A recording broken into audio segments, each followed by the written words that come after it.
Mic check 1 2. Mic check 1 2. Sorry I'm late. Sorry I'm late for the live stream audience. Sorry I'm late.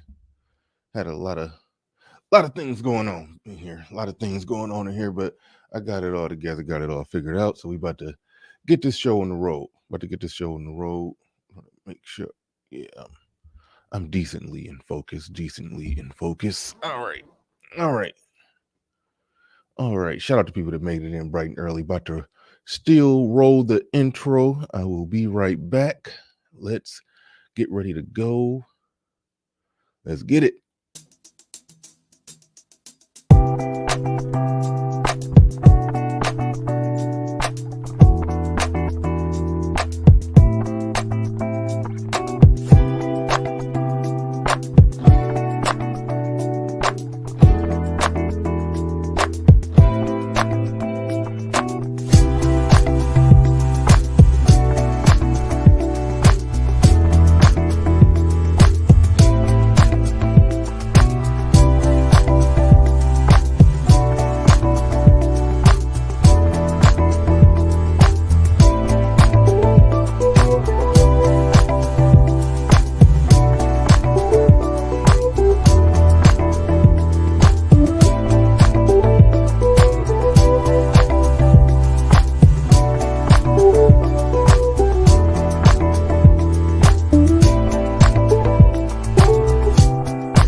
Peace, folks. This is X from TPOT Media. Open your mind and wake your black ass up. You know what time it is. Hit that damn like button as you make your way in the door. Grab a seat, settle in, get ready. It's the Grown Man Hour with your host, my man, Bernard Riley.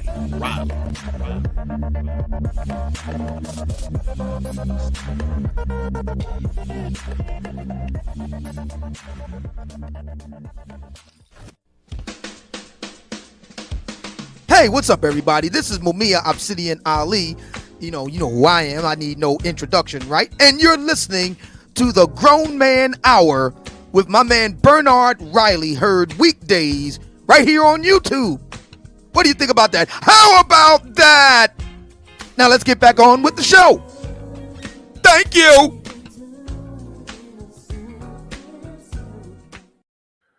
What's up, good people? I didn't brush my little beards and stuff I put in my beard. I didn't brush it all the way out. Look, I got gray in my beard right there, but that's really just the little grease I put in. I need to sharpen up the line, and it's Friday, man. I just, Friday. Sometimes you just roll out of bed. You just roll out of bed, do a half-ass job getting yourself together. But whatever. Shout out to everybody in the building. Shout out to the early bird squads. Those of you that make it in bright and early. Hold on, had to grab my cup.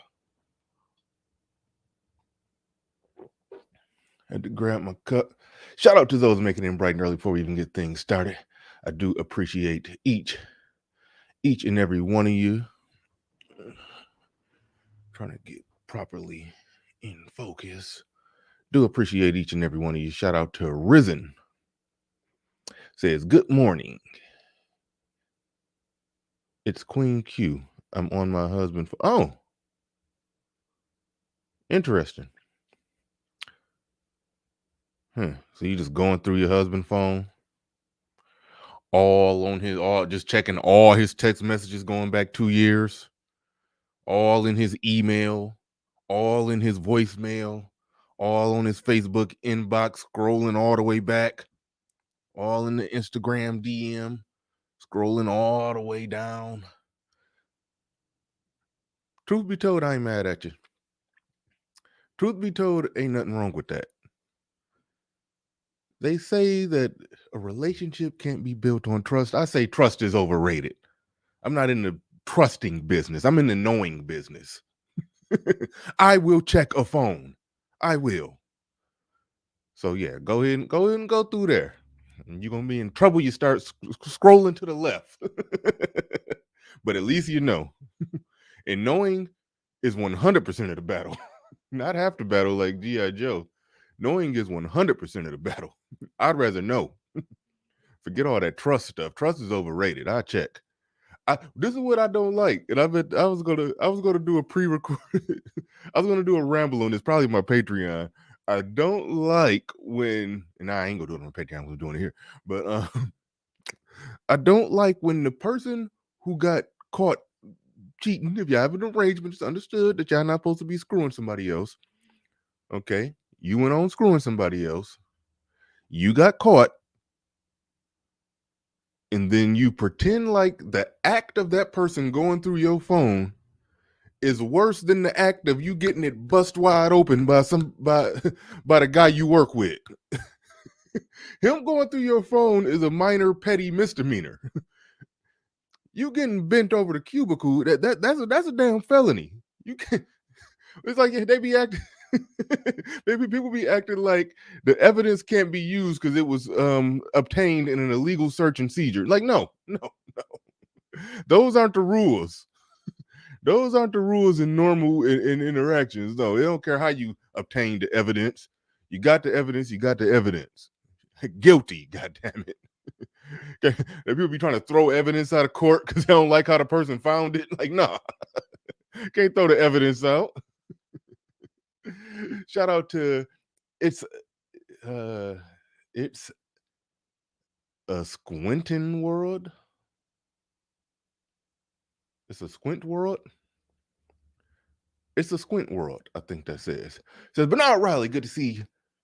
I think it means good to see you on Lapeef, but you got to get on the Thursday show. I think he talking about, I think that's the Lapeef Let's Talk show where they be having the, the four guys up top and the four the four lovely ladies at the bottom. Yeah, I would love to be on there. I would love to be on there. But yeah, he's saying I love to see you on the Thursday show where most eyes are at. I am pretty sure. Yeah, I'm pretty sure you'll get a lot of subscriber after you show that black men know how to debate without getting emotional. For some reason, even though it's a great show, to Lapeef Let's Talk, I very rarely watch that all the way through. I need to because I don't know if the guys over there get too emotional. I think they do a decent job. I think they do a decent job over there with the debating back and forth with them chicks and some of the clips. I watch it more in the clips. I never just sit there and watch the whole show. I'll just check out a clip. I think they do a decent job. The chicks over there be wilding. But I think that's great entertainment, and I like those kind of discussions. And I've been saying for the longest, I'm gonna do something similar to that over here. I've been saying for the longest. It won't be every day, but yeah, once a week situation. Yeah. Oh, look at y'all down there reacting to what I was saying about Queen Q and that phone situation. Yeah, she on her husband's phone. Like, no, I left mine. Let me see what y'all saying. Yeah, she on her husband's phone, going all through his stuff. Go ahead. And when you see something you don't want to see, deal with it. Go home and make them a sandwich, some pancakes and everything. Just hook it up.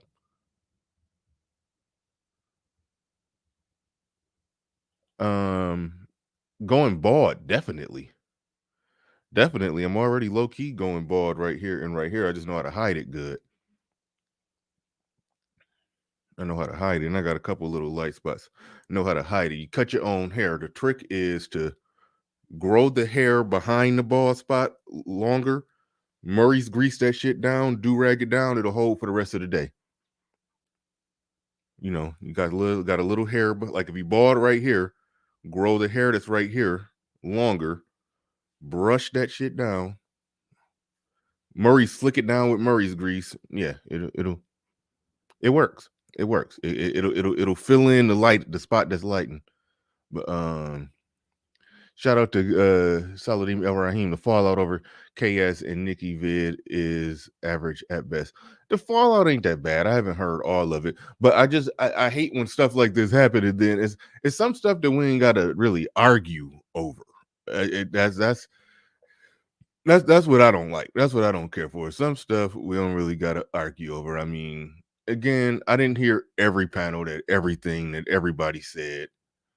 Some people going too some people going too far. Like she just went up there and just talked to him like he was trash. You know, like I said on my show, the part where she went off, she played the game, or she was legitimately saying, I'm not talking to you, I'm talking to the women.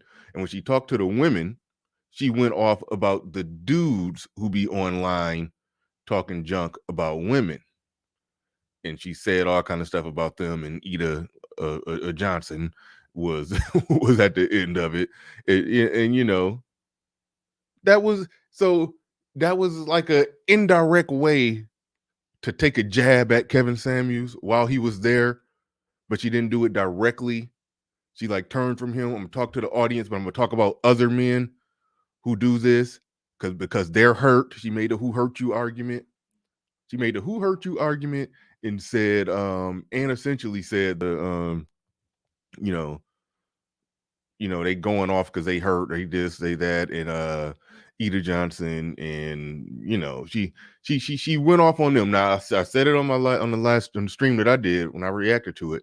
I said if she's smart, which I don't think she's that smart, but if she's smart, that was her way of saying what her fans wanted to hear, but she did it without going at Kevin Samuels. But she said what they wanted to hear her say to him. But she like turned from him, talked to them, and said about the other men who talk junk about women online, which a lot of them, I'm not talking about the Manosphere, because the Manosphere is the headquarters of men giving their opinion and perspective on women today. I'm talking about because Kevin Samuels made it more marketable to do that. Now it's sprouting up all over the place. So, and she's saying it's all over TikTok. She was talking about TikTok. That ain't Manosphere.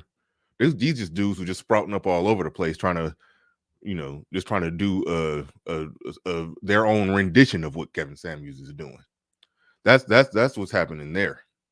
And so she was going off on them, but those guys are, to use Tommy Sotomayor's quote, many of those guys are the gremlins that hopped out of Kevin Samuels' back. Put it like that.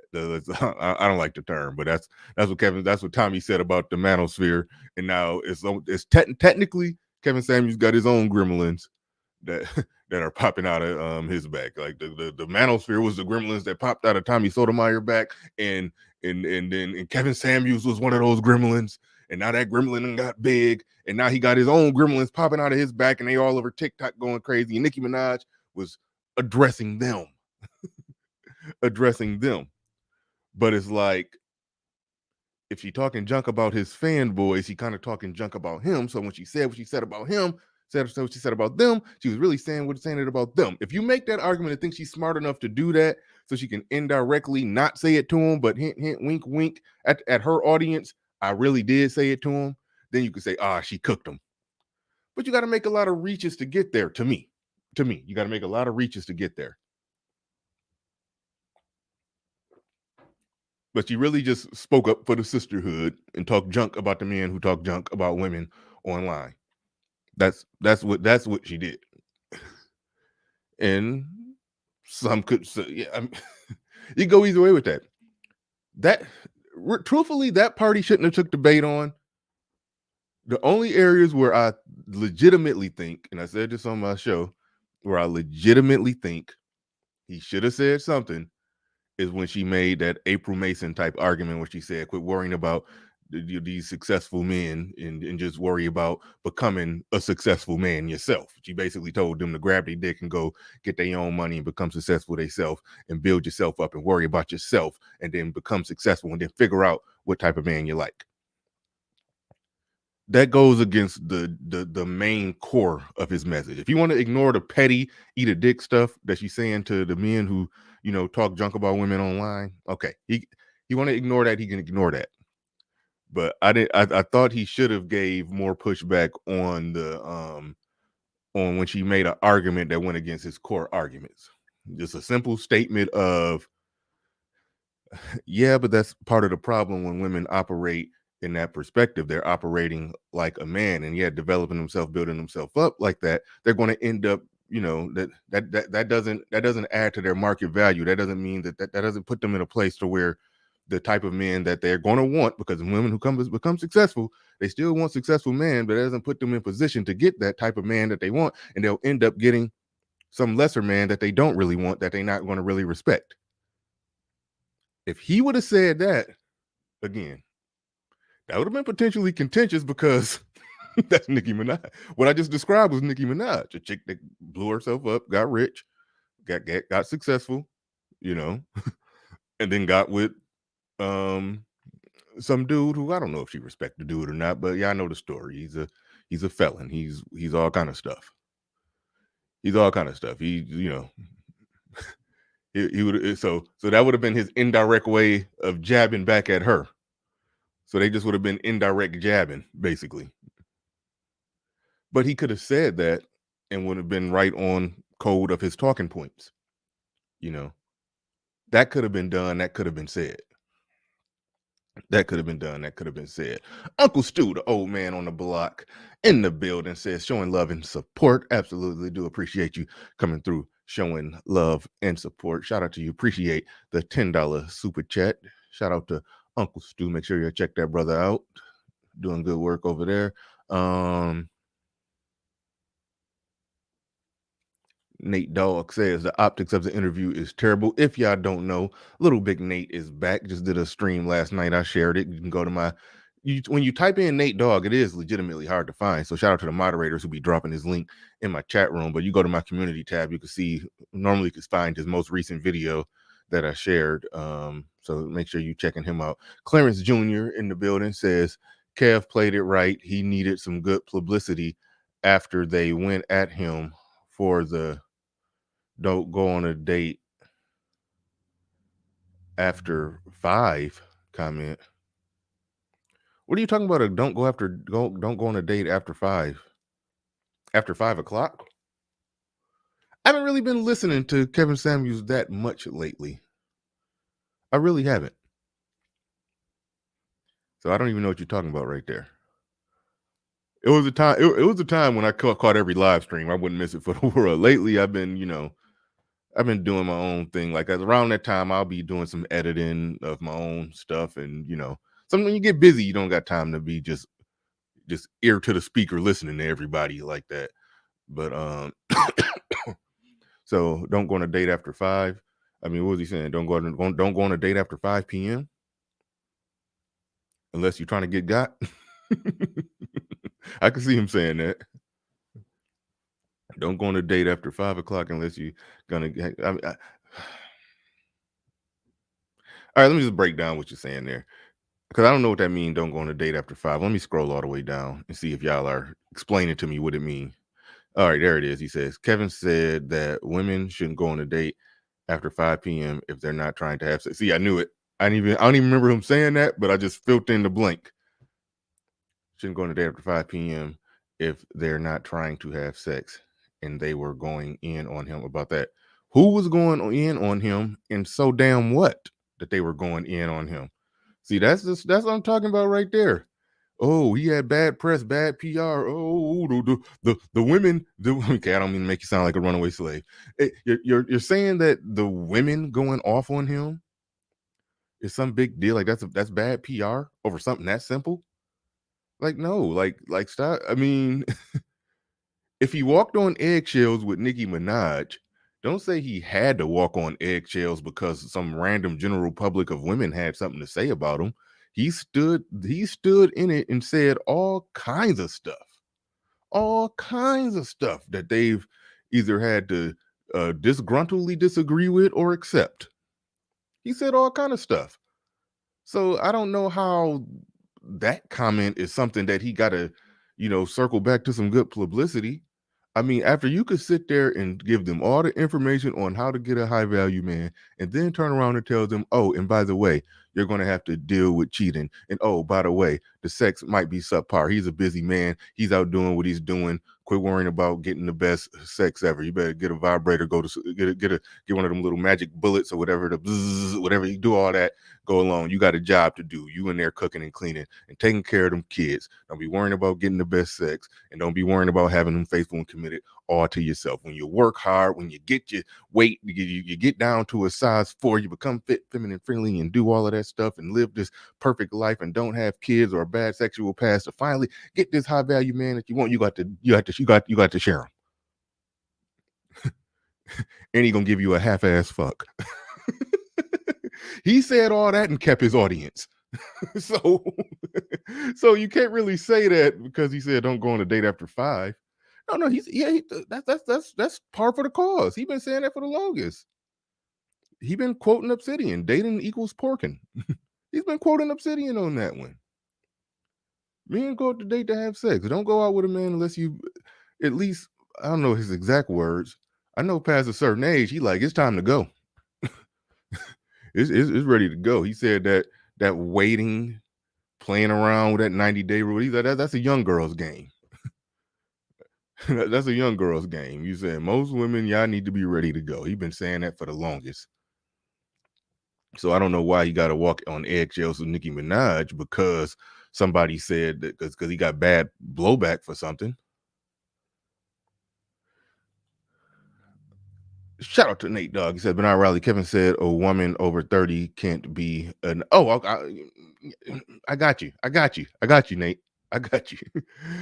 Bernard Riley, Kevin said a man over 30 can't be a 9 and a woman over 40 can't be an 8. Explain how. I didn't know Nicki was 40. Explain how 40-plus-year-old Nicki is a 9. No argument there. I think he said you automatically lose whatever you are. If you're a 10, you have a baby, you automatically drop to a 9. You cross over 30, you automatically lose a point. You cross over 40. Even if you look just as good as you did at 29, just crossing over to that 40, lose a point. So yeah, no doubt. Yeah. I'm not going to deny that. I'm not going to deny that based off everything that he's said.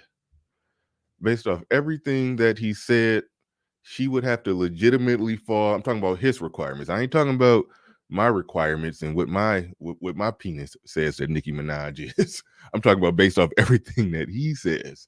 She would either have to fall under with his adjustable 6 or his 8, based off everything that he said. So yeah. He I'm not going to listen. I don't deny it. I call it down the middle, no matter what. You call it down the middle, no matter what. That was he folded on that one. Now it was generous of her to drop herself down to a 7, even though as I saw in my other thumbnail, it was like he's like, rate yourself on a scale from 1 through 10. You can't use 7. Let me think. 7. That joke was funny. But her saying 7, and this like we talked about before, her saying 7 was her way. That was legitimately her way of bringing herself down lower, because she is like, if she would have said a 9, that would have put him in a position. If he put him in, I said a position, that would put him in a position or a situation to where he would have had to say, he would have had to knock her down a peg, and then that would have created a fight.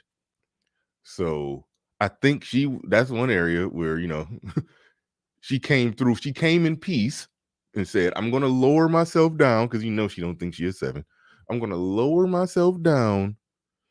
That way, you don't have to. That way, I didn't put myself up here and then you try to lower me down. I'm going to lower myself down first. So she lowered herself down to a 7. He didn't have to raise her all the way up to a 9. He could have just put her at the 8, where I think she technically, legitimately would fall based off what he said before. If Beyonce at 8, she's at 8. Done. Could have just said 8. But yeah, so I don't know. I don't know why he went all the way there with the 9. That was I can't explain that one. Theo in the building. Shout out to Theo. He says, here's some money for your weekend latte. Right on. I got a shit a latte in here already.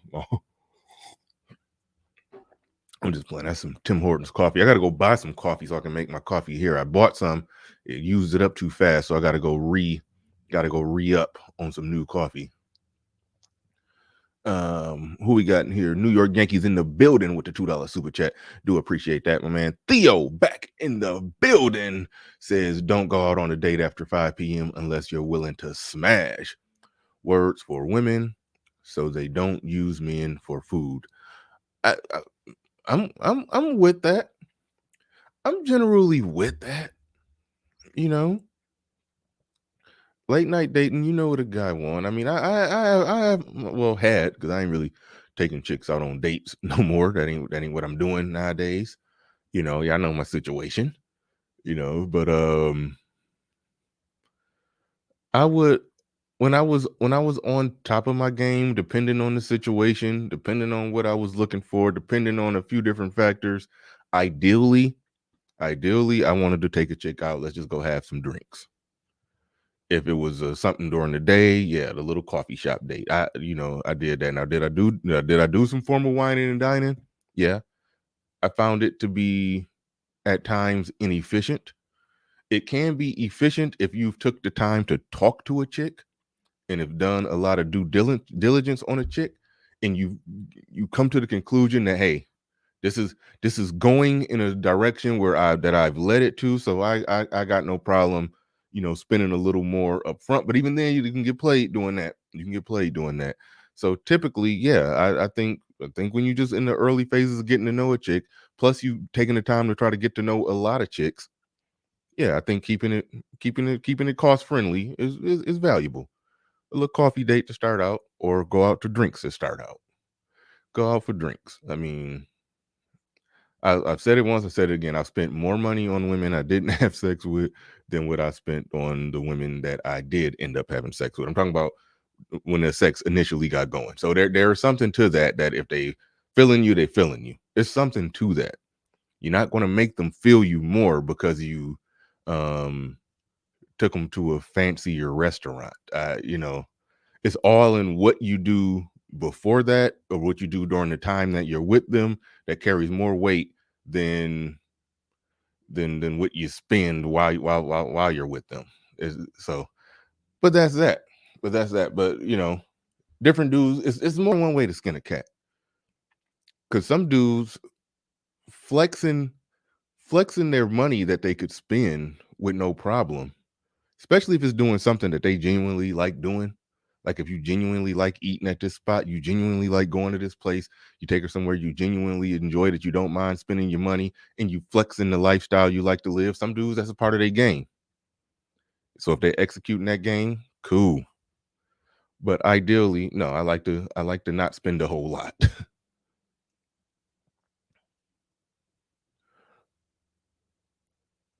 Anyway, a story to tell in the building says Kev did what he needed to do.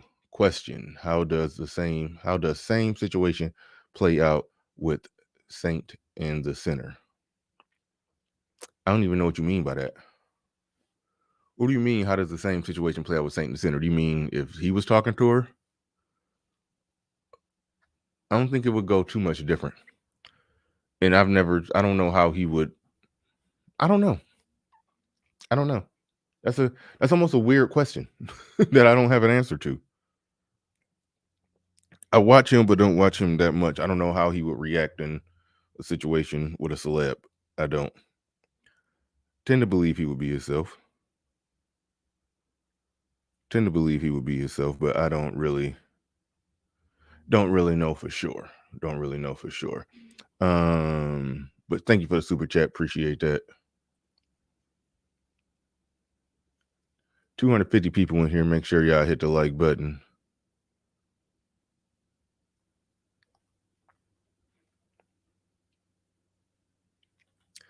It's Nate Dogg. She's a millionaire with 75 million followers. She will get a M. Stewart be always trying to come with the correction.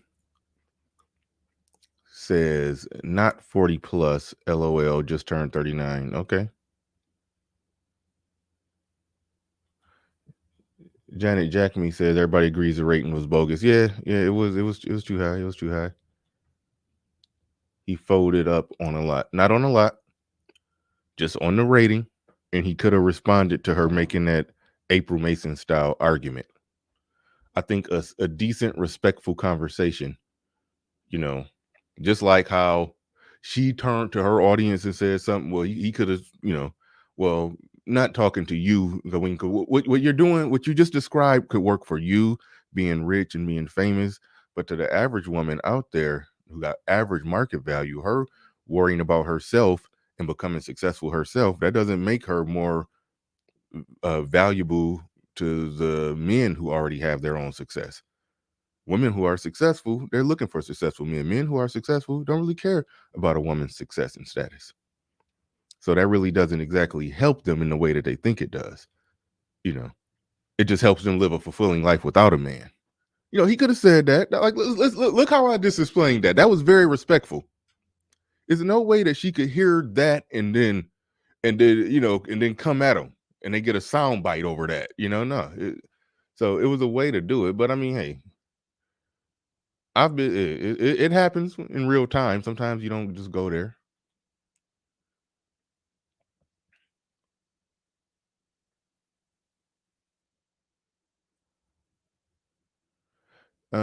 Sexy Red said, "You said she wasn't smart enough the other day, Bernard. I'm sure I'm hidden by now. Why would you be hidden? You don't be saying nothing to get hidden. You was lobbying for a wrench before. That ain't happening. But you don't say nothing to get hidden. You gotta if you get hidden, you just outright bad for business. If that's that point, you got to be outright bad for business."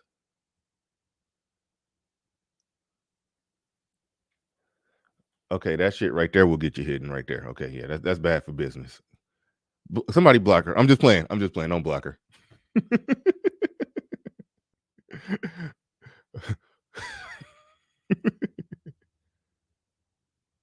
Don't pull up in my shit trying to put pressure on me to go sign some legally binding documents at the courthouse. Don't pull up in my junk doing that. Wizard X in the building says, "Is Nicki more understanding because of her roots?" I don't know. I don't know. I don't know what's up with Jamaican chicks. I'm not going to pretend to know. Right on, Little Big Nate. More says his apologies on the age. But I thought I didn't know. I don't know. I don't keep up with how old these people be. I really don't. I really don't. But I do want the sphere to get to a place. Shout out to Roddy God Podcast in the building. I do want the sphere to get to a place where we ain't got to be arguing about stuff like that. Like some people are holding the line too hard. I know I rock with Kevin Samuels. Y'all know I do.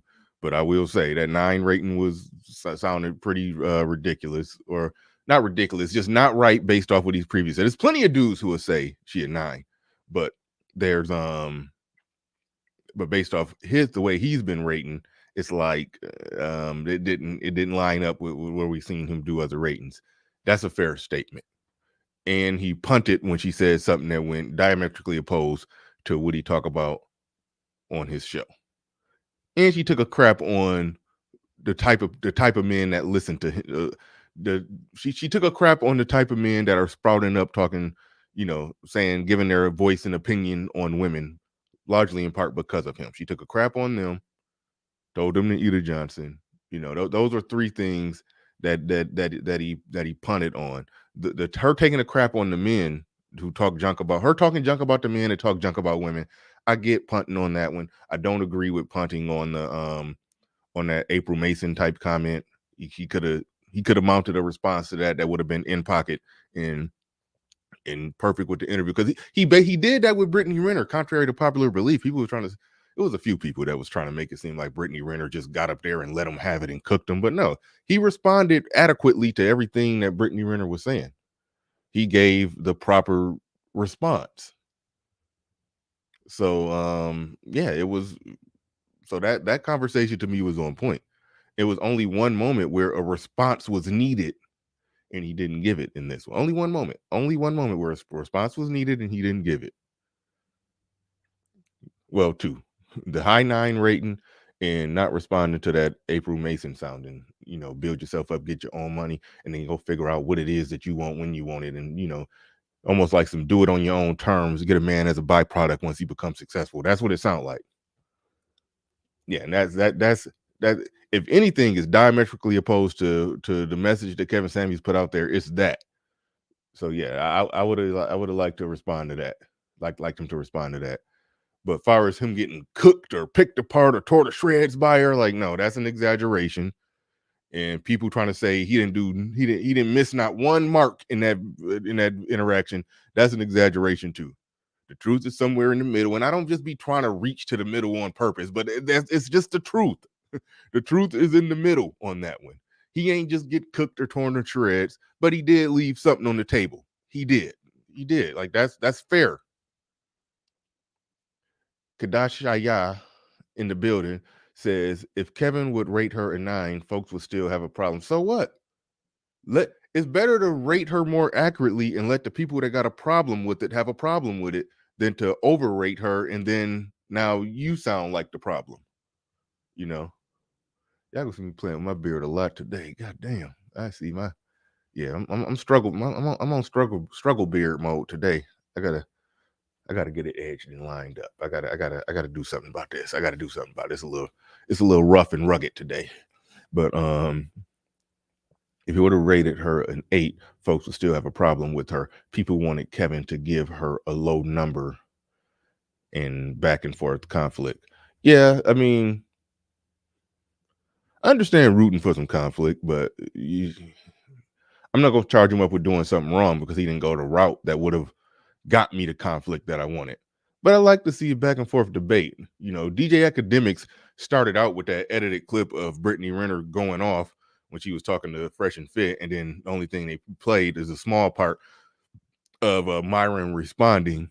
So that created a picture that they just cowered. They tucked tail, put their head in the shell in front of Brittany Renner. But reality is Myron still, held it down and made a lot of good points through. If you watch the full clip, he made a lot of good points and hit her over the head with a lot of stuff. And if anything, DJ Academics was running interference for her because whenever Myron responded directly to what Brittany Renner said, DJ Academics would jump in and be like, well, okay, so do you understand what he's saying right there? What he really means is that such as and then he will soften what Myron said and then give it to her, and then so she could just react to the diet version of what DJ Academics said, and then and then just word salad all over the place, and then go to another question. So I'm like, you never let her respond to what Myron said. I thought they did a good job. If you listen to the whole video, yeah, they didn't do a bad job. If you check out the whole clip.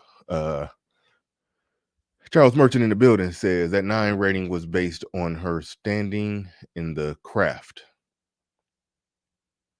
Mr. Samuels was rating her highness and not her looks.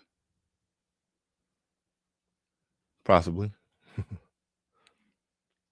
MC Recovery Wellness and Relapse Show in the building says we need supporter and allies. That what Kevin was probably thinking on her fan base. Her fan base wanted blood. KS rating should have been 8 or 7.5 because of kid. Well, he don't do 7.5, so based off all of his previous ratings, I think either an 8 or an adjustable 6 would have been adequate. An 8 or an adjustable 6 would have lined up, because once you're at 8, if you go anything below an 8, he put you at adjustable 6, meaning that you're cute and all did up, you can masquerade as an 8, and that's fine. Junior Freery says she's a 10 to me. She's a rare breed, face wise. Beta! It was he who. Beta! But he Beta! out of the race. Oh no. Beta male! All right.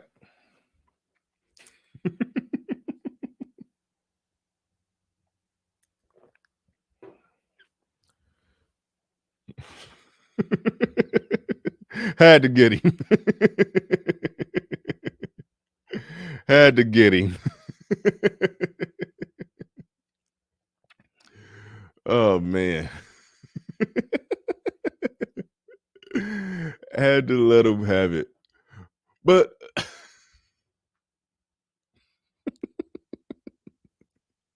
had to get him.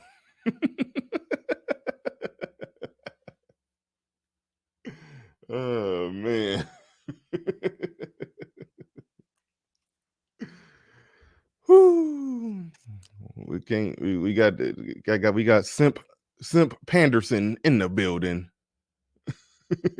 Simp Panderson in the building. Oh man. Here I am, late to the party. I'm supposed to have clips and all kind of stuff ready to go that I don't got right now. Shout out to somebody who just sent a cash app while I'm looking at my email. It says Coach Graham, not Greg Adams, sent me a cash app to talk about the Brian Flores situation. I don't know that much about it.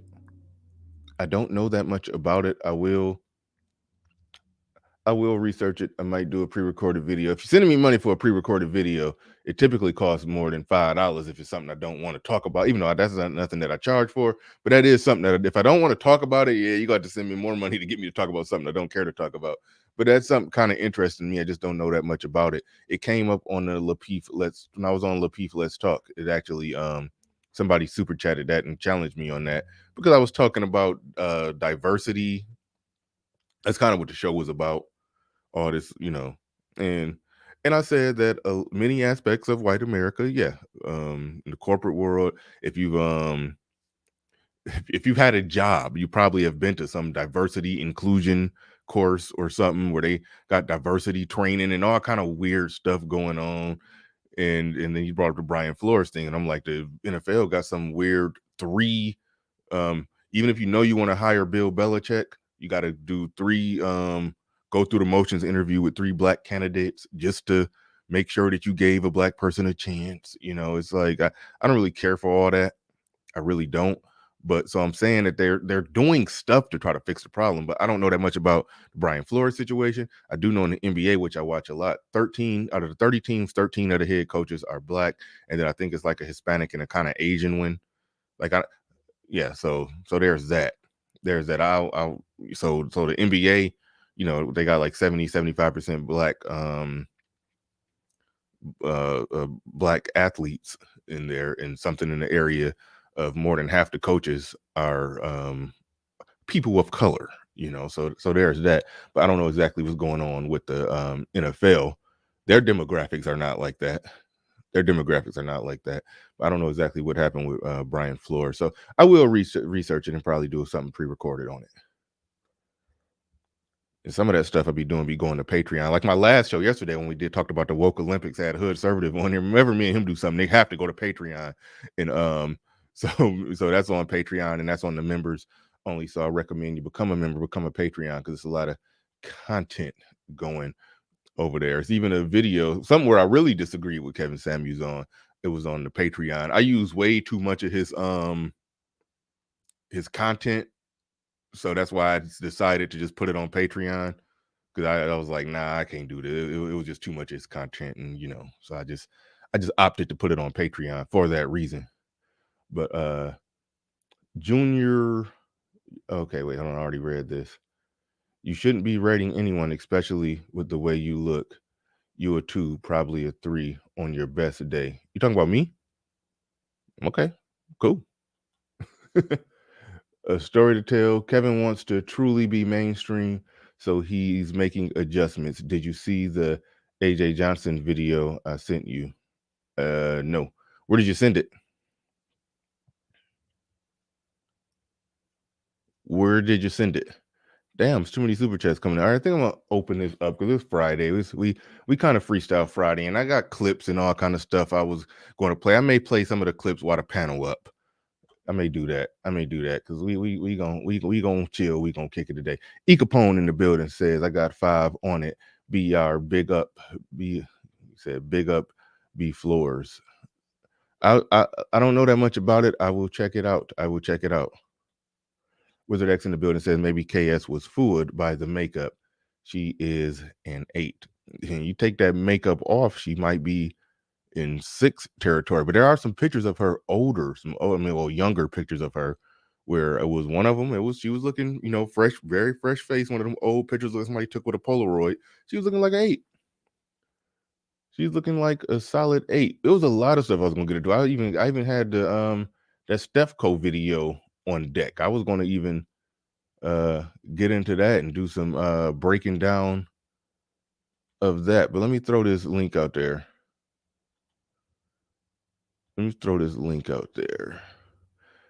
For those anybody who would like to come up, because I was going to do some.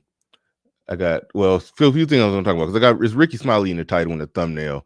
That Ricky Smiley clip, that pre-recorded content that I did, yeah, that was a big one. I do want more people in the Manosphere to pick that one up, because he was talking to Pierre, who's another comedian, and the level of blue pill symptedness that was going on was just through the roof. It was just staggering. It was just staggering. Like it really was. I just couldn't wrap my mind around that, because it was a situation where Ricky Smiley was legitimately speaking up for fathers, saying, hey, I'm part of the fathers' rights movement. I fought for custody of my own kids. I know how it is. I know how unfair it is to men. And, we're talking about, why does, he said, why does a man, and in this case, he was saying, why does a black man got to listen to a white man tell him that he can only be with his kids from, every other weekend, Wednesday from 5 to 8. He was saying a lot of the same stuff that I be on here talking about, that a lot of us be on here talking about. He was hitting it right on the head, right on the nose, right on the nail with a lot of that. And Pierre was just like sitting there like, well, if he's not in the life of the woman, well, he can't be in the life of the kid. He basically said that. Or if they can't agree, if they can't agree, then if they can't, somebody got to decide where it's going to be. So that's why the judge got to decide. Yeah, for 4 days out the month. It was just like, dang, it was just blowing me away. But Ricky was smacking that down properly. Ricky was definitely smacking that down properly. So so that's a good one that I do want to see more people cover and give some traction to. And Pablo is the one who sent me that. So shout out to Pablo in the building. Shout out to Pablo. Oh, wait, let me get my earpiece in so I could hear that. So I take it comment on that. Yeah, on the Ricky Smiley video. Mm-hmm. Just to give you a little background of what kind of pushed Ricky Smiley over into the red pill men's rights space is that a few years ago, maybe 3 years ago now, Mm-hmm. he mentioned in the video that you did, he mentioned that he has custody of his grandson. Right. Well, when he first started raising his grandson, he disciplined the boy, Mm-hmm. not corporal punishment, but because he was young, he was maybe 3 years old or something like that, and he was scolding him and put him in timeout or something, and it was caught on video, and the sisterhood came a running, criticizing him, leaving crazy comments on his YouTube, or so. No, I believe back then it was Facebook. It went viral on Facebook, and he was getting a lot of hate from the sisterhood. Oh, why you do that to him? He's so cute. Um, you know, let him live, so to speak. Yeah. And Ricky was like, no, I'm not gonna let him just because he's 3, you know, just go wild, right? Right. And so he was being criticized, and most of the men were the ones saying, "Yeah, Ricky, yeah, you did right. You should be disciplining him now so that later you don't have to, so the police don't have to, so the Mm-hmm. principal down at the school don't kick him out, you know." And so that was his kind of impetus into, man, what are these people talking about? Why are they trying to interfere in my ability to raise my grandson to be a, he requires him to say yes sir and no sir. And he had another situation where he cut the boy's hair because it was growing long, and his daughter was like, "Oh, he's so cute," and this and that, and he was like, it's time for his first haircut. We ain't gonna have him out here running around looking like a girl. He going to get a haircut. And so they were pushing back on him on that. So that was kind of how he kind of came to find out that, wait a minute, these people are off their out of their natural minds in this, laissez-faire, let them live kind of a mentality. So anyway, that was his foray into the men's rights, men's Yeah. Well, really, right there, what you are describing, and we got Ed on here, who's an expert at talking about this. So I'm passing to Ed, but I'm sure Ed would say that what he caught was a taste of the gynocracy, as Ed would put it. I presume. Go ahead, Ed. Yeah, give me a second, but he got his nigga wake up call. Yeah. Yeah, that's exactly what it was. Yeah, yeah. Yeah. That's and look, I don't know in other households if that's a thing. I don't know. I don't know if this is a black thing. I don't know if this will happen elsewhere, but one thing I do know for sure, I remember it was multiple times at more than enough times where I had to have a stern talking to with my mom about it.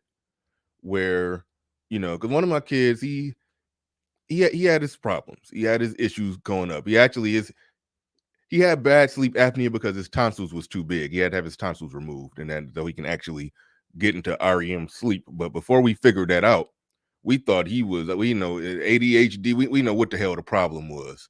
Like it was like he was wired all wrong. Because if you don't get into the REM sleep, the REM sleep, it's like you basically didn't sleep. So he just a walking, just brain all over the place. Like just you could imagine that. So Yeah. I didn't know that, but it was manifesting itself in all kinds of behavioral problems that I, as his father, had to correct. So we're at his family gatherings and he wilding out and doing stuff. I got to pull him to the side and get that in order. And my mom, she come running in the room like she's supposed to, like, you think you're supposed to oversee me correcting him? You think you about to correct me while I'm correcting him? Like, what the hell is this? But Yeah, it would happen. So, and keep in mind, my mom is cool. Like that was her one, but her that's one. instinct. Yeah, exactly. And I found out later a lot of what it was because she, in her mind, was scared that I was going to be like my dad, and because I guess my dad had a real bad mean streak in him or something like that. And It's it was always a actually, reason. it's It's yeah, always a okay, yeah, reason. I get it, I get that part too. It was actually my brother who did develop that mean streak. My brother, I didn't even realize it. I just know that I know I would come back in and I would look at and see my toys, see all the legs ripped off my GI Joes, and I didn't know why. But it was when my brother would get mad, he used to just go break stuff, and that carried on for a while. But until he figured out how to self therapy himself to where he got rid of that anger. He had that same type of he had a lot of anger in him, I guess. But anyway, that was the reason that she was scared we were gonna turn out like our dad and I guess be violent or something. I don't know, but anyway, that was the reason. But yeah, she used to run in there trying to do that, and I used to have to talk to her a lot. And then even with my ex-wife, it turned into a thing to where I would be, if my mom was around, I was getting that from her. If my ex-wife, I mean, that's living, that's in the house. That's on a regular. That she's trying to run in there and correct or Yeah. trying to discipline the dad while he disciplining the son. Like what the like we used to go at it about that. Like what the hell you doing? Get the hell out the room. Ricky Smiley was he gave the lighter example of the football coach. If you can't handle what the football coach saying, you need to drop your boy off at the practice, leave, come back in 2 hours, pick him up. Yeah, they Like did the that. same thing with Marshawn Lynch, and Marshawn Lynch ain't even heavy handed like that. And it was white folks at that point though that was on Marshawn Lynch. The thing about it is, this is why I get really highly annoyed when people try to question if what, because I know me, I don't just jump on to conclusions on shit. If I say something's real, I basically wrestled around with it for a long time, researched, looked into it, all of that. And it's not that I'm always right, but I'm not, if I don't know or if I'm not sure, I'm gonna say that. If I say this is a theory, I'm pretty transparent about that. And or I just won't say nothing at all if it's out of my lane. And so when I talk about this gynocracy shit, people try to question me on it. Look, I ain't got kids. And straight up, I've always kind of been the way that I am. So I got women in my family, and I've always low key checked their ass, even when I was younger. They tried to call it talk back when it wasn't talk. It was just me questioning stuff, and it was basically, Mm-hmm. And I get the grown folks thing of knowing kids' place, but it would be situations where they would believe people that weren't even in the family about stuff I did, and I learned that was some gynocentric crap. It was only when another woman overrided that Hold on, they real would quick, listen. real quick, Ed. Hold on, time out, real quick. I just want to address this. I guess I wasn't clear in that. She's saying if he has ADD, you have to ADHD, you have to research that to understand your son better. ADHD children like things to be a certain way. No. He didn't have ADHD. It was just a tonsil situation. They had to get taken out. He's 19 now and well adjusted and doing okay. Like Yeah. the problem got solved. I forgot to say that we figured out the problem. But. So yeah, I just want to Well, make that yeah, very clear. But no, anyway, we figured out absolutely. the problem and the problem got solved. All right, go ahead, Ed. And absolutely. And I mean, I get that she didn't know, it's an honest mistake. But even when you look, that reminds me of all that medication and short butt shit, even though I never went through that, they would they put black boys through because they were doing experimentation. These things are so much easier to do when women are quote unquote running the household because they don't question shit. Women don't let, I'm gonna say this straight up, black women don't question white people. Not like that.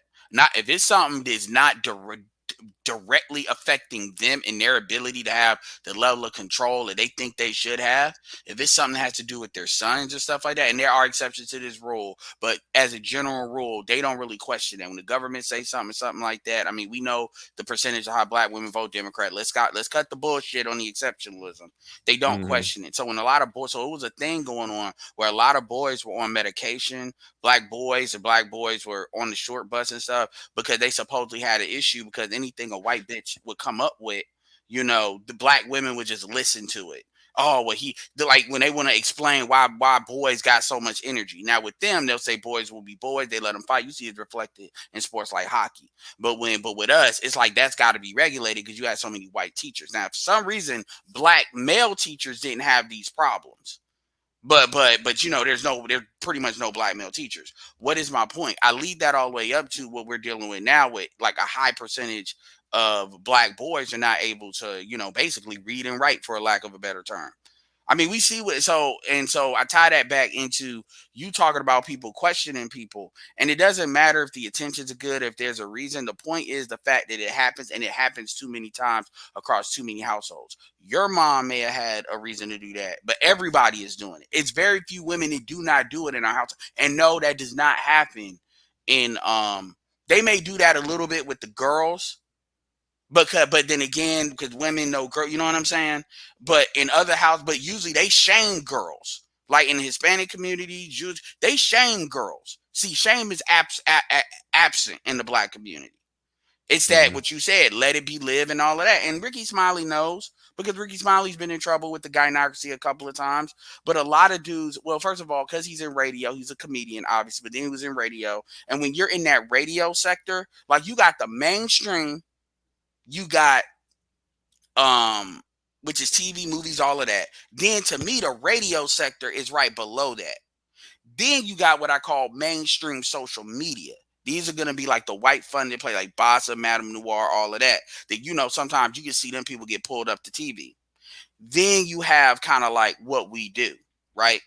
And so in mainstream radio, they still are based on sponsorships and ratings and stuff like that. And because women are seeing that, that's why when you listen to mainstream radio, it sounds a certain type of way. The niggas always sound kind of moist or something. They always sound like their masculinity has been kind of slightly turned down. Yeah. All day. Yeah, and you see that across the board with radio, like not internet radio, but normal radio. So when you look at that, it makes sense. And Ricky Smiley had to mute himself to a certain extent because I think he would keep it real a lot more than he would, because he comes out of the church, the patriarchal version of the church. But he can't do that because people will wild out. Yeah, I mean, what you talking about? How that radio aspect of it? How they gotta mute themselves down? It's like they would try to argue that there's been men in media, there's been men that have had a voice, but who Michael Bazin, Tom Joyner, the bigger ones, you can't. It's always a watered down version of it. Actually, Michael Bazin, he would kind of keep it real on some stuff. I remember Michael Bazin would keep it real on some stuff, but Michael Bazin wouldn't keep it real on nothing compared to what we did. And women like Michael Bazin, so he could talk that language from an old school standpoint. But Michael Bazin knew his limits. It's just when you're comparing him to all other radio, and Michael Bazin was on some Hello Future Wifey shit too, by the way. Kinda, yeah. He knew how to play on his looks, like to that market, the women, because that old school market. You gotta remember, you compare Michael Bazin to like Tom Joyner. Yeah. I mean, all right, cool. No, you're right, but yeah. Oh no, we generally agree. I mean, it's been a minute since I listened to Michael Bazin, and that was really before you had everything on your cell phone, basically. Oh yeah, he was like one of the last holdouts. Yeah. Yeah, that was a time when you would actually get in your car and be excited, especially if you like to listen to talk radio. And you typically didn't have a device. I mean, unless you had a radio sitting. Because they let him talk a little bit more than they generally would before they played the music. He would talk a little bit more. So yeah. No. I tuned in. I hated when he played the music. I'm like, just do a full talk radio show. You should do a podcast. Yeah, but no, that was during that time when you used to be excited getting your car if you had like a little 30-minute ride or somewhere, or it's like people that had to drive an hour, 45 minutes to work. Yeah, listening to a show like his, that was where it was at. But Theo in the building says, Edward and Pablo in the house merits an additional contribution. Absolutely. Thank you very much for that, Theo. Do appreciate you. The Sneak 2008 in the building says, Jordan Peterson says men should be a monster but controlled. I don't know what that means exactly. He says BW want B men to be attack dogs that they control. Yep. Absolutely. Yeah. That's where that's my take, and Game Changer do a good job of talking about that too when it comes to that protection thing. They got plenty of protection, they just misuse it. Like that clip I used to show of that chick who cut somebody in line, and the dude very politely said something, and then she went off. I can't remember if she spit on him or mushed his head. He didn't want to hit her, so he just got mad and threw his cell phone at the wall, and that was enough for her to say, "Oh, you mad?" And then she went out there and got big Bruno, got what was his name in Green Mile, John Coffey. she went and got John Coffey to come in there and just beat the dude to a pulp. And now her protection is locked up in prison, and now she's saying that she's a victim. Yeah, she's a victim and she's unprotected now. Yeah, because you wasted your protector on a guy who threw a cell phone at the wall. Like, they got goons, they got protection. They just don't properly use it. And that's probably why they have like a love-hate relationship with dudes in prison. That's really why because a lot of these niggas in prison were either locked up, either they were chasing money to get bitches. They got the police called on them by females. I'm gonna stop cussing. By females, or it was a scenario of what you said. And that's a big part. Or they was doing because they were doing violence against other men. I'm telling you, about a third of the black on black crime has at least a third has to do with female. Yeah, like either 1 degree of separation, if not directly. But see, that's not talked about when women always want to talk about how much black men are in jail, even though that number has been continuously going down, compared to what it was. I know I'm looking at Taiku talk about all this talk about mothers, but what are the fathers doing?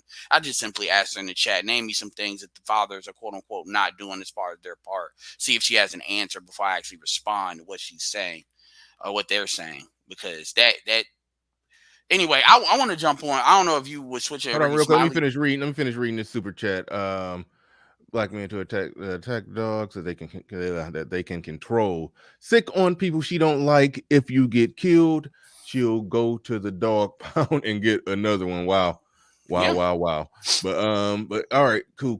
Thank you for that super chat. You sound like you was trying to talk on the Kevin Samuels. You trying to switch off the Ricky thing. I mean, I ain't trying to switch That's off. cool. No, that's cool. It's Friday, and I got a bunch of stuff in the title that I'm gonna get to. But well, real quick before we go there, because I think I know where you want to go, and I kind of want to go there too. But Pablo, you got anything else you wanted to add on the whole Ricky Smiley aspect of it, of what we were talking about?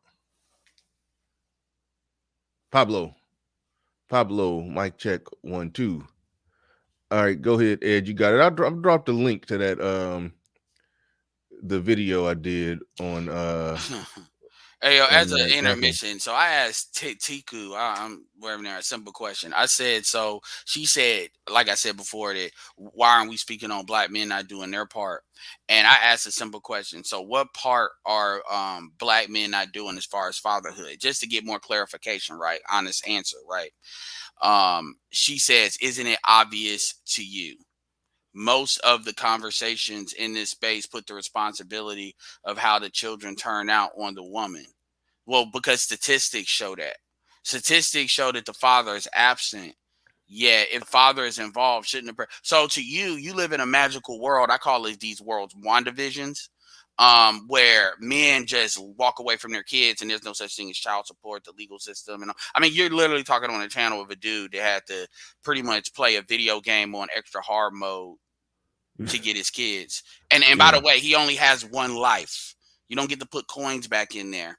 Because if do you know what channel you're on? I'm gonna leave it at that because we ain't supposed to talk to the chat anyway. Yeah, no, I don't mind it. I don't mind it. She said, if the father is involved, shouldn't their presence be felt? Okay, if you truly take that position, and if you have kids, if the father of your children said, "Hey, I'm going to come to you. I'm going to offer you the ultimate child support.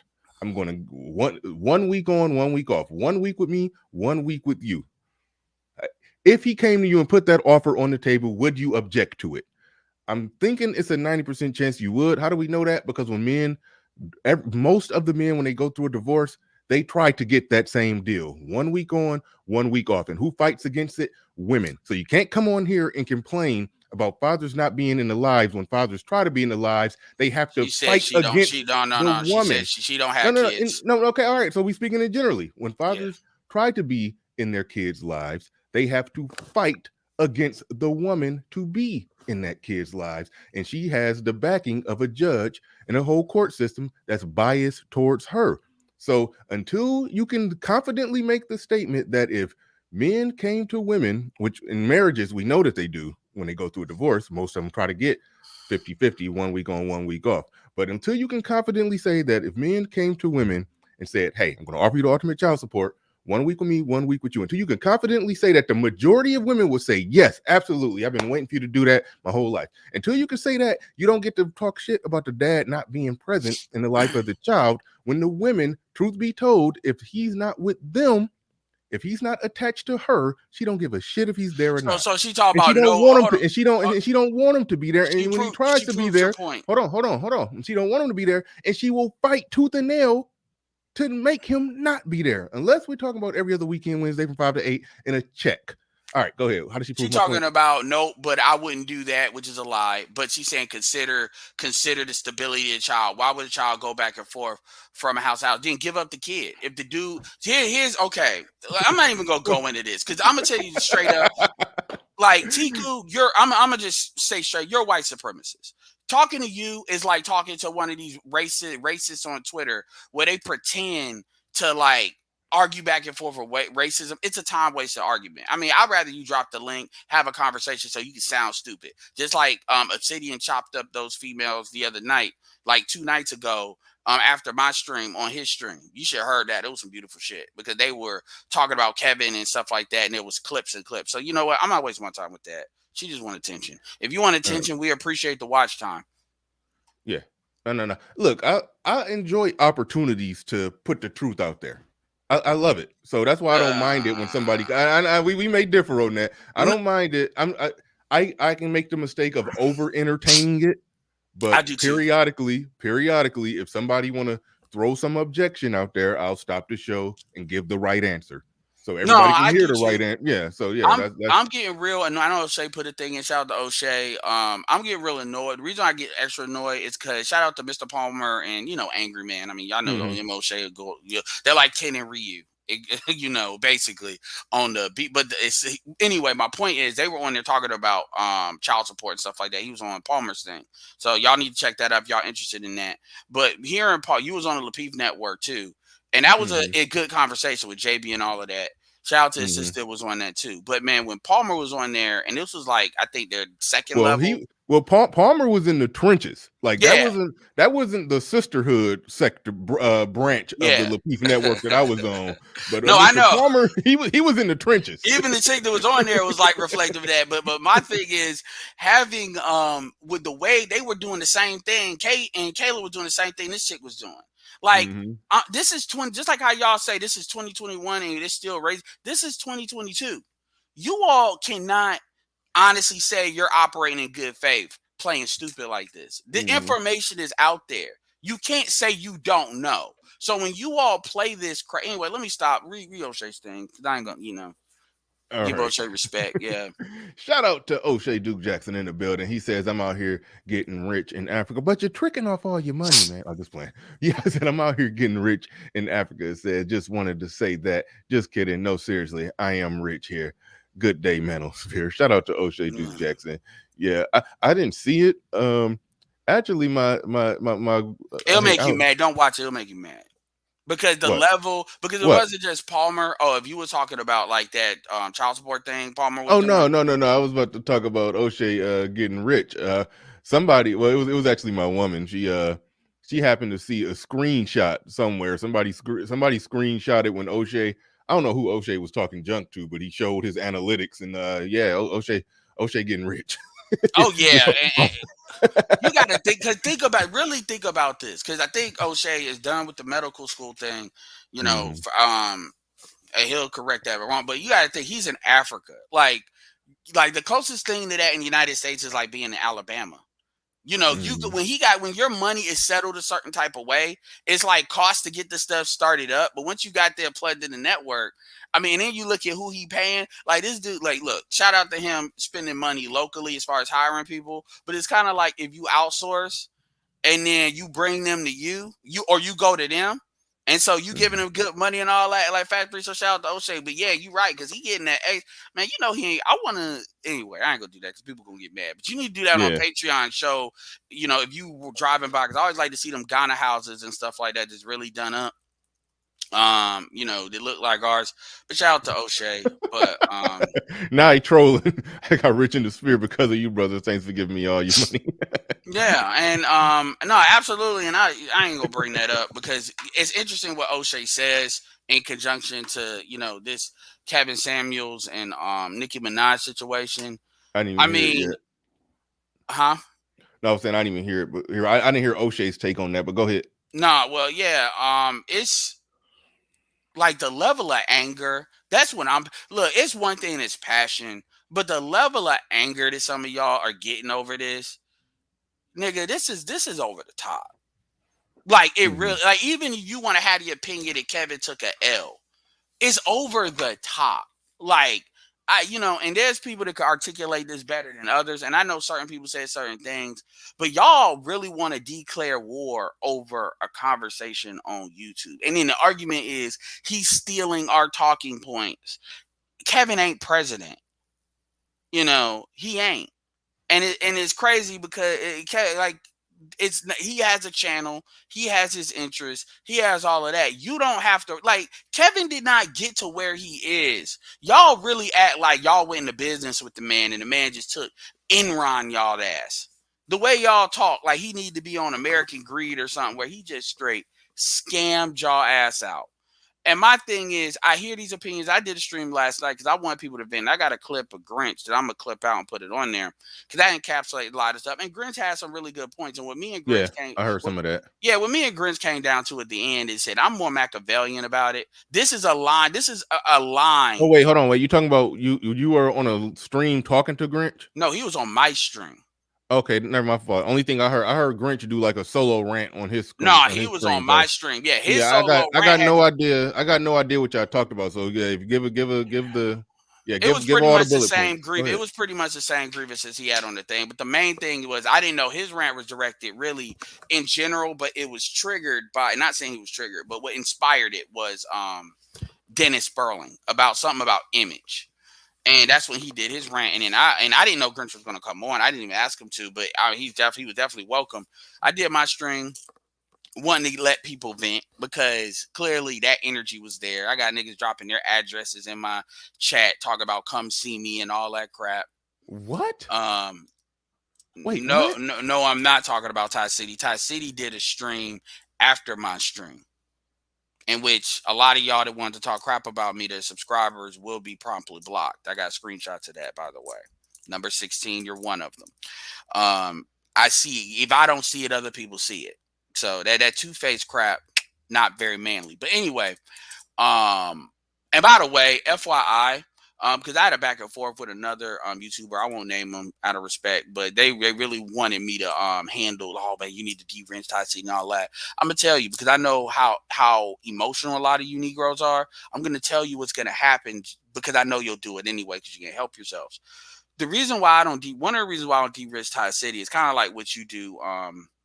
You want to have people to detract to a certain extent, kind of like I call it the accountability department. Georgia Boy. I got a couple of people that's in that department. And pretty much the thing about Ty City is when Ty City does these streams and then you all decide to talk about me, thinking you like I don't see it or people are not going to tell me, all I got to do is go to the screenshot and then I'll deal with it later. And then I will handle you all on my panel when I do. That is why niggas are asking me to unblock them. And some of these people have super chatted me. They'll ask me to unblock them, and then they get mad when I don't do it because I don't two-face stuff I don't respect. If y'all, it's one thing y'all say something to me on my chat, when y'all go into other people's chat, and Ty City is a good lightning rod. All right. That's I mean, listen. But we're gonna leave that alone. But anyway, yeah. going back to the thing, basically with me and Wrench, the points were similar to what you heard, so I'm not gonna repeat that. What came down to it, and Pablo, speak whenever you want to, because I'm talking because you know, just well, FYI. you kind of changed the subject. Pablo came up to talk about the Ricky Smiley aspect. Oh, okay. So I mean, well, we already put a final bow on that one, and we moved on. But I mean, we may end up going back there. So basically, this is just his limit. When it comes to the tolerance of like letting a strag do something is what Grinch was saying. I said I'm more Machiavellian about it. I said the ends justify the means. Like you are like when you look at promotion and what it takes for us to get the maximum amount of black audience possible. And because we get it it gets disseminated to us anyway, if you know how to capture that audience. 173 subscribers, and the fact that she didn't cuss him out. 173 million. Yeah, million. Yeah. You know, I don't see it as a big deal versus dudes are looking at this moment. Like, first of all, even the quote unquote eat a dick comment, y'all making it like he told her directly, or because she said it, it was what it was. And she made it very clear. She was talking about dudes with TikTok. They were basically using his information. But I know I heard that. And I know you all got critical thinking, but you all are basically you. And so what a lot of people are doing is they got their own intention. All right, hold on, wait, Ed, are you responding? Okay. I heard, are you saying that people are saying that she told him personally, looked him in the way they're implying? Are you okay? So you're saying that people are saying that she told him to eat a dick? Well, they're basically implying that. They're making the way the energy is they're making it say, "Oh man, you let him say eat a dick. You didn't respond. You responded." Yeah. Even on the nine thing. The only thing I'll say about that, and I said this earlier in the beginning of the show, but since it's like a double, damn near triple the people in here now, I'll say it again. only if she's really, really smart, which I'm not necessarily convinced that she is. She said what she said about them guys on TikTok and rounded it all out with the eat a dick comment. She said all of that because that's what she kind of wanted to say to him, but she figured out an indirect way to say it. Like, by what I mean by that, she literally said, "Well, I'm not talking to you right now. I'm talking to the women in my audience." And then she said, "And the women, don't Why be do worrying about." that? Yeah, we said, "Why would she do that? Like you Why are why Nicki why do a Minaj. round?" This is Oh, a go ahead. random ass. This is you're Nicki Minaj. This is a random ass nigga, and he's here because the women were basically gassing you up, saying all the negative things he did to them, basically showing the clips and stuff. Like you're talking like think about that for like I like Bernard. If you were, let's say you're worth you got somebody where somebody's telling you it's causing trouble and you're worth like $20 million. We know Nicki Minaj is worth more, and then you're talking to somebody that is like 100,000. Why Yeah, would you do that? Or better yet, let's say you're in an office and then you're the general manager and somebody's an agent and a dude at that, not even a female, because we get the politics with that. Why would yeah. you do that? Especially She with she her wouldn't reputation being from New York. she wouldn't have to do that. So why would you? That's what I'm asking you because that's what I asked myself in regards to that. Like, why I would don't you? think she would. Like, what is the Uh, backlash if she doesn't do that? I get your point. I get your point. She wouldn't have to. he he have reason why he might want to walk on eggshells around her, Yes, but she has no reason to walk on I eggshells agree. around him. Exactly. She could treat him like an insect on the table, just so He it's no came to reason her to. show too, so Yeah, it was on her home turf. She's a I woman. heard. She's Okay, black. hold on, wait. Do you know the origin story of that? Was he just in the chat room, No, or I did don't she know the reach out to origin him? story. I don't know the origin story. I know he's on her show, which means she's in a comfortable spot. Now, I would like to know if somebody knows that. Now, he had to have been in the chat. I mean, because I'm really thinking who would have reached out. Like, I don't know. I really don't know.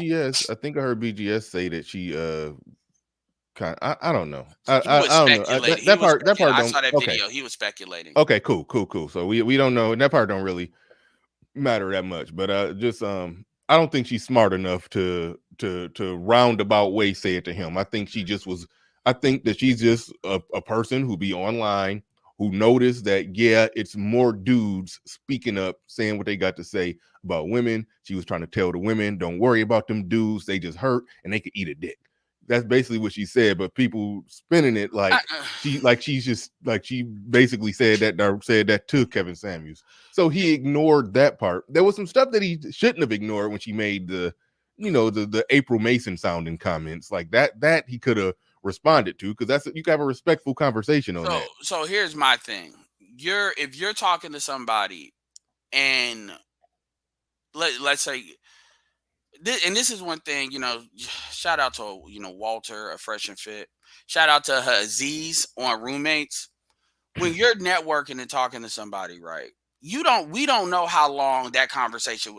We don't. That wasn't a formatted scheduled thing. It wasn't like he was sitting there with Joe Budden or where this is going to be X amount of time and you're going to have this conversation. You don't know if that stuff could be cut off immediately. And if you're trying to, I'm not saying what his intentions are, but if you're trying to use that as an opportunity to flip that into something else, like a general Hey, conversation. wait, hold on. I put super chats on the board and I don't even read them. But Rod, chill out. I listen. I don't disrespect Angry Man, so I don't appreciate super chats. People don't drop super chats taking digs at him. I disagree with him on some of his analysis on Kevin Samuels. I disagree with him on some of that. But as far as I don't. It nah. That chill with that one. Chill with that one.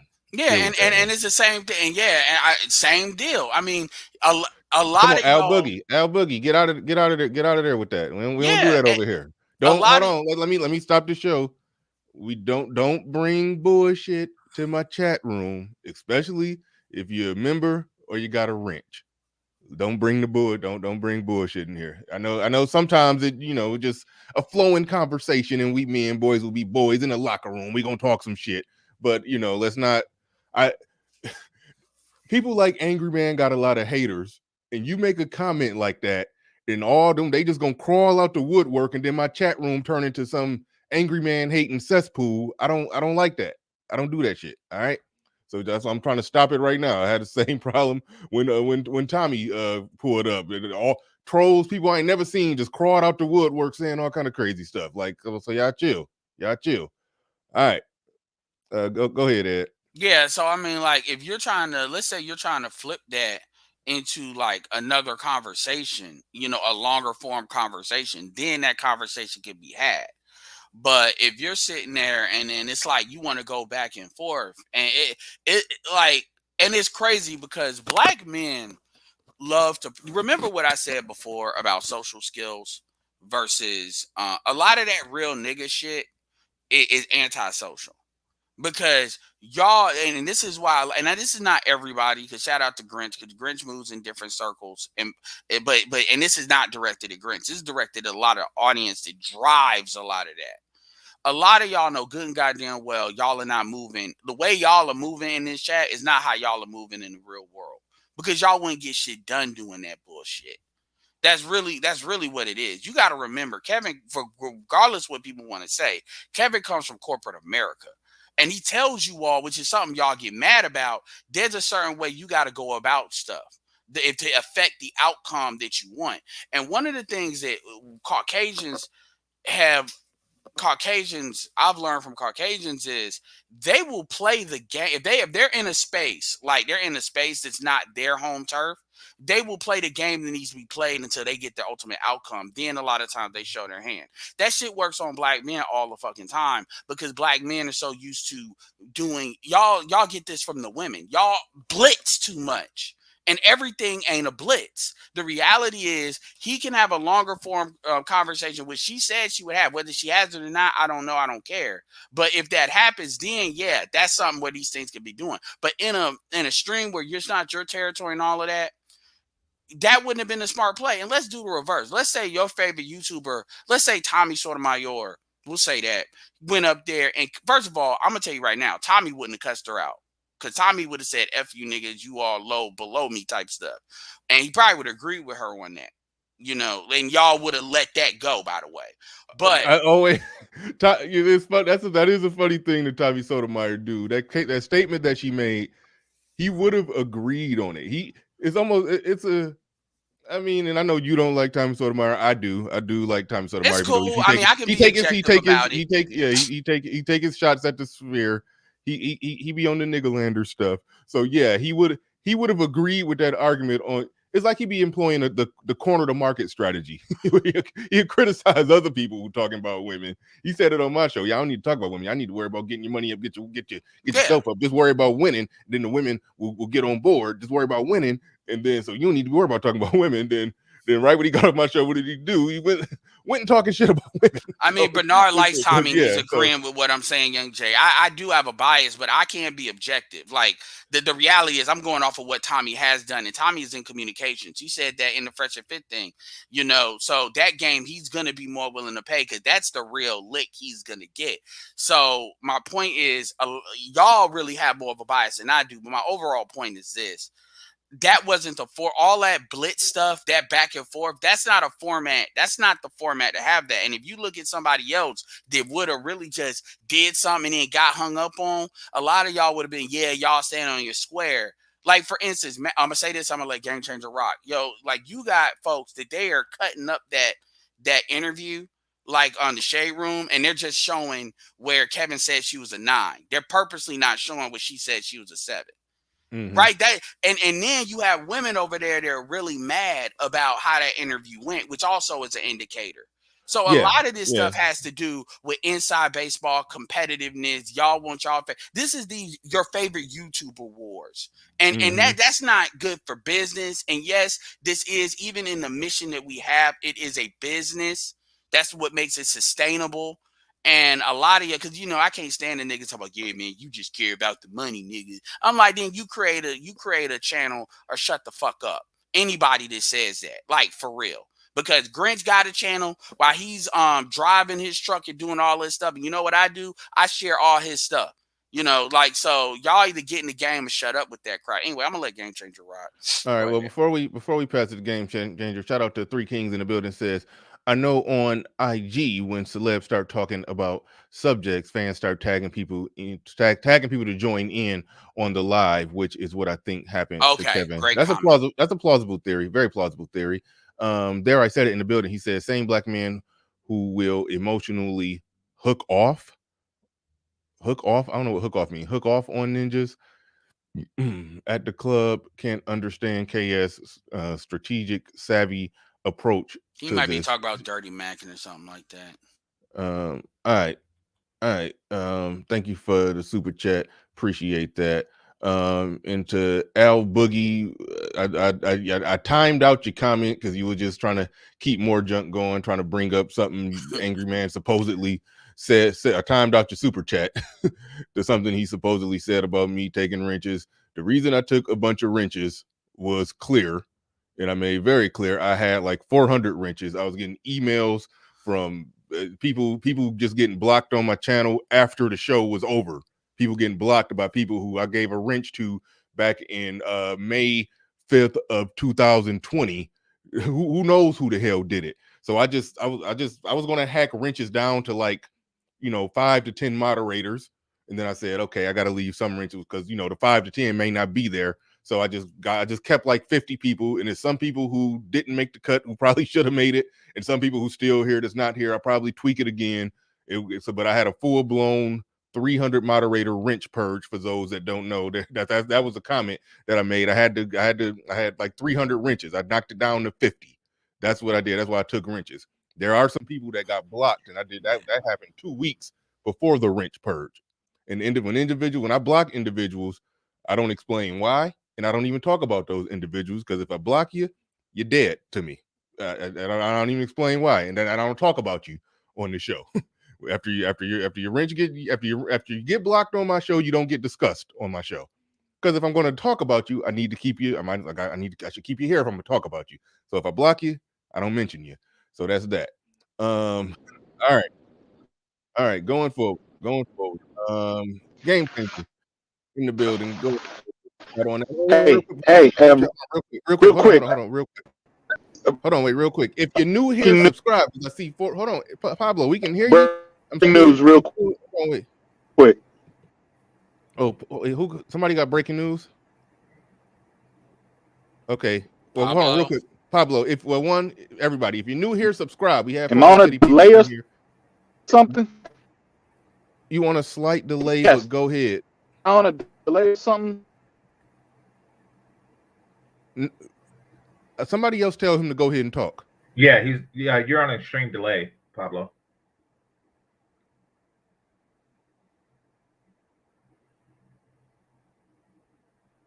All right. So, somebody said something interesting in the chat room just now. They said, I think Tommy Sotomayor would have done a better interview with Nicki. And that's a fair point. Now, I would counter with, how come he didn't do a better interview with Nicki? And the reason is because she don't want to be interviewed by that nigga.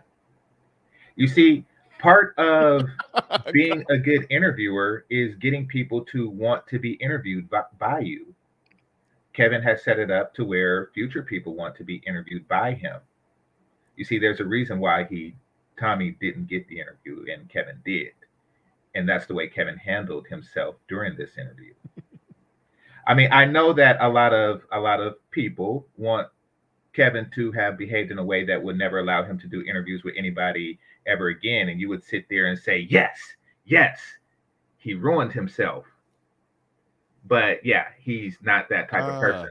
Now, wait, hold on, wait, Tom, to make sure we understand that right. You're basically saying the route for him to go at her or let her have it, or just, I mean, I don't think people necessarily root for him to just cuss her out. That's what the most ignorant people want to do. But they wanted him to firmly challenge when she went off on the whole eat a dick thing. When she was talking to him, she was talking indirectly. She was talking to other people, talking about other people. That she was talking about the guys that talk junk about women. She was talking junk about them and close it off with eat a dick.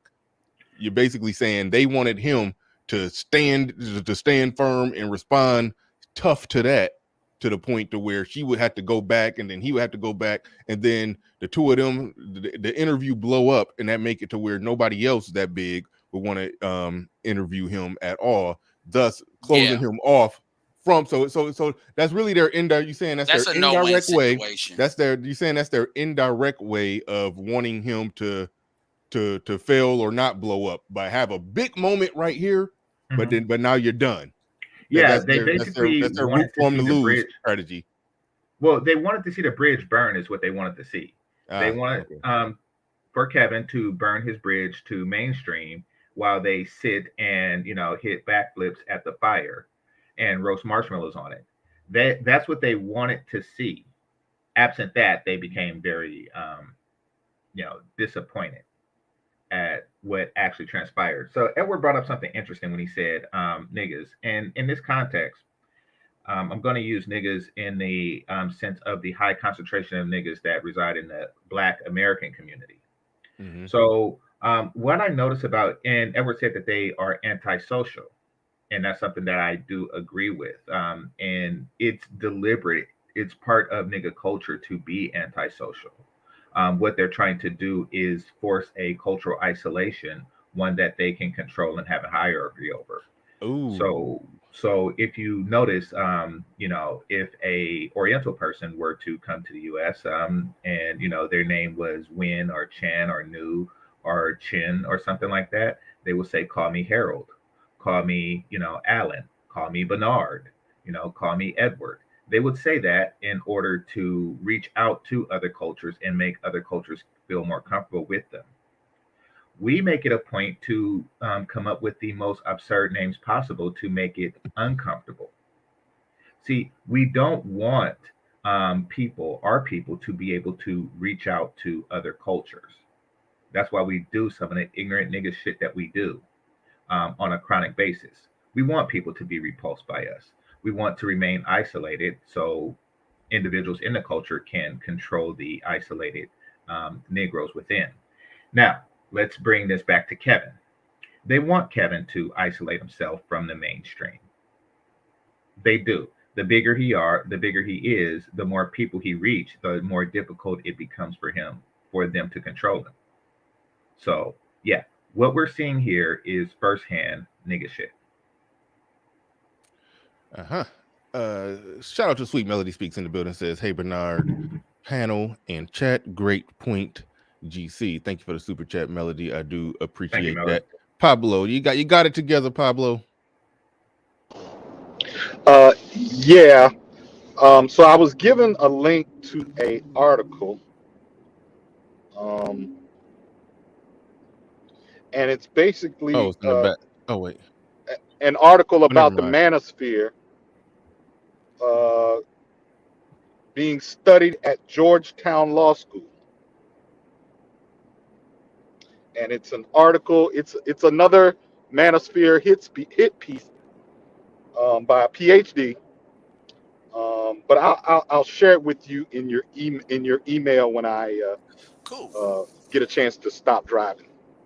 Okay, cool, perfect. I definitely check that out. Right. I may have to cover that tomorrow. That sounds like something I got to cover tomorrow. Yeah, definitely. No, absolutely. I mean, the thing about it is, they got to say something, because the stuff it's getting to the point where they can't not say nothing, and that's a victory in and of itself. Mm-hmm. I mean, Obsidian already showed like why these people don't engage with us verbally, because they can't. All they can do is write the little papers in a safe, comfortable room, even though they're supposed to be the intellectuals. Like, they're not going to talk to, let alone Dr. Tia-San Johnson. They're not going to talk to Ronald Neal, Dr. Thunderbeat. They're not going to do that. And they have their certificates that matches theirs, because if they look bad, they're going to get the same kind of backlash. They can't handle the kind of backlash that like Kevin's getting right now. Yeah. Well, let me say it like this. And a lot of people have made the argument. A lot of people in this space have agreed with the argument. I'll taking Fresh and Fit for an example. They say, "Oh, well, they're just using those little talking points on bimbos. Like these aren't intelligent women." I'm like, okay, well, what would happen if some PhD feminist came in there and talked to them? Well, let me flesh it out. Would her bullshit arguments actually hold up? Now, Obsidian was in the ring with a PhD physicist, fighting at probably 25% strength. He wasn't even trying at first. He was chilling. He was being obtuse and not really. But then by the end of the video, it looked like he sounded like he started getting tired, and he started just he started just punching back with one hand behind his back and made her look stupid. So it's almost like nobody's points are really going to hold up to the stuff that we say in this space. Well, the bimbos are actually more capable of putting up an argument because the bimbos have social value. Like with fresh and fit conversation has to do with social intelligence. So the book smart crack. Like, cause think about it. How many PhDs are like really sexually attractive?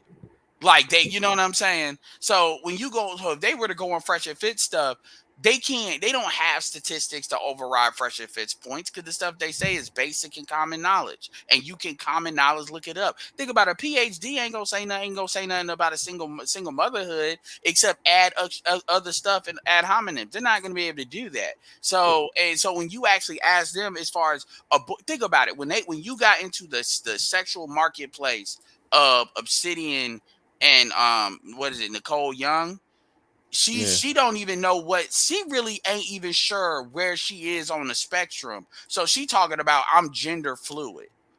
You know what I'm saying? So she didn't even want to have that conversation at all. And he didn't ask it directly, but when he asked her about, because he thought because she's saying she's queer. So she's queer, but she's a heterosexual at the same time. You're like, I don't understand that, at all. She all over the place. You see what I'm saying? She was sounding like that chick that me and the Hood Conservative was talking about the other day. I don't know if y'all saw that. It's on members in Patreon. She was sounding. And one that thing bad. I want to add into the conversation, I'm curious as to all of y'all's opinion, is compare this quote unquote backlash, because honestly, you niggas are past. Don't make me get on my channel and be like, all you niggas that really feel that type of way, go ahead and leave and do yourself a favor, because that's where I'm at with it, to be honest with you. But I'm curious, when you look at the Asian doll situation in Fresh and Fit, and then you compare that to this Nicki Minaj situation, because I really want to put a visualization on because personally, I think it's a no-win. I think what it really is a lot of niggas on different degrees of not liking Kevin, or different degrees of Kevin shouldn't be, quote-unquote, the guy, which really he's just further along on his social media thing. He shouldn't be the guy, so they do the same thing with Tariq, where they start saying every time Tariq gets on TV, they used to do that. He took an L. I've seen this before. And because the Jared Taylor thing was the closest thing that actually looked like an L, people ran away with it. Yeah, people ran away with that. But they'll try to say every time he's talked, it was an L. I can say he took an L, but are you saying that pro blacks were saying he took an L? No, I'm talking about anybody that don't like Tariq, like even in this space. So Tariq has been let's say he's been on TV 5 times, and out of 5 times, he's won. Like, I'm talking about times where it's been like 3 against 1. Because I remember the situation with, anyway, I'm not gonna go into Yadit Tawilde and all of that. 4 out of 5 times, he's pretty much come out equal or on top, and then one time he probably took a legit L. And then people try to make that the whole thing, even though technically that's the least exposed situation. You see what I'm saying? And by the way, Tommy was very agreeable to Jared Taylor as well. But people give that a pass, and it's like y'all want to say we know Bernard. We know I'm not talking about you, but you know who I'm talking about, and you're not. Let me ask you this: do you think you're an exception to that? What I'm saying, or do you think you're? When you said people, are you saying people gave Tommy? Okay, who are you saying that they gave him a pass for being agreeable? We'll say the space, because when you look at this space, no. I will grant that this space gave. Oh no, let me explain it. This space gave more of a pass to Tommy because he was being too agreeable. But if you really break down a lot of what Tommy says, he actually agreed with Jared Taylor. So that's really what was going on there. He actually agreed with him. Like this space is a lot of people in this space don't agree with the over the top pro black talking points. The everything, no matter what the question is, the answer is white supremacy. A lot of people in this space don't agree with that. So a lot of people in this I understand space, that, but then hold on, but that's where the pushback against Tariq Nasheed came from, because we even before Jared Taylor rebutted his talking points, a lot of us already felt like Tariq Nasheed talking points. Some of them were kind of stupid and over the top. A lot of us genuinely felt like that. But it is a completely different thing from, Tariq Nasheed going in there armed with all the pro blackity black, we black y'all talking points, and then got picked apart versus being completely 100% agreeable to the absurd stuff. But if you listen to what Jared Taylor say, a lot of what he say, some of it is some of it is out there, but then some of it is reasonable. So I think they both kind of met The in a thing about reason. Jared Okay, go Taylor ahead. is Jared Taylor, like if you compare Jared Taylor and Richard Spencer makes a splash for attention. Jared Yeah. Taylor is older, so he's more like a lot of the difference between Jared Taylor and, for instance, a Kevin Samuels is his people are gonna know how to shut the fuck up, know what you're doing, understand. I'm not saying that you can equate it with Kevin, but I'm gonna equate it in a way of somebody was talking about hierarchies. It might have been you, Game Changer. White culture has much more of an established hierarchy. And even in white supremacist culture, if you're there because you're the elder, it don't matter. They may not like it, but they're not even gonna verbalize what they don't like, because at the end of the day, they're like, okay, you're the guy. You kind of see that a little bit with Peacemaker, that show, versus with us, and Game Changer can speak on this better than I can. They don't want that. It's this Highlander syndrome. It's this Lucifer. If it ain't my dude, I don't care of it to be there. And I'm not defending Tariq. Okay. I'm just saying in that way of Kevin. Hold on, Game Changer. I'm just saying in the way of Kevin, we have seen a pattern of this. Kevin has talked to Tommy Lee, Blue Jasmine, Brittany Renner, and the truth is, y'all are gonna get mad no matter what happens. Because a lot of y'all are used to somebody flipping the table over. Like, this is what Tommy does, and y'all like that. So because somebody doesn't reflect that style, and Jason Black. Hold on, wait, time out. Just real quick. Hold on, Ray. I'm gonna throw it right to you, Game Changer. Yeah. If you go look up when Tommy Sotomayor was on that Vivica Fox show, he stood on his talking points, but he I won't say he caved. A lot of people criticized Tommy. People did the same thing to Tommy. Tommy made it to like essentially a mainstream talk show, and people criticized him because he carried a level of professionalism and understanding the audience, understanding the setting, understanding where he's at. He did counter talking points when he needed to, but he didn't go off snap and say everything that he would have said on his show. So there's one aspect of it that goes back to Game Changer point. People will root for somebody to do something that will negatively affect them in the long run, and that's their own little way of essentially rooting for this person to fail by shutting off all his access to the mainstream. That is an aspect of it. Another thing that Ed touched on that was real good, at least I think he was trying to say this. I was, caught up in the hurricane. I think he was trying to say that some people will switch up how they think, respond, or feel about a certain thing, whether or not it's their guy doing No, it. absolutely. I say that black men look at, do I like this nigga? And then they make their decision. See, I don't, even with Tommy, I don't do that. And then I'll leave it at that. I've said that before on my channel, by the way. Like, and I can show verifiable evidence where you all will have literally 180-degree things depending on who the dude is. I've actually tested this over time. I don't know why y'all are fronting. Now there's degrees to how extreme dudes do with that, but it happens. Anyway, I'll go ahead, Game Changer. All right, go ahead, GC. Okay. Thank you very much. So, and I'm gonna hop off to let y'all rock. It's been a great conversation, man. Good stuff. Yeah, no worries. Thanks, Ed. I'm on too, Bernard. If you have anybody else in the back that you want to bring up, I'm out of here. Well, no, it was just one person in the back, and I just brought him up. Okay. You could drop down if you. If you just, because sound like you're still driving. So yeah, you can go in and drop down. Come back when you get. Come back when you get stationary. All right, cool. And deeper because that's a weird name. But yeah, what's up? I'm gonna mute you because you got some little hissing feedback. So I'm gonna mute you while Game Changer talking. But go ahead, GC. Okay, that was a very good point that you brought up about Tommy and the Tyra Banks show. So you're right. I thought that was Vivica. Oh yeah, I'm sorry, Vivica Vivica Fox. Fox or Tyra Banks? I don't think No, about no, it was Vivica Fox. That was her like last ditch effort at a continuing career. But it. yeah, and now she's on Fox. So anyway, Hmm. um, it's not really because the black community don't have a hierarchy, and it's really not the fault of the black community for not having an established hierarchy. It takes centuries to develop one. It takes centuries to determine who's going to be king, who's going to be lord, who's going to be the elite class, and who's going to be the peasantry. That something like that takes forever for a culture to develop a class hierarchy because everybody wants to be on the top. Our culture, our ability to do that began in 1865. So it's not really, fair to compare us to other cultures who have hundreds, thousands of years of history in order to establish this hierarchy. Now, the problem, however, with not having a hierarchy is, how can I say this? Is that it leaves an opportunity to create a negarity.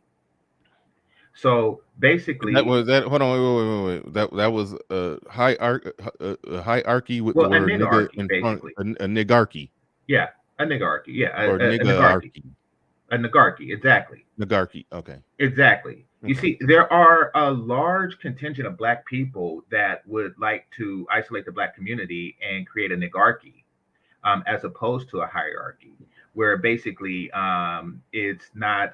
it's not going to be built on a meritocracy of any type. It's going to be based on a negatocracy and making our Meritocracy. community into a permanent state of nigginess where the leaders are niggas and it will be a nigarchy and basically the most niggest nigga will be the leader of these nigarchy. Now Kevin is not a nigga. Therefore, they will not give him the opportunity to be at the top of a hierarchy because that would make the community more of a hierarchy and not a nigarchy. So we have to be vigilant of this. There are those out there that would like to make the black community proper a nigarchy. We can't, let that happen. Good stuff. I love it. Listen, man. Comments like that. That's why I rock with Game Changer, man. That was beautiful. That was beautiful. Um, Go ahead, Wizard X. Go ahead, Wizard X. You got Hey, it. how's everyone doing? Doing great. Doing Doing great. great. Thanks for asking. Great. I have one question. In terms of Kevin Samuels going mainstream, my question: it wouldn't it be better for him to, I guess, go mainstream for a purpose of disrupting it rather than joining it? What do you mean by disrupted? You're right on the path of a real good question. Well, just explain what you mean by disrupting, so I know exactly what we're talking about. Basically, shaking up the status quo where it's not predominantly catered towards females, but it's catered. I mean, it's meant for male growth, aspects of male growth, masculinity, um, aspects like that, where it's basically it's not really a blue pill type of image that they're portraying, but more of a reality where it's more digestible. It's not as harsh as some other content creators like Tommy, but it's more tailored. Wouldn't that be? Isn't he already doing that though? But with the image, I mean, with some people. He's okay in terms of views and just the growth of his channel, the amount of views he getting, the amount of subscribers he's gotten, how big, how famous he's famous to the point to where Nicki Minaj, regardless of what you think about the interview, Nicki Minaj acknowledged his celebrity by bringing him on and asking him to rate her. Like she acknowledged his celebrity status. That part can't be denied. He became a celebrity by saying what can only be described. Some people may not like how he did it because he used women to do it. But the fact of the matter is, he used the high value man, the look of the type of pander industry that you talk about that panders and caters to women. He used that style, image, and look of that to lower them in. Talking about how to get a high value man, he lowered them in. Once he got them in there, he set their ass down and had a real conversation about black people and black relationships and hit them over the head and debated them and successfully won using Manosphere talking points. So he took Manosphere talking points and Red Pill to the mainstream. He's exactly what you said he should do. He has done that. He figured out a way to infiltrate Vagina Vision Media, and he's hitting them with Manosphere talking points and Red Pill talking points, and they haven't booted him out of it yet. They still keep coming back. So I don't see how he hasn't done that. But yeah, that there is the tightrope walk where shout out to Truth as I Know It, who didn't survive the wrench purge. I apologize, brother. I said I'm going to make some amendments. So don't worry. But Truth as I Know It said he didn't take a L. He just let some people down. And maybe those people are looking at that as the war. Maybe he just looked at it as one battle in the war to the overall war. I don't know. But unless you thinking that conversation with Nicki Minaj is the last and final Super Bowl. That's it. That's the last Super Bowl. You gotta represent right there, or that's it. Then you can make that argument that he should have made sure that he just pow got out everything he ever wanted to say to the gynocracy. You can make that argument then.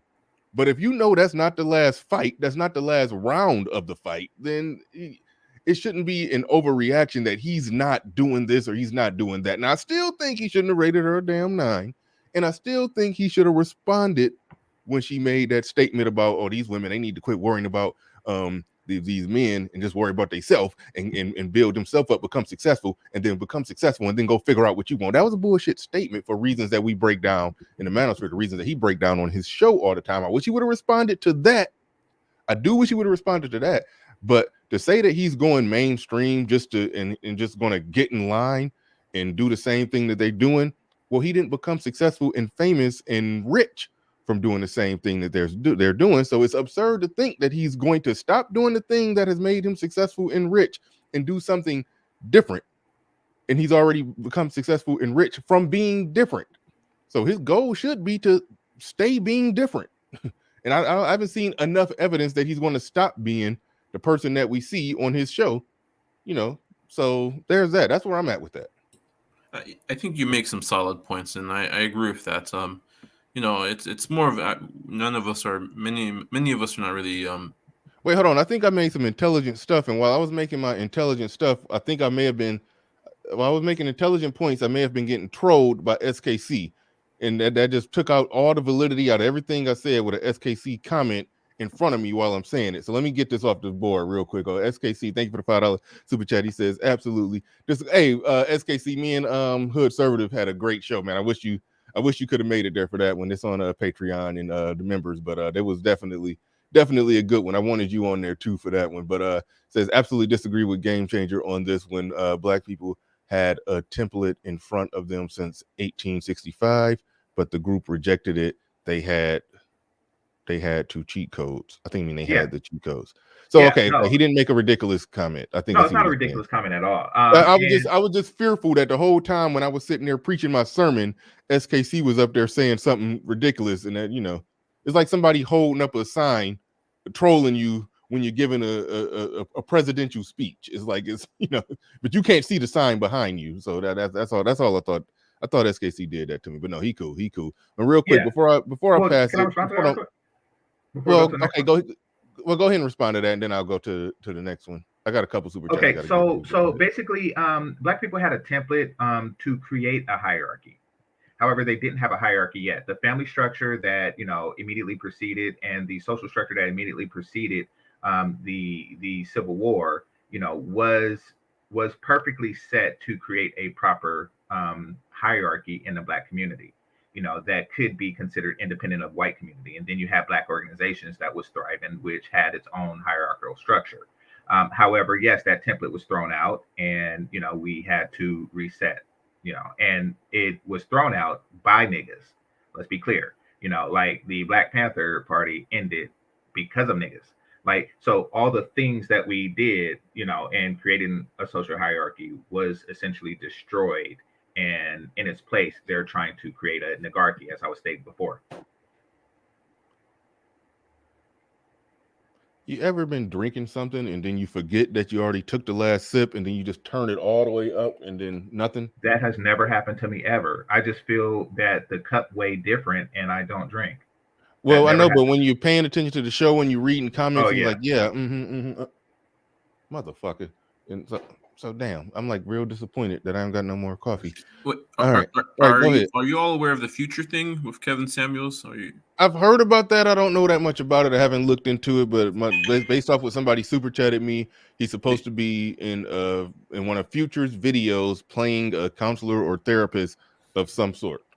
That's interesting. That's interesting, especially considering that Future is one of the shining examples when somebody has to make a point about something. Future is one of the examples we always use, and now Kevin Samuels is going to be in a Future video. So that's hilarious. AM1, I saw that you sent a super chat. I don't know if I started or saved it. I don't know if it's lost and gone. Oh, no, there it is. Shout out to AM1. I see the super chat. I'm about to get to that real soon. But Space Hopper 45 in the building. He says, chaos made entertainment tonight. Really? People should stop complaining. Bigger picture, not every interaction is a battle. Pick your battle. Well, maybe it's a battle, but it's not the whole war. It's not the whole war. But so yeah. That's where I'm at on that one. AM1 in the building says Bernard set up looking super crisp. Big salute. Thank you very much. I do appreciate that. Do appreciate that. Where is oh wait, no, I think I read that one. One moment. All right, I think I lost somebody's super chat. Think I lost some. Cool Kamazi in the building says GC and BR made great points about the hierarchy. With that being said, after Nicki interview and KS statement about the gender war being over, what are your thoughts of the gender war? And I don't think it's over. It's only over depending on how you define it. But no, I don't think it's over. I think major grounds I think a lot of battles have been won, put it like that. A lot of battles have been won, but it's still going on, and there's multiple ways to define it. And I'm not even about to get into that. I did a show on that a long time ago. I may have to do another one on it, but no, I don't think it's over. I think I think the gender war is over. Okay. There's an online gender war and there's a real life gender war. The real life gender war looks like this, and you probably won't be able to see the stats very well, but the real life gender war looks like that, where you can see children living arrangements differ by race, and you can see 36%. Hold on. Number of children live in home with. Okay, so only 36% live in home with both parents, 43% with just the mom. Okay, so clearly other groups, and when it just comes to that, okay, no, let me get that right. 36% married and living together. That's the blue. So you see right there in the second column where it says black. Hopefully I can see that. Married and living in the house with married parents, that's 36%. It's another 8% that's just shacking up but living with the kids. That's the yellow. Then you see that big ass pink that we got right there where it's just with the mom, and then that orange at the top where we do got the largest portion of kids that live with dad only, and then and also the largest portion where they live with somebody else. So there's clearly a divide when it comes to black men and black women, black relationships with children, and the whole works. There's clearly a divide. So if it got to the point to where our blue and our yellow, like even if we didn't get married and go sign legally binding documents at the courthouse, which I totally understand not doing, but our yellow portion was bigger, then at least we could say that, okay, we in a space where we're raising kids in a situation that makes sense. but we can't even say that. Like if our yellow was bigger to where it was equal with the blue and the yellow combined of, let's just say, Hispanics that are next to black, then we could make an argument that that we are doing families almost the right way, but we can't do that. So there's clearly something going on between black men Bernard, and black women. I want to point out that then there's the online. Then there's the online war. That's just a talking points war, which is a media war, which is a propaganda war, and that's still raging on pretty damn hard too. But okay, go ahead, GC. So yeah, I want to point out that with the 43.9%, it's greater than everybody else's non-blue sector. Say that again. Okay, so yeah. No, absolutely. No, I made that point too. I just didn't. I talked about everything around the pink, but yeah, that pink sector would live with just the mom only. Yeah, that's the largest portion. Yes. Yeah. So, and what I mean by that is like, if you take, say, Hispanic, right, and you add up everything that's not blue combined, it's greater than, or it's less than our pink, meaning that our pink alone is, greater than all the other dysfunctions that exist on the chart in every other community. Now, I want to point out a correlation. Notice how the more reputedly submissive the woman is, the better their stats. That's not a coincidence. It goes Asian, white, Latina, black. That's not a coincidence that it exists. I see what you did there. Yeah, exactly. People, yeah. Exactly. The woman who on paper is reported to be the most submissive, that rate is the highest because they say Asian women are the most submissive. Then after that, I think they say white. I don't really know, but I think they say white, and then so their rate is lower, I should say. and then Hispanic, Latino, and then black. So yeah, it goes right in that order with submission. Yeah. And it also goes in the order of weight, meaning that the fatter the bitch, the less likely she is to be married with children. So it also has that. And once again, we start with Asian, then we go to white, then we go to Hispanic, who start off slim, but then blow the fuck up. I hate to say it, but some do. And then we go to ours. The fatter the bitch, the less likely they are to sustain healthy households. So just want to point out that, if you ain't fucking pick-me's, you ain't fucking shit. And the stats prove it. Now, I heard somebody counter this by saying that, no, it's the income. If you base it off the income of the men, then that pink part gets smaller. And they were right all the way up until, because Asian men make the most money, so that pink portion is smaller. White men make the second most money, so their pink part is smaller. But black men, technically, statistically, make more money than Hispanic and Latino men. But then there's still that big old pink drop off. Mm-hmm. So that counter argument that I heard to it really doesn't even line up either. I think your people raise femininity, submission in weight, in cooperation, is the most consistent correlation with that pink portion right there. But all right. Well, with the blue portion, with the blue portion, that's very the pink and the blue. Yeah. Either way. No, good stuff. I like your breakdown of that. So yeah, no, I'm not willing to say that the gender war is over. No, I'm not willing to say that. All right. Well, we got some new folks on the panel that haven't spoke yet. Got what is your name? Let me put the names up so people can see who we're talking to. We got got deeper because, and some dude named Jonathan. Jonathan Barronville. Y'all may have heard of him. I don't know. Some dude. But anyway, go ahead. Deeper because. Go ahead. What you got? Hey, what's going on, fellas? Mm-hmm. Y'all can hear me? Yeah, we can hear you. No. I just wanted to clear up the Kevin situation on how Kevin and Nicki kind of started up. So okay, cool. Kevin was pretty much on ending his live, and then he just looked at his phone and was like, okay, let's try this. and he just requested to be online with her. Seemed Oh, like she okay. said, call me or something. So then he got off the phone and he kind of ended his live. Then that's when he came back on live on hers like 5 minutes later. So they had a little conversation before he even came up on live. Ah, okay.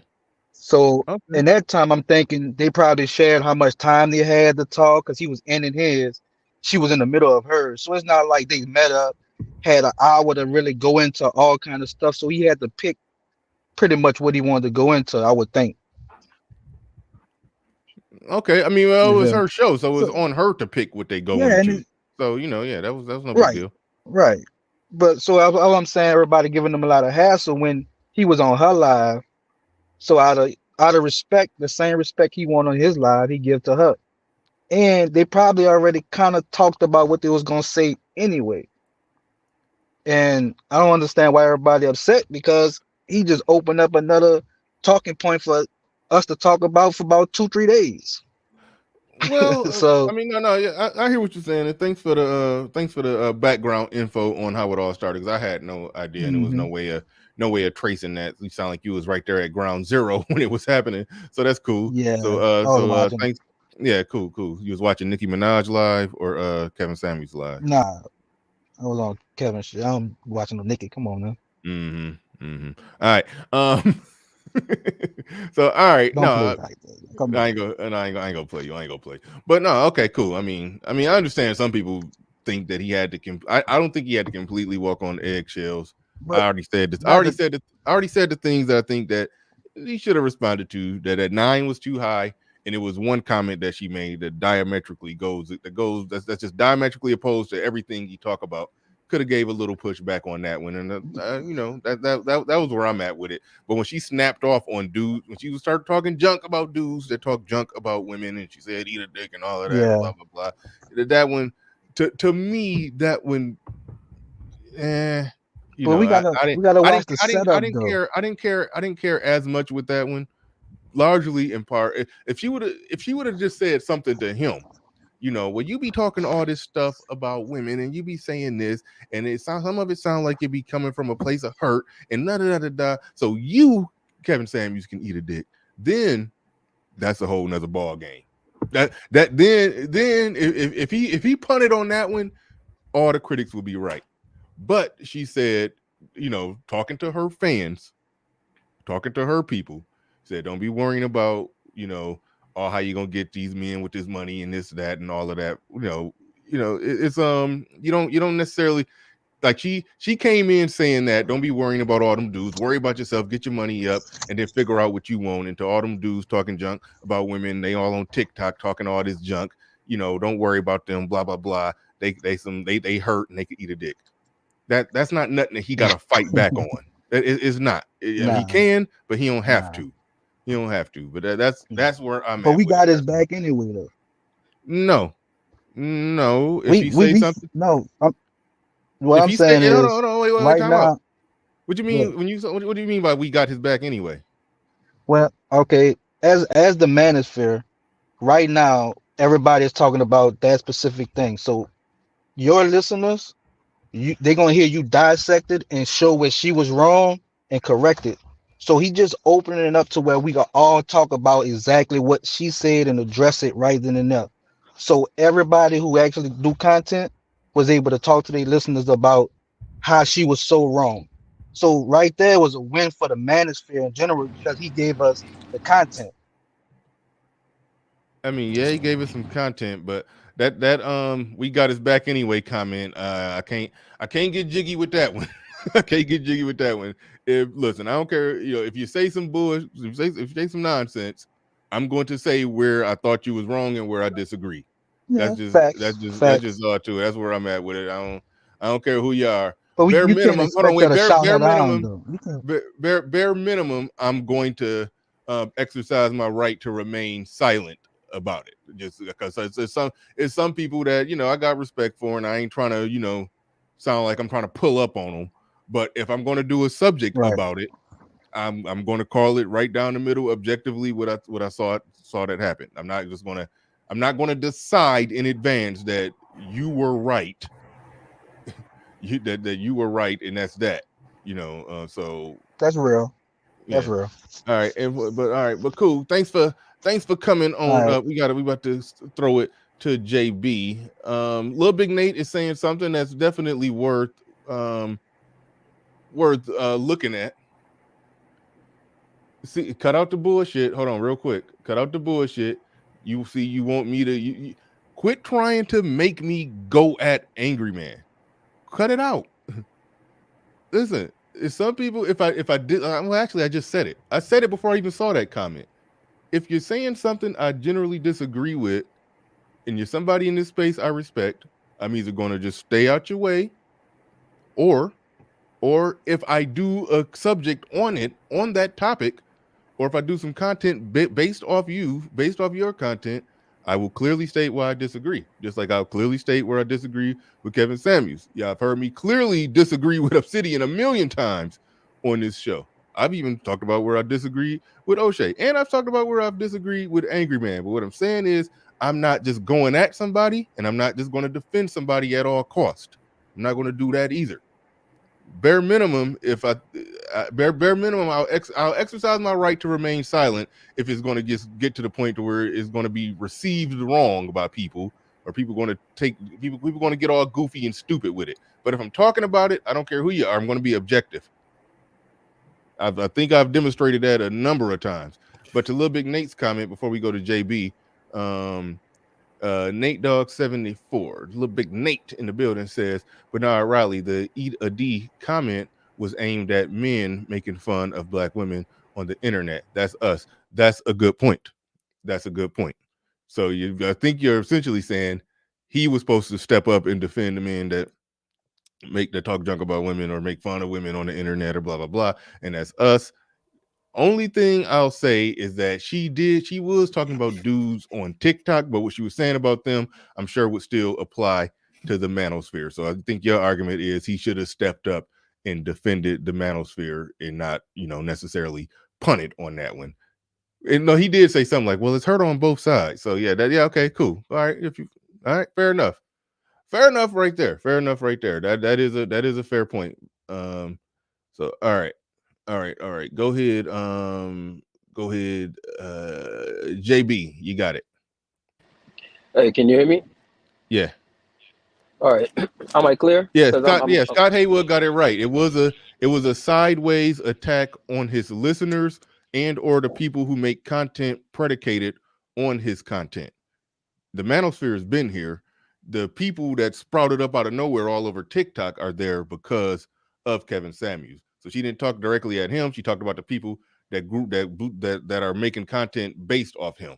So she did go at them, which I said if she's smart, that may be her indirect way of trying to go at him. But all right, go ahead, JB. All right. So again, I apologize in advance if my signal is not too good because I No, you got like three sounding good bars. now. Okay, cool. So, all right. So I'm about to say something, Bernard, because this is the same thing I said last time on the Brittany Renner situation, right? That people consistently prove that ninjas just don't understand strategy, right? And I know some people were mad at me when I said this last time, and they were saying, "Oh, here comes JB, defending his daddy, Kevin Samuels," however they were saying it, right? But the point I was trying to make last time applies here is Kevin knows the reason why Kevin is where he's at and why a lot of the cats who are upset at him are not where he's at, is because of how Kevin understands how to read the room. One, right? He understands strategy. He's incredibly smart in terms of his ability to figure out, okay, here's how I approach this situation in particular, and look at the situation as an ad hoc situation rather than, I'm going to use this moment to prove a point, right? That wasn't a moment for Kevin to prove a point. It was a moment where, one, he's getting more exposure for not just himself, but this type of content, right? And then two, he didn't just kind of lay there and let anything slide. But there's certain things where there's no reason to die on that hill. If Nicki Minaj is already coming at Kevin with the level of respect that you saw how that conversation went. She actually showed him a lot of respect, right? And so she's coming at him with that level of respect. Hold on. She came in with an energy of, the first thing he basically said, okay, well, what's your first question? First thing she did was wanted to be ranked. Like, that's coming in looking for some validation, if anything. So, I mean, she did come in. she came in peace like that. But anyway, go ahead. Yeah, and that also shows that she actually values what his validation, right? Because otherwise she wouldn't ask for it. So in other words, she's coming into it, respectfully, right? And y'all just want him to go and beat on her and whatnot when that wasn't the point. That wasn't the point. And in fact, there's actually several goods that come out of this. People so focus so much on the bads and the potential negatives that they don't realize the number of goods that come out of this. Like earlier today, I was looking. I think it was on a Reddit, on a subreddit. And there, you know how Nicki Minaj has like the Barbies, like the bees, whatever, Yeah, like her I whole don't get it. I think right. But barbs. I think that stands for barbiturates. That's what they. Anyway, correct. go ahead. But some of some of them were actually. Go ahead. You kind of a joke went over your head. A joke went over your head. Just go ahead. Go ahead. No, you kind of broke off. All I heard was was barbs, so I didn't hear what you actually said. But anyway, all right. What I was about to say is that I saw some of her cult followers actually defending Kevin.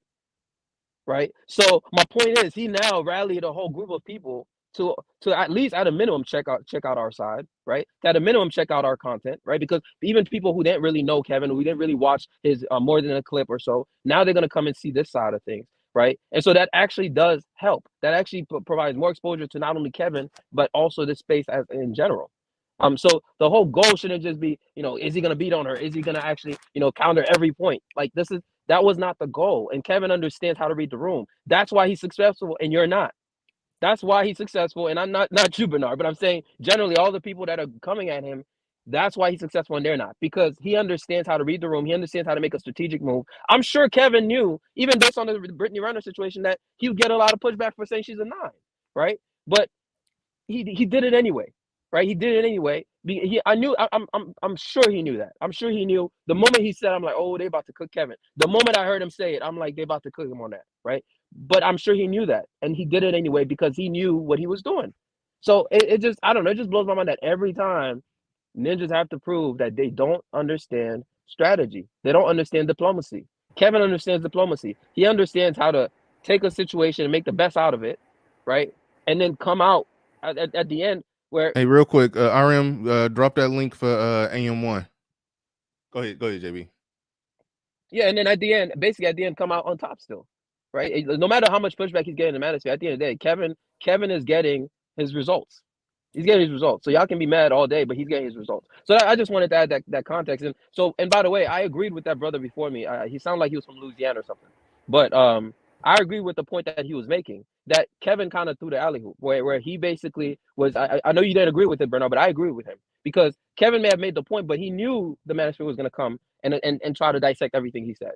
Right? He knew it, and so why have him take this moment and try to die on that hill when this space is going to actually dissect it anyway? And he also gets more content from to actually go back on his channel, and now on his channel and in his home turf, he gets to actually break down the things he wants to break down. And so he's gathering people to come on his side, and then he can actually break it down. And that moment is just take advantage of that moment the best way you can. Be as diplomatic as you can without losing your standards, obviously, right? But still understanding diplomacy is important. So anyway, that was just my only point. Well, right, so okay, I want to. I disagree with definitely you. Good stuff. Hold on, real quick, GC. F. Holland in the building says, "How about we milk this out and do a subtitle challenge, since everyone seems to see different things in what was said between the two." Well, thank you, F. Holiday. Appreciate the super chat. Also, Nick Penn in the building said he punted is the best description. Strategic for sure. Salute KS.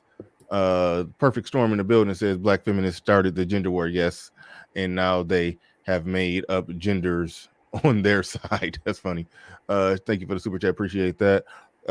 If laws don't change, it's not over. That's a fair point. Somebody's saying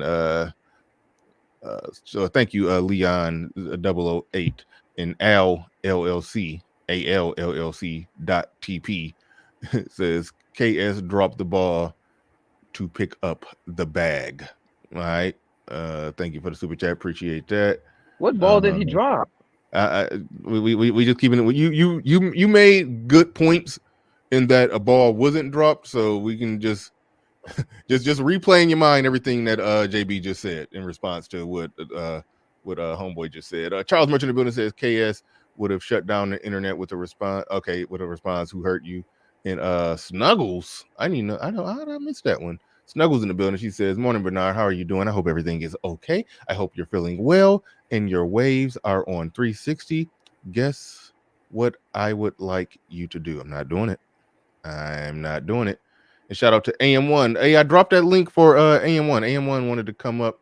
Drop that link for AM1. Dang, I wanted to not miss a point that Little Big Nate made.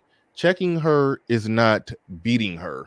So I think Little Big Nate is looking for something like this.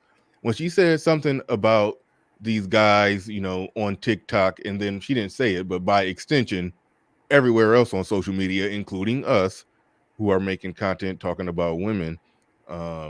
When she said these guys are hurt and blah blah blah, and closed it out with "eat a dick," I think Lil Big Nate is saying that he could have said something along the lines of, "Okay, yes," with some, I'm trying to think of the most diplomatic thing he could have said. If he didn't want to blow up the spot, but he did want to basically check her on what she said. Didn't want to blow up the spot, but wanted to check her on what she said. He could have said, "Well, yes, with some people they are talking from a place of hurt, and some of them got legitimate things to be hurt about, because there's some legitimate things that have gone unchecked that women do when it comes to their interactions with men, when they're dating or relationships with men, and their overall interactions with men. It's a lot of things that men do need to get off their chest, and a lot of the men that are saying all this, not all of them, but enough of them, are making really valid points that need to be considered." He could have said something like that. That would have been diplomatic and non-controversial, but didn't just let it ride. I think that's what Lil Big Nate is getting at. Well, I wanted to make one point. Hold on, wait, no, Game Changer was next. Game Changer was next, and I'll throw it to you. It'll just be right quick. JB, I agree with everything you say, except for the portion where you say that niggas don't understand strategy. Niggas understand strategy, they just don't like it, because it's not a nigga thing to do. Therefore, they don't embrace it. But they understand it. They just don't want to embrace it because it works. And people tend to follow what works. So they, once again, if that happens, then a hierarchy will be set. Like when Agamemnon, used a Trojan horse, literally, to sack Troy, that was a strategy. It wasn't brute force. It wasn't, we're all going to charge the wall and die in the process. That would be stupid. They understand it, but the reason that Agamemnon was in charge is because he understood strategy. They know strategy. They understand it. They understand its existence. They just don't like it because it threatens their negocracy. It threatens their negocracy, and that's all they have. Is the hope that one day the Black community will be a fully established negocracy. Like, for example, I've never heard that word before. No, I just made it up. But it's appropriate. That's what they want. They want a negocracy. They want you to do the stupidest unstrategic thing there is, which is they understand strategy. They just don't use it.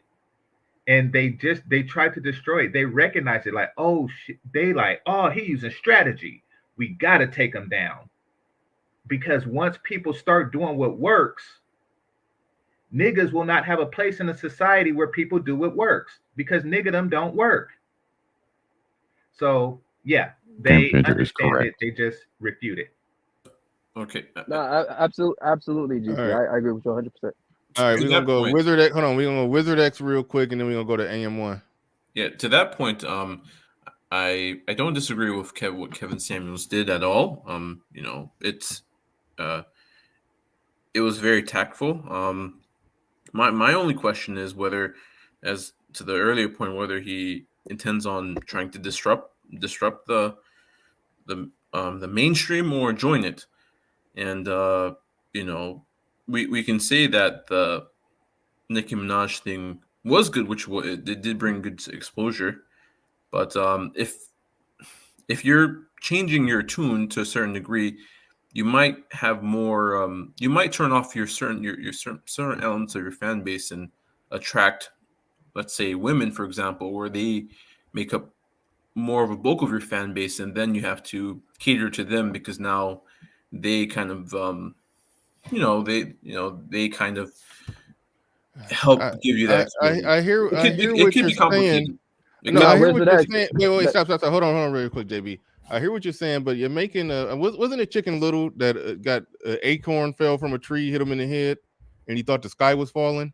I think that was Chicken Little. I think, yeah. Okay, I think that's what you're doing. Like, only thing that happened when he went in, did a somewhat impromptu interview on somebody else's channel, he went a little light. And you're taking that to mean that he's making it mainstream, but he's just going to change up his content and just assimilate into the mainstream. No, I'm and just factoring become the future thing as well. Then I'm some other elements. I'm just observing at the moment. That's all. Like, okay, Yeah, but where's it at? we've seen no evidence that he's still standing on everything that he stood on from the time, everything that blew him up. Far as what I could tell, he's still standing on that. We just saw him dial it. We just saw him dial it back or dial it to a halt when he was in a conversation with Nicki Minaj. That's the Which it only was a thing. good strategy. I agree. It was a good So strategy. Bernard, here's the thing. Real quick, JB. Then we got to go to AM1. Yeah, so we have you were about to say we haven't seen any evidence of this, but we've actually seen the evidence of the opposite, right? Because we've seen how, again, Kevin understands how to read the room. That's the point I was making, is that just because he went, let's just say, light and on Nicki Minaj's platform, he's not on his own turf, right? He's on her platform.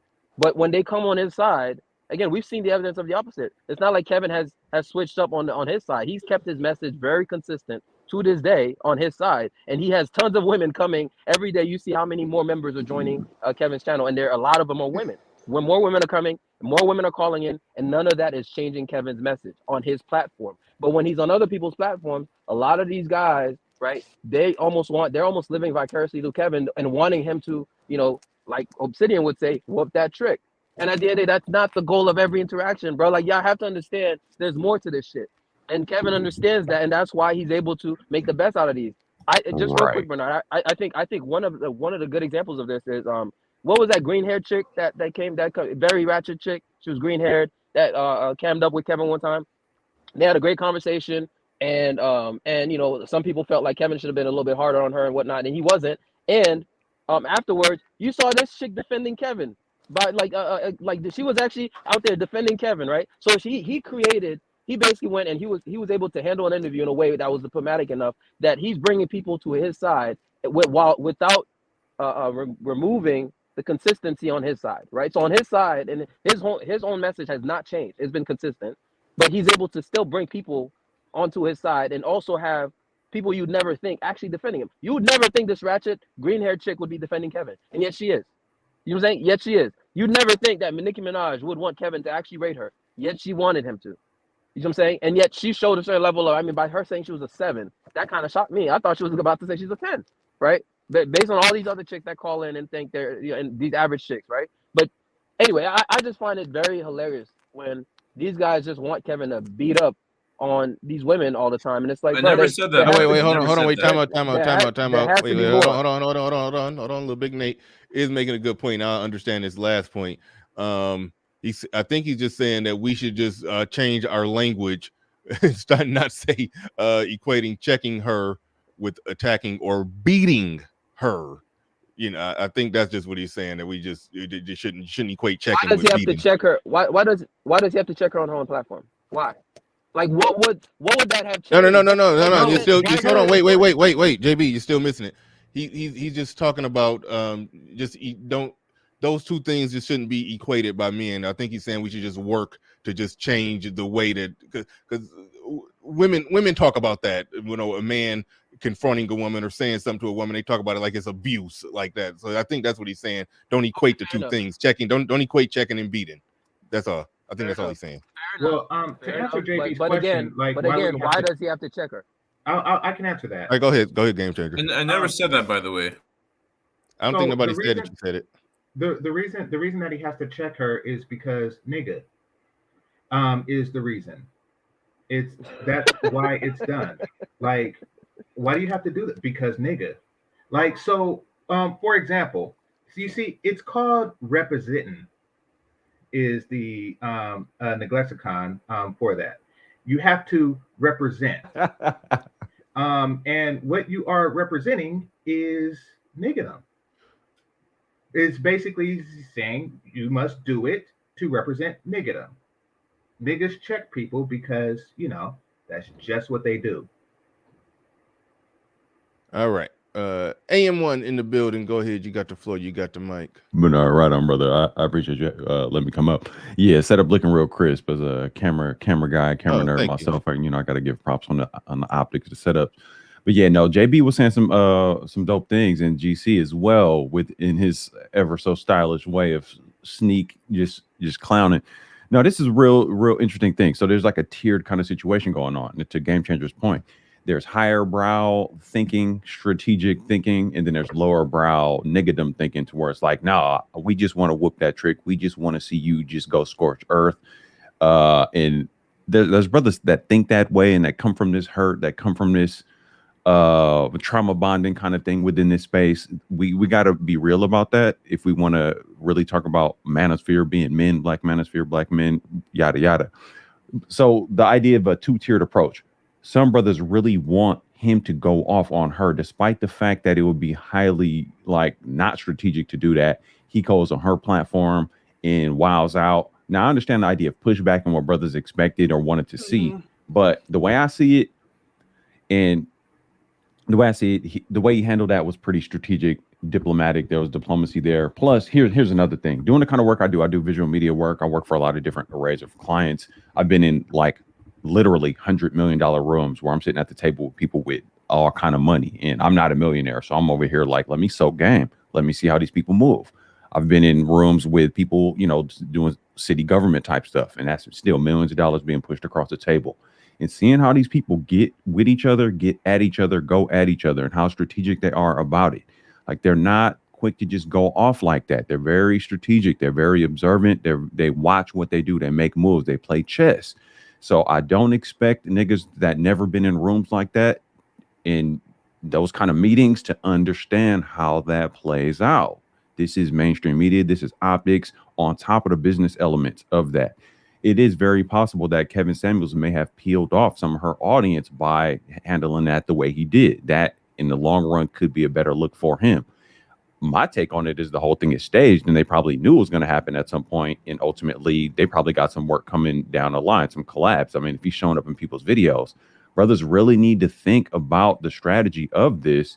And ultimately, Kevin Samuels doesn't even claim to represent the manosphere.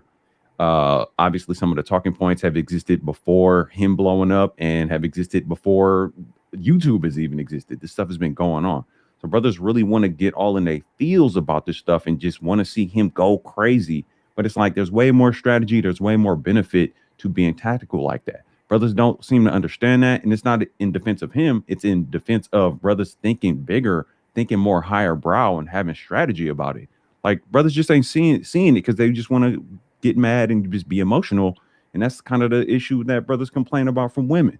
That brothers got to figure it out. Go ahead, Joe.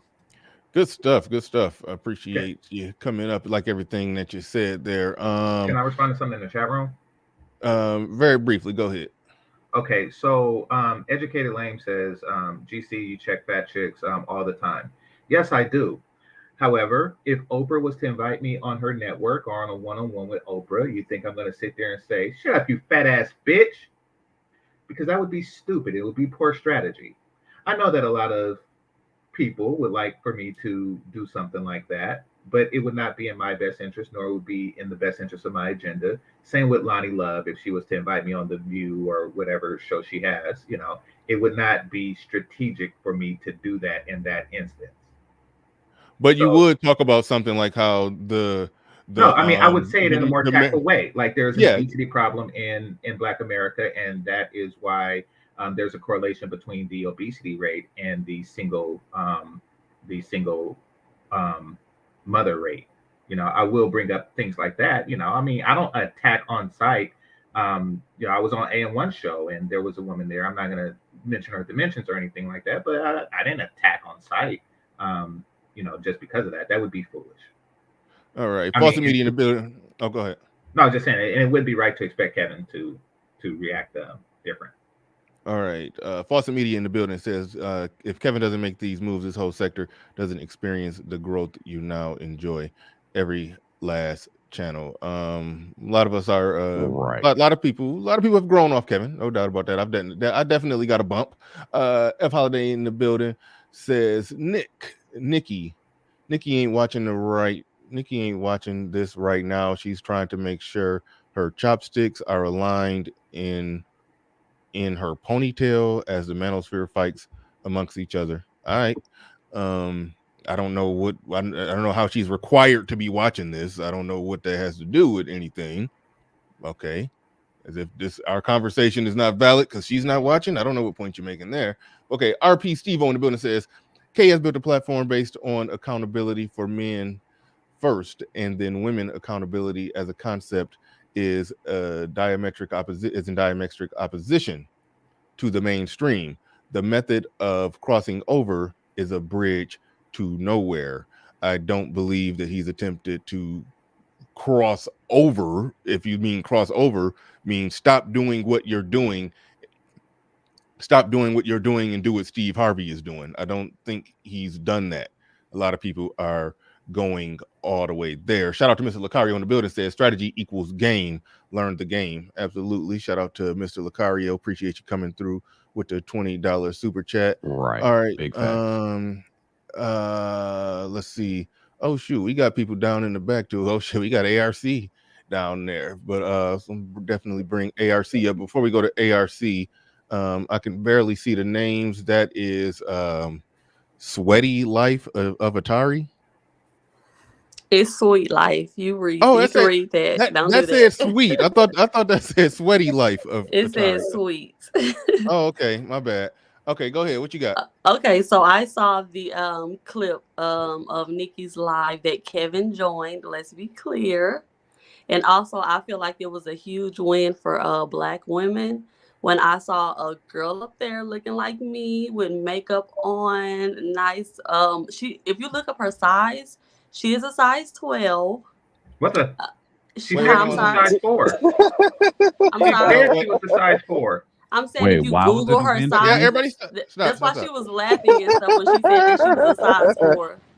She was laughing when she Wait, said she was hold a 4. on. Wait a minute. Did you come up here to troll? Did you come up here to troll? No, Okay, I'm giving my honest opinion. Stop. That's Everybody stop. okay. Everybody stop. You're a woman, and you know this.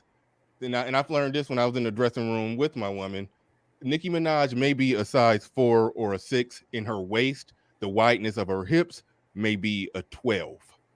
So that's how Nicki is actually a size 12. So the size 12s who waist don't come in like that can't try to put their fist in the air like, yeah, we're size 12s and we look good if y'all shaped like a size 12 pair. So that's not the same thing. But Kevin always goes with the BMI, right? Right. He never asks her weight. So I know. All right. It was a lot of wiggle room in there for the thick chicks now. Listen. Wait. Okay. All right. Whatever. Okay, but let me keep going. I ain't tripping on that. Okay. What do you mean by somebody who? I'm sorry. Somebody.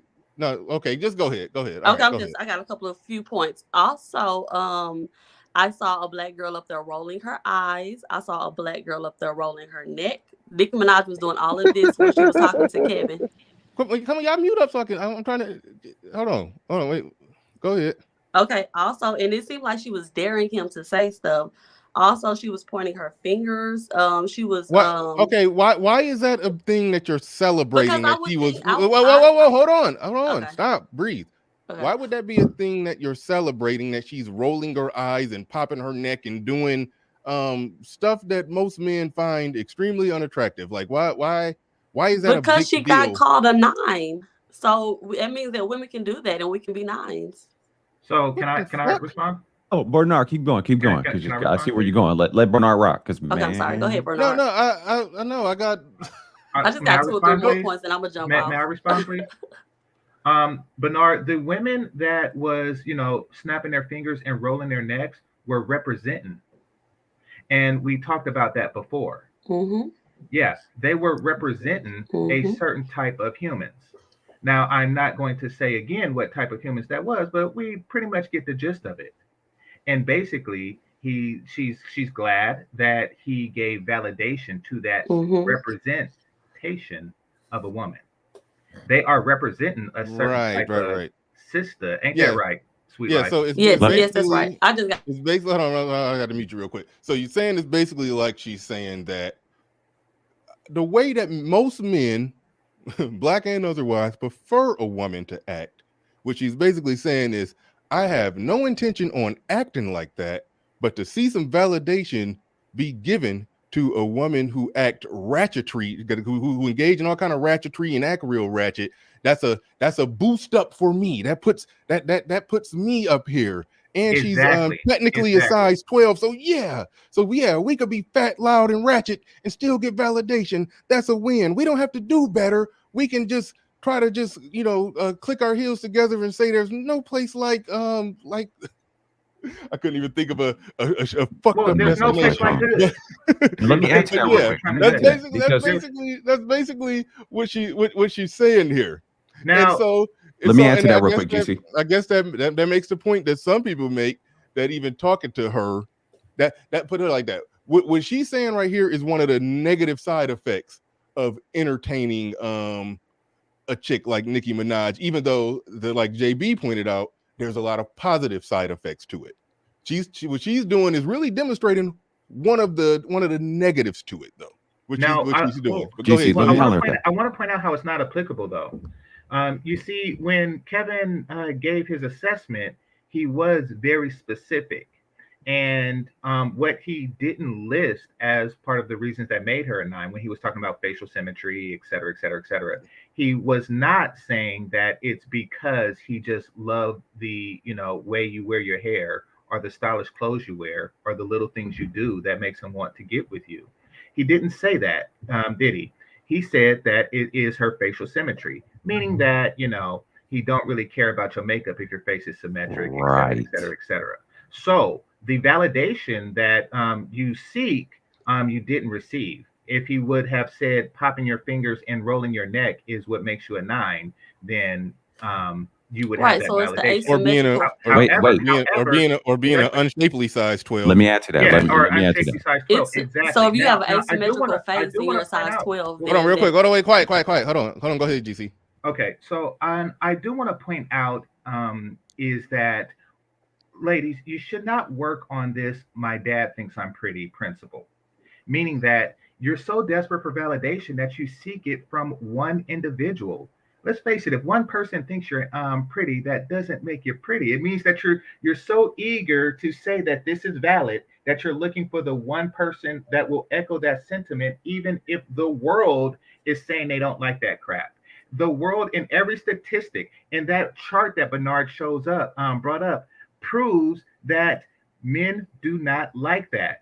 And instead of for changing into what we like, a size 4, an actual size 4, instead of for changing into what we like, what you do is you go out hoping to find somebody that like the crap that you're serving. It's like opening a restaurant of shitty food and saying, the vast majority of people don't eat my crap, so I'm just going to wait for that one homeless customer that takes my scraps out of the garbage can and say I Wow. got good food. Wow. Don't do GC, that. let but me I add to trust this the real image quick. consultant before I trust you, game changer. So if he says that a size 12 and asymmetrical face is a But he Wait, didn't 9, say then that. no. He He didn't Atari. didn't. claim He didn't size say. 12. Hold Atari, on, let wait. me help Time you out. out. Let me help He you out. didn't He say. didn't say He didn't. size Hold on, 4. wait. That's Time what out. he Time out. didn't Time say out. size 12. He said size. GC, share the mic, He bro. said size 4. He validated size 4. You stretched it. You stretched. You stretch a good 8 dress sizes to include yourself. That's how Well, bad you're fishing for a compliment. That's just like if a woman say 6'6" is sexy, and then I say, oh yeah, well I got a 6 in front of my height, therefore I'm sexy. No, you don't stretch it like that. Stop well, it. it's worse. It's actually worse than that.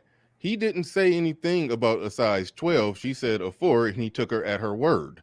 So, but to say that she's actually a 12 when I mean, come on, like it's a really bad reach. Go ahead, AM1. Go ahead, AM1. All right, so Atari, I want to help you out. You have to understand that Kevin Samuels came on her IG. He was being very diplomatic. Essentially, what he just did is a player move. He told her what he thought and what he thought her audience would want to hear. And you are saying that's a win for women like yourself. But what you Yeah, he just told us did what we is want to hear. feel me. You just fell for the bait because basically he just gassed up Nicki and her audience. And you came up here and talked about how that was a win for black women or It for is. yourself, like you, based on how she acts because you act like her and present yourself like her. You just fell for the bait. He was just gassing her up. That's not doing you. You just took Gas me a L. up. Gas You me think up. you I'm took a fine with W. that. You think you took a W, but you really took an L. Like I that's what took you a need to W. He understand. gassed me up, not If you. if He a didn't woman validate. if a woman says that Morris Chestnut is facially symmetrically a 9 or a 10 or whatever, that doesn't make my face get more handsome. So I really don't know what you're celebrating. Right. I'm celebrating. Especially when he was just gassing her up all right. anyway. It was an illusion. He gassed But up black I'm gonna ghetto fall off, women. y'all. He did. He did. All right, He really did. Thank you. Shut up, Bernard. All right, all right. Well, so we got Pablo in the building. I'm gonna let Sweaty Life of Atari. I'm gonna let you go. No, don't hold, wait, don't let her go. Don't. Sweet. Sweet Life. I'm sorry, Sweet Life. Whatever. You see I that, thought that Bernard. was. No, I thought don't that go, said Sweet Sweaty Life. Life. Whatever. Sweet Life, don't go just yet. Don't go just yet, Sweet Life. I got two more points. I wanna ask you something. more So points. you did mention something about she rolling her eyes and acting out in certain ways when she was talking to Kevin. Mm-hmm.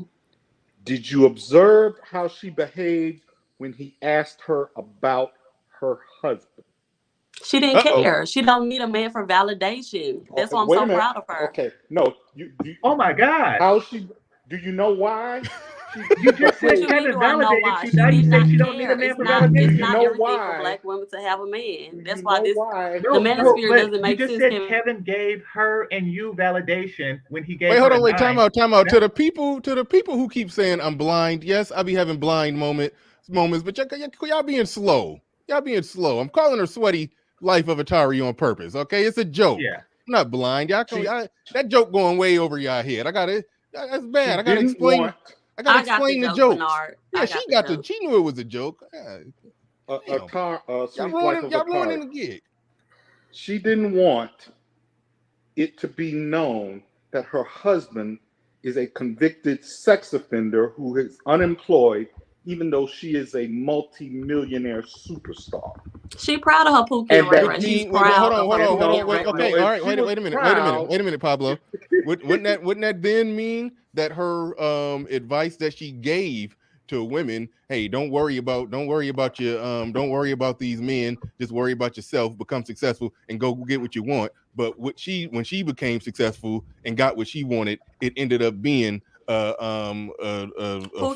felon. It ended up being a felon with a sex offender thing on his record that can't get a job. Yeah. I mean, like is that the strategy? Is that the strategy you want black women to follow? Now, even if one of the I guess for lack of a better way to describe it, one of the best of y'all had to end up like that. Especially Shawanda from the projects, who's not going to become a millionaire, who's going to max out at making $40K in the cubicle. She's going to have whoa, woman, don't talk while I'm talking.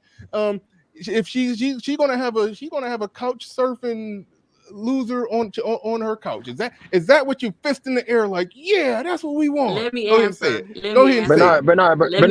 Bernard, stop expecting women to be rational and logical, Bernard. Right. I know. To do that. But I'm saying if Shaniqua does not focus on getting a man and she focuses on becoming. All right. I don't really care about Shaniqua. We just talking shit. Go ahead. I'm gonna pass it to ARC real quick. Go ahead. What is happening? All right, I'm gonna let you go, sweaty life of Atari. That was funny. I appreciate you coming up. You're halfway. You like a cross between, I think you're making serious points, but you're still trolling, but you really do believe the stuff that you're saying, half of it. 100%. Yeah. Okay. All right. Go ahead, ARC. Yeah, I came in around the time when Game Changer was having me cracking up to my nigocracy. Yeah. Nigocracy. And but he actually made a good point. He made a couple of good points that prompted me to come up here because he made some analogy with Oprah. And he basically said he wouldn't be going on Oprah's show and calling her, a fat, ugly bitch or something like that. Now, I'm going to challenge your memory here, Bernard. Do you remember just under 2 years ago? Now, as you know, me and your road dog, Obsidian, have had bumped heads a few times on your channel. Yeah. I'd say a minimum of half a dozen times. But I want to say this was probably only the second time we bumped heads. It relates to what Game Changer said and some of what some other people said.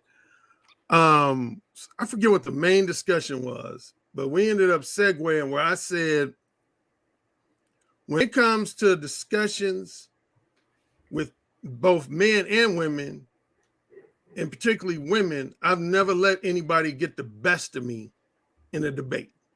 I said, I've never let anybody get the best of me. And then Obsidian said, oh, I would beg to differ. I said, who would you beg to differ? He said, Sophia Nelson. I felt like you allowed her to get the best of you on the show. I said, you better go listen to that again. She did not get the best of me. He said, yes, she did. We kind of went back and forth. And I said, what do you think I should have done differently in that interview with Sophia Nelson? He said, you should have called her a bitch. Nah. I said, you're serious? He said, yeah, you should have called her a bitch. I said, dude, ARC, hold on. Obsidian has evolved past that stuff. Yeah, Why are you bringing up the? Why you bringing up? And that relates to the last time I was on your show. He has changed. No, really, he has changed. I know. I was gonna say my point, not to harp on the Obsidian thing, yeah, but I know. To co-sign Game Changer's point, what he said earlier is that basically you don't have to use profanity, insult somebody, or call them out their name to get the best of them. That's my main point. Mm-hmm. I made her leave my show, Sophia Nelson.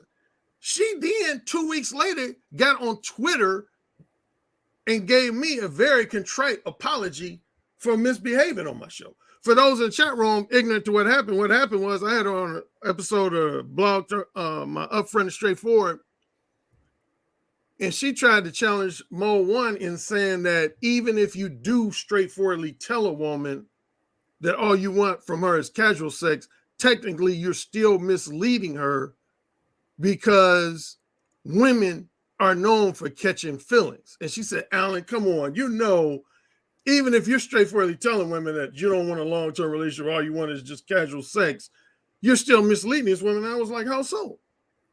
And again, she said, well, because they catch. I said, that ain't my problem. And that's when she got a little bent out of shape. She said, well, that was a heck of a response. I said, that ain't my problem. I said, are we talking about children here? Or are we talking about grown adults? Because as far as I know, if a woman's 18 years of age or older, she's a grown adult. Definitely if she's 21 years of age or older, she's a grown damn adult. I said, and I went on to say, I ain't going to treat no woman like a little child. If a woman knows that she's going to catch feelings with a man that she has casual sex with, then plain and simply, she shouldn't be engaging in casual sex. Mm-hmm. If a man tells her straight up, all I want to do is fuck you and fuck you casually, and you're a woman deep down inside, you have casual, you're the type that catches feelings, then right there, you should say, okay, I'm out. But anyway, I just thought about that when Game Changer made that point, because I've had many exchanges with women on my Blog Talk. That's the number one time I used to interview a lot of women was on Blog Talk Radio. And I held my own with a lot of women without resorting to, I'll let you say it, but Negra. No, I mean, GC, Nigocracy. Yeah. I mean, I didn't have to, I never felt like I had to call a woman a bitch or, because I typically don't call people anything out of their name unless they do it to me first. And also, since GC mentioned Oprah, as most people should know, I went after Oprah at 23 years old on her platform. Not in a real contentious way, but one of the things tried to say, this is back in February 1987. She said, don't all men lie to women to get them in bed for casual sex? And I said, no. I said, I ain't never lied to a woman to get in bed for casual sex. And she kind of gave me a little like, come on. And I held my ground. I said, I ain't never lied to a woman. I said, because I don't have to. I said, Oprah, you must not realize how many women are down engaged in casual sex. I didn't call her fat bitch, none of that shit. But I own that show, if I say so myself. People call me cocky, whatever. But after that show, everybody who was in that audience was coming up to me like, dang, your exchange with Oprah was admirable, man. Dang, you held your own. You damn right it did. So hey, ARC, can you guess why she doesn't know that? Who, Oprah? Yeah, can you guess?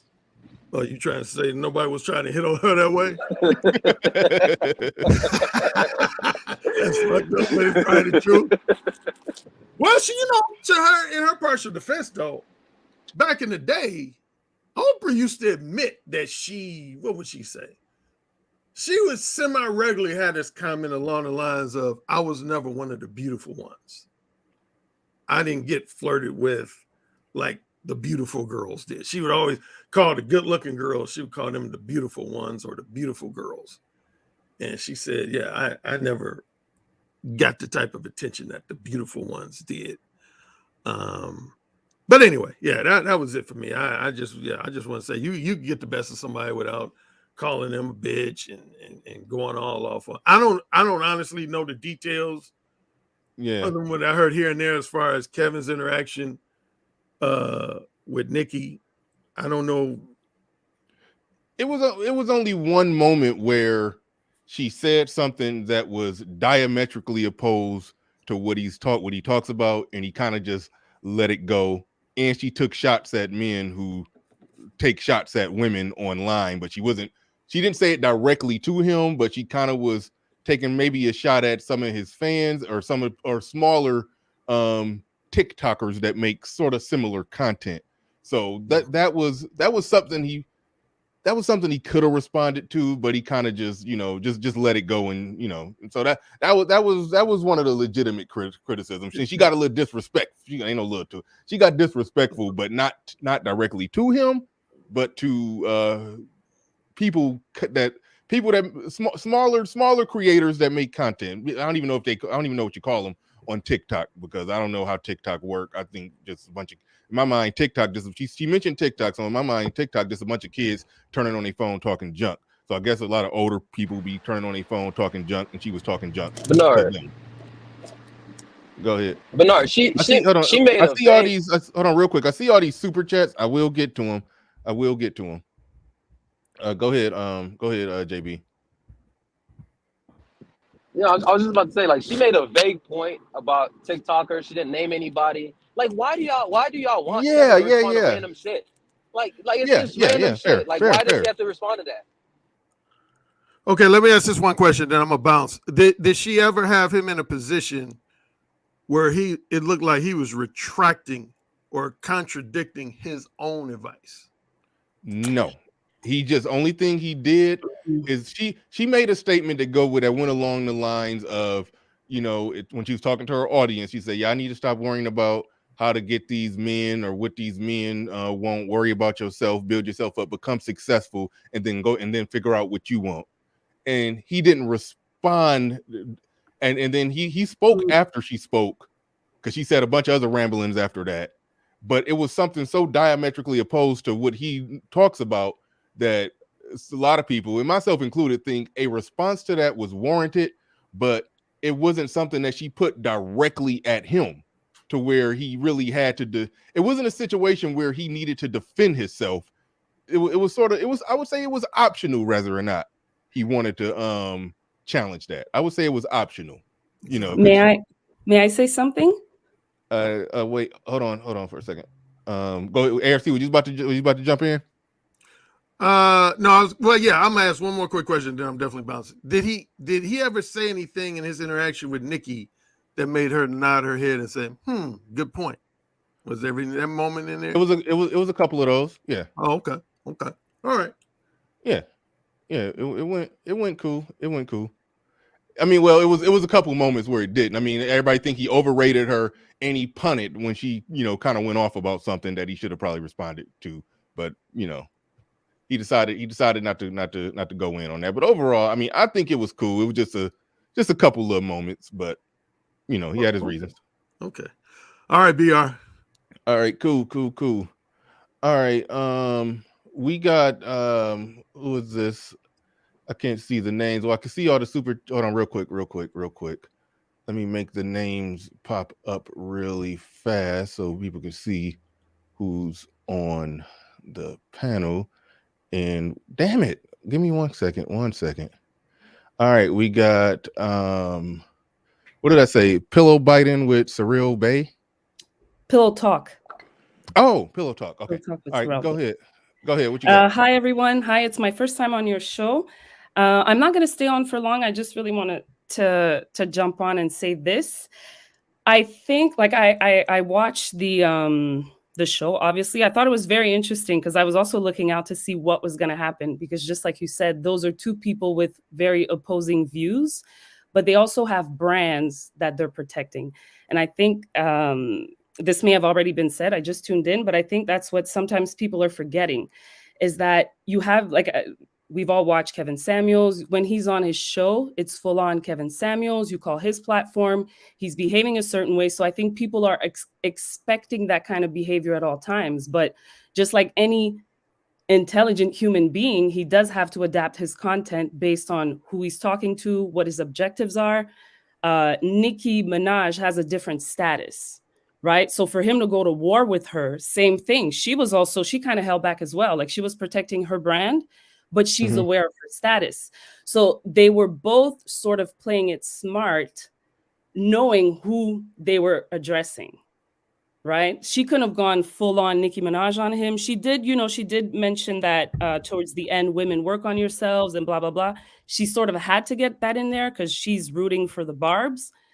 And Kevin, at the same time, having her call his show, it's a big step for him as well. So looking at it from a brand perspective, business perspective, I kind of I was looking, I didn't know what he was going to say, but I was like, ooh, if he loses it and flips, it might hurt him more than anything. So I think that was my opinion on it. That's how I saw it.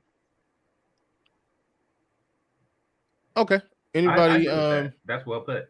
I mean, yeah, that was generally the point that we've been making. Again, the 9 rating was too high, and she said something that goes diametrically opposed to his message. I would have liked it if he would have responded to that and just threw his response back in her lap, but did it again. You got to think the big game. You got to think the long game. Do it in a way that don't blow up the spot. That's more or less all I would have liked to see happen. That's more or less where I'm at with it. I mean, just in response to just one thing I want to point out to what Sorrel just said. Honestly, Sorrel, like, even because you said it could have hurt his brand and whatnot, it's not gonna hurt Kevin's brand. Okay. Again, all the people who are just upset about it, or in their feelings about how Kevin handled it, saying he laid down, whatnot. Listen, none of those people were actually helping his bag anyway. None of those people were helping his platform anyway, or at least most of them weren't. So it's not gonna hurt his brand. It's just dudes in their feelings, to be honest with you.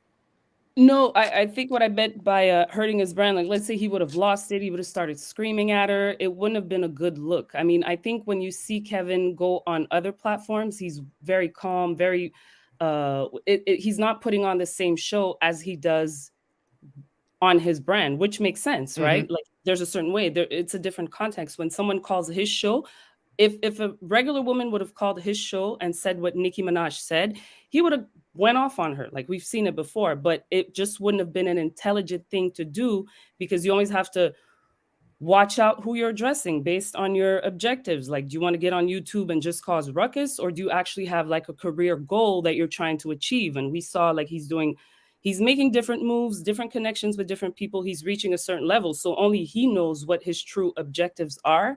And seeing how he's been moving, I trust that he's moving based on his objectives, right? So I think he made the smart move based on what he wants to do. Well, another point too is that, generally speaking, if you actually watch when Kevin goes on anybody else's platform, he tends to be very respectful in general. Like even if you Exactly. look on the Lapeef side, like he's gone on like K and Kayla's show, right? And despite Mm, obvious, despite the obvious, disrespect that he will sense in the room, when he's on that show, he's gone on there a few times. I've seen him pull up on them a few times, and he's still very respectful. Even yep. obviously it's the network's platform, but it's their show, and he'll call in, and he's still very respectful. Still understands that this is not his home turf, but he'll still get his Exactly. message across. And I Yep. think this is the part where people don't realize, like, you don't have to, you don't have to carry this like the same attitude and mindset and personality. You don't have to carry it like on everywhere you go. Like there has to be you have to be able to read the room. You have to. And Mm, yeah. JB, I think what they would like is for Kevin to go in and pull a Rick James, go to someone else's house and grind their dirty, They want- grind his dirty feet. And that was, well, I mean, and On their that's couch. like what she said. It'll go against his brand. He's not Rick James. But yeah, my bad, Pablo. No, good. That's a good point. On a real quick before I throw it back to you, Pablo. Shout out to. I'm laughing. I gotta quit paying attention to other stuff during the show because I'm laughing at other stuff now. But shout out to everybody who's been super chatting. I'm definitely going to get to that. Sweaty Life of Atari. I see you still in the back. I actually put a back chat message in there. I put a back chat message in there for you. All right. To the super. Well, shit. All right, go ahead, Pablo. If you was talking, because I can't even find my super chats right now. They start. Yeah. But I'm having StreamYard technical difficulty. So go ahead till I dig them up. Right. Yeah. Go ahead. My point to the previous young lady that was up here is this: if neck rolling and eye rolling and generally ratchet black girl behavior was a success, was a win for you, then the prize at the end of the rainbow is a a convicted unemployed felon as a husband.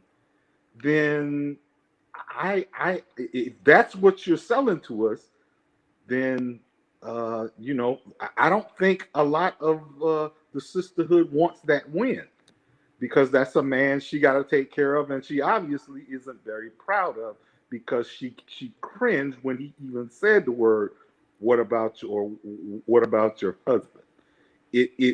She squirmed in her seat when he said it. So you trying to sell that as a win for her ilk is a giant L. Yeah, I agree. I totally agree. Do you agree with that? Pillow biting with Surreal. Pillow talk. I'm sorry, I didn't. That's cool. I didn't hear what the lady said. Can you run that back quickly for me? Sorry. She basically said that Nicki Minaj, rolling her eyes and neck rolling and making little snide comments while she was talking to Kevin, making reference to Bumba Clot and all that kind of stuff, was ratchet girl 101, and that and that her saying that she was a size 4, but actually a size 12, as she was a quote unquote win for sisters of her ilk. Oh, wow. The ratchet black girl, right? That we can be who we are. We can do all of these behaviors and still be winners. That was her general. But he didn't. Does she watch his content? Because she was making reference to Nicki Minaj's behavior. Yeah, but Nicki is Nicki, right? Right. Nicki is Nicki, and he treated Nicki that way. But I mean, his message is very clear when it comes to the finger snapping, the attitude, the eyes rolling. It's like he's hung up on zillions of women just because of that. So I don't see how that would make any sense. Yeah. He treated Nicki differently, yes, because she's, like I said, she's a brand. So I wouldn't it wouldn't have been smart for him to put Nicki in check. Nicki is already, she's generated her own business. She's a married woman. She's a superstar. Of course, he's going to treat her differently. And my point was, though, Yeah, my point was though he did put her in check, but most people didn't catch it because they wanted to be on the jumbotron, as a student likes to say. They didn't check it when he asked her about her husband, and then I believe he asked her about something else that she dodged and ducked 7 ways to Sunday. But so when he asked her about it, it's because he knew what her history was with having all of these issues with her husband being a convicted felon and having to pay his legal fees, and people criticizing him and suing her behind stuff that he did.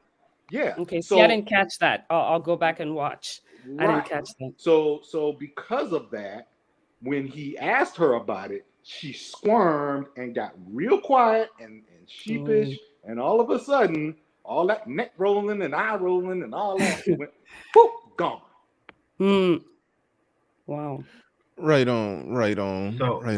Real quick, GC. All right, we got let's shoot. All right. Space Hopper in the building. He says, y'all should watch DJ Academic's analysis of KS and Nicki Minaj interaction. He's spot on. The whoop that trick crowd are mad because they don't understand biz. Too many dudes in this space on some, okay, there you go, going left. It's not incel stuff to criticize that. It's just, it's nigga shit. It's the niggocracy. That's what that is. That's not incel stuff to people that are criticizing that. That's something, it's a problem, but it's a different kind of problem. But all right. GC, you got it completely established. It's the niggardry. All right, Coach E. Yo, GC, you gotta. Coach E. Real quick, Coach GC, E. Go you gotta add that to the.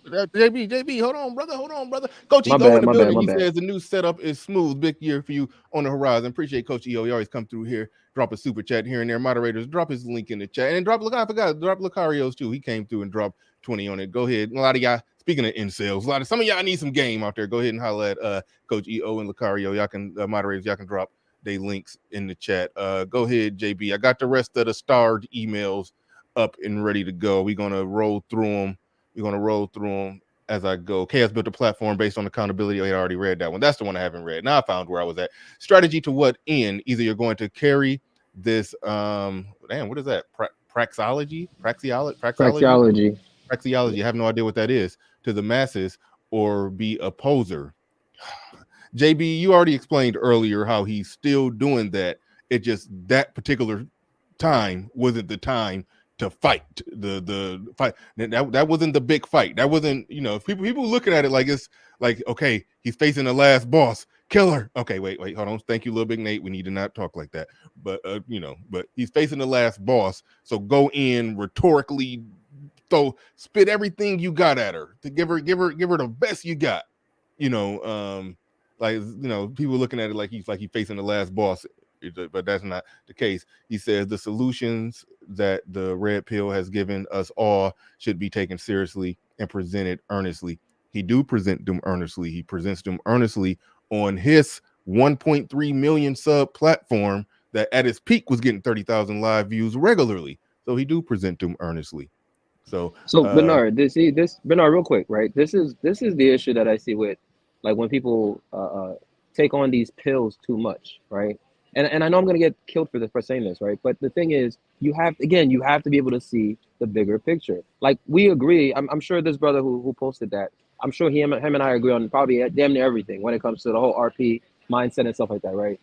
But you have to be able to look bigger than that, where you understand that, okay, isn't it better for Kevin to say, I'm going to have this productive dialogue with her, which is what this ended up being, right? This productive dialogue with her, knowing to not push buttons that are unnecessary to push, right? It's not that, he could have done it, but knowing not to, and then have them come on his side where his message is consistent and it's his home turf and he gets to do whatever the hell he wants rather than going onto somebody else's platform and making a point for the sake of it. Now, not only does he have that connection to her and she shows him that level of respect, that's going to have her followers looking at, wait, why is she showing him this level of respect, especially since she obviously has a bigger platform than his, right? Well, no, so moreover it worked to the point to where after the conversation was over, she said, hey, we're going to get you on, I forgot what it's called, but she has some podcast on her show, on her podcast. Yeah, we're going to get you on my podcast like a month from now. So apparently it worked. But I think people are on just they taking it to the extreme of thinking, No, they're at the edge, just waiting for him to sell out, waiting for him to sell Mhm. out, waiting for him to go full Steve Harvey,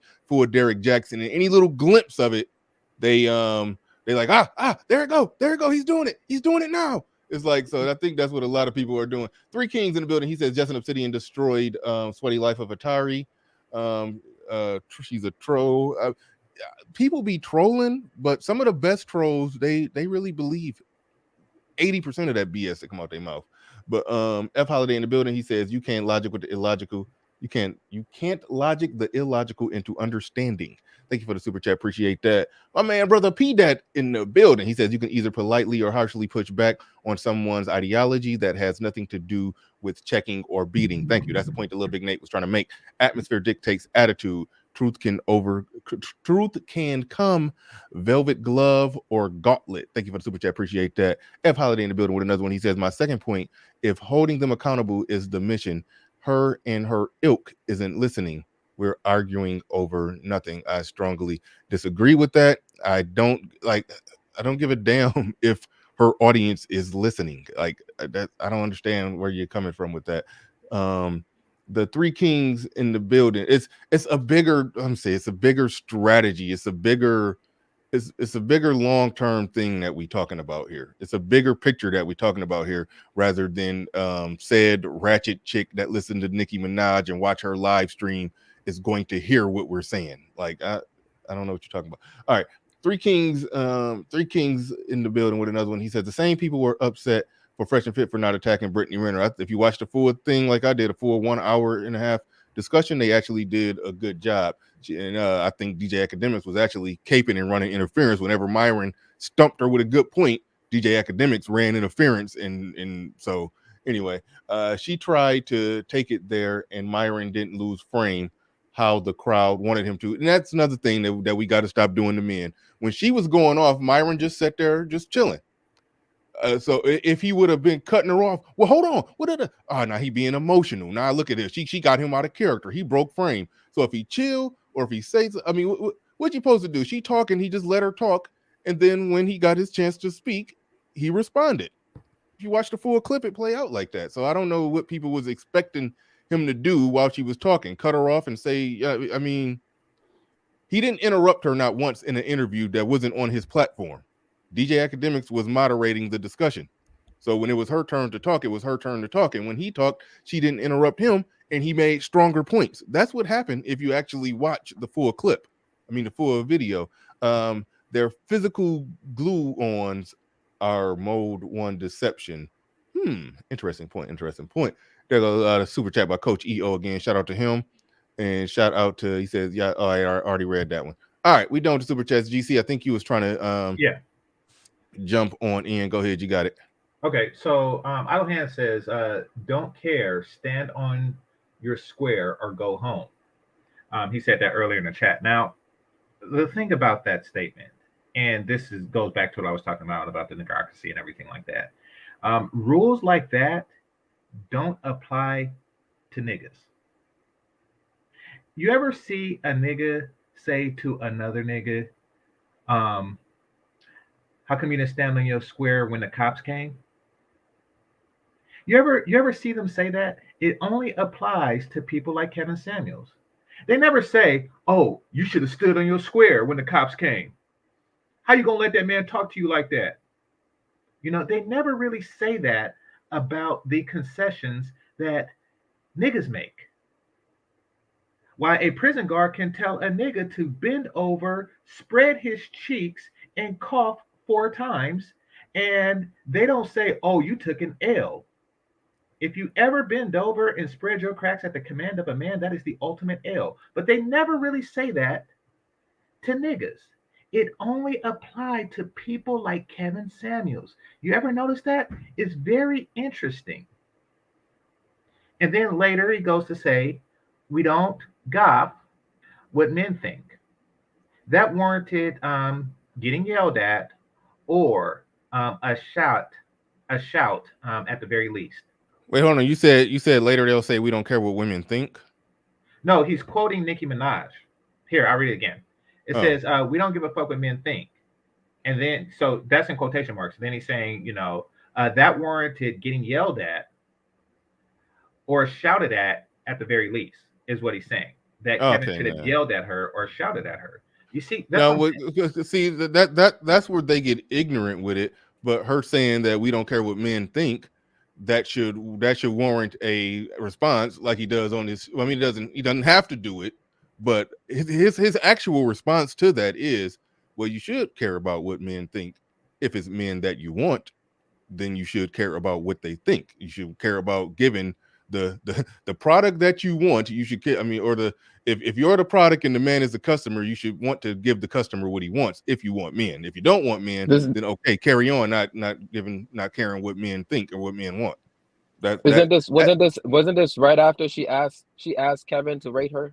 Like, why does he even have to make that point? Exactly. Clearly she cares. Clearly she cares. Right? Why does he even have to make that point? So yeah, you're saying he don't need to point out every single contradiction that come out of her mouth. He could just go there and just have a fruitful conversation, just have a conversation and go from there, get another gig, go on her podcast, and that way he's siphoning her audience over to his channel, and then he can do what he want to do on his channel. He don't got to fight the battle on her channel. That's more or less what you're saying.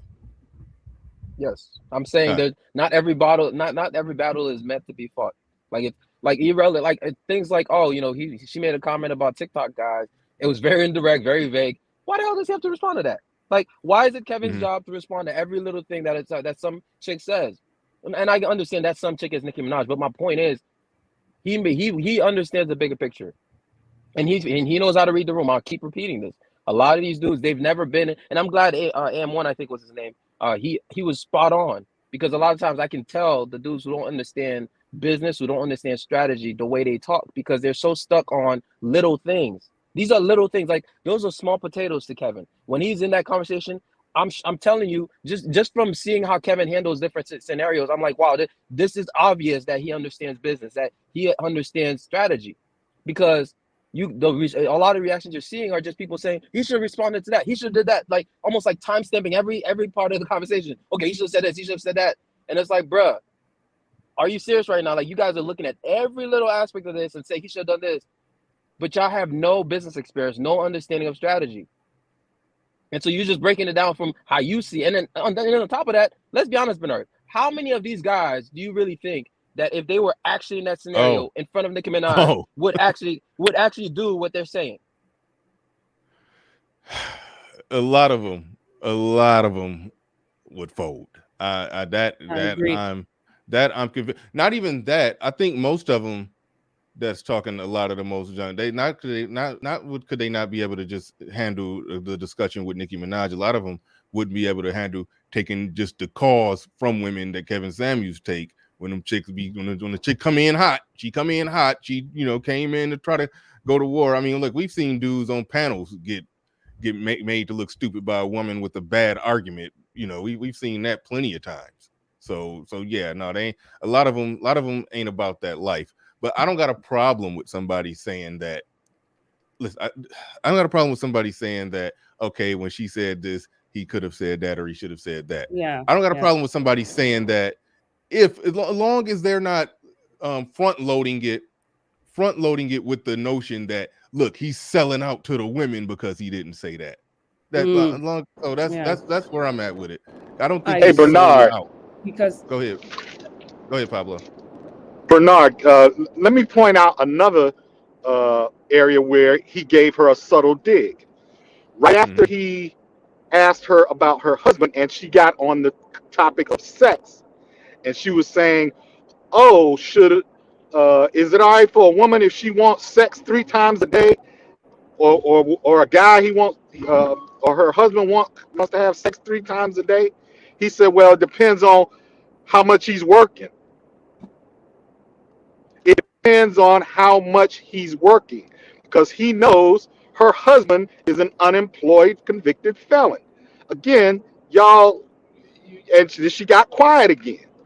So you guys miss a lot of things because you're looking for the thing on the jumbotron when it was there all the while. She said, "Oh, well, how often would it be to have sex?" He said it depends on how much the man is working. Yeah, a guy gonna want to fuck 3, 4, 5, 6, 7, 8, 10 times a day when he don't have no job? All he doing is sitting around there with a hard dick. Knew what Of you mean by that. course. The projection. Knew what you mean by that when you say the projections are amazing. What do you mean by that? Explain it in the chat room. All right. All right. Shout out to everybody who super chat. I'm gonna get back to those super chats again. We let's see. Melody in the building. Go ahead. What you got? Hi, Bernard. Hi, panel. Hi, Millie. Hey, how you doing? I just want to say Nicki is what, 40 years old? Oh, I don't know how old she is. 39. They said 39. That's what they said. Well, I find it disturbing that at 40 years old or 39, she's up there telling young women to focus on a bag and not focus on men. So why do you think she was doing it for attention, or do you think she just mean excuse me, she mean what she say when she say that? That's part of the gig, damn near. I remember it's something that probably pop up on y'all. I mean, hell, it was a short that popped up on my timeline. You know how to, you scrolling, you watch one of YouTube short, and then you go to the next one, go to the next one, go to the next one, go to the next one. Then eventually one popped up where it was Beyonce talking to Oprah, and Beyonce had asked her something about being a wife, and Beyonce gave a similar message, but in a more polite, pleasant type of way. She basically said, worry about becoming what you are or having your own life before you get the title. Okay, Oprah asked her about the title of wife. How did that feel to be called a wife? Because Oprah was like, because I never married. I chose not to get married. But she said, so, but I always say, she says to herself, oh, when she's, like a, oh, when she hear other men saying, yeah, well, I called my wife, or I told my wife to come. She says, so how does that, so he is asking Beyonce, I guess that's after she had just got married. She's like, how did that feel to hear a man call you his wife? And then Beyonce, she kind of said it feel good, but then she said, but make sure that you have your own life and everything before you get to the point of being called somebody else's wife. They all are going to do that. They all do that across the board. That's part of the playbook. That's part of the playbook, and yeah, that ain't going nowhere. They ain't going nowhere. Right. And didn't Kevin say when he rates women, he goes by the way they look, fresh face, no weave, no makeup, no nothing. So why didn't Nicki get a pass? How did Nicki get a 9 and she's like fake all across the board? Yeah. Somebody want to answer that one? Because I said Well, most people agree I mean, that 9 rating was too high. Most people agree with that. Go ahead. No, I think he made a special, concession because of the situation. I mean, I didn't know that he had the policy that he does without makeup. I've never seen Nicki without makeup. So I think, were I to do it, and this is like Monday morning quarterbacking, to say, I don't know, I've never seen you, in a personal setting. Like I never seen you without makeup, without glam. I know it's your job to remain, at your presented at your best at all times, but I couldn't possibly rate you. I think he would have been better off not rating her, but I'm not going to be one of these people that says, oh, he gave her a 9, therefore it's an L, because that means that you're just looking to. No, it definitely wasn't an L. But Game Changer, do you think if he was on his platform, he would have been honest with her? I don't know. I honestly don't know. Yeah, well, again, I think it's really because it was Nicki, and he's looking at the bigger picture. He's looking at a business deal. He's entering that world. So again, he's aligning himself with his objective, and we're kind of judging because we're looking at it from the consumer perspective, where we're used to the brand Kevin that you call and he gets on you. So a lot of people were expecting him to react the same way he reacts to every other caller, and not seeing the nuances. I think that's the only issue, but I get why some people are disappointed. And this is why I follow people, I listen, but I'm never a diehard fan of anyone or anything. I just listen. If I agree, I agree. If I don't, we can discuss whatever, we can open up and see where the dialogue goes. But I think he's going to move based on his objectives, and that's fine. And the people who are following him and expecting him to speak up for them at all costs, they're looking at them. There's a lot of men who are out there. They were angry because they're like, no, he should have said this, but he's not there. Yes, he's fighting a global battle, but at the same time, it's him first. It's his business. He has his own objectives, and this is why he was able to reach to get that far, right? Exactly. So, I mean, it's a celebrity edition. Exactly. I mean, so yeah. there was a show in the early 2000s that I used to come on a dating show called Buzz, right? And basically, when it's a guy's turn, 3 girls will come up, and if he's not interested, he just hits the buzz, and if he's interested, he rings the bell. Yeah. So, and that's pretty much how the show works. A lot of people got buzzed. It's just like that Pineapple Show. People get buzzed all the time. Now, they had a special guest. They had Eddie Winslow from Family Matters come up. I don't know his real name. And they did the show exactly the same, but they took the buzzer away. They basically said, this is a special guest. You're not going to buzz this dude. I think that's the same principle that Kevin Samuels was working under. Like, this is a special guest. I'm not going to, give shitty ratings. Like, that's just not what you do on special guests. And that's the answer Melody's question. Yeah, Darius McCrary is who you're thinking about. Thank you, Darius McCrary. Darius McCrary. Yeah. So he did a special guest appearance on that dating show Buzz, and basically they like, nah, you're not gonna buzz him. We're just gonna leave a bell here, and you can ask him questions for 2 minutes, but you can't buzz him. So we can't. So GC, what would you have? Because I agree that she's not. I don't think Nicki is a 9 at all. But what would you have rated her? I'm just curious. I don't like to rate women on a number scale. I really don't. I got an easy answer. I will say. So do I, Bernard.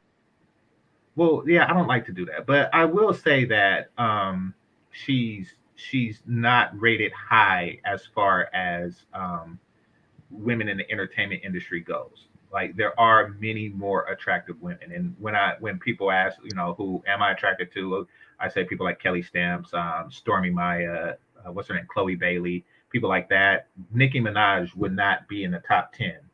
I could think of 10 more attractive Black women right now than Nicki Minaj. Yeah, okay, but see, my thing is, and shout out to KD for that $100 Cash App, and somebody else did send a $25 Cash App, and I can't even find it. I'll shout you out later. Oh, Mega Mortis, thank you for the $25 Cash App. Says excellent show. Thank you very much for that. And I got the Patreon scrolling down there. But the answer to that question of what he should have rated her, even if we are on full diplomacy mode, right? When she asked, when he asked her to rate herself, and she lowered herself down, because somebody who talked that much shit as arrogant as her probably thinks she higher than a 7, but she put herself lower. She didn't want to put herself high, so he would have to be the asshole and say that she was low. So she put herself low to give him just in case. So I think she was kind of giving on that. In that sense, she was trying not to blow up the spot by saying I'm a 10.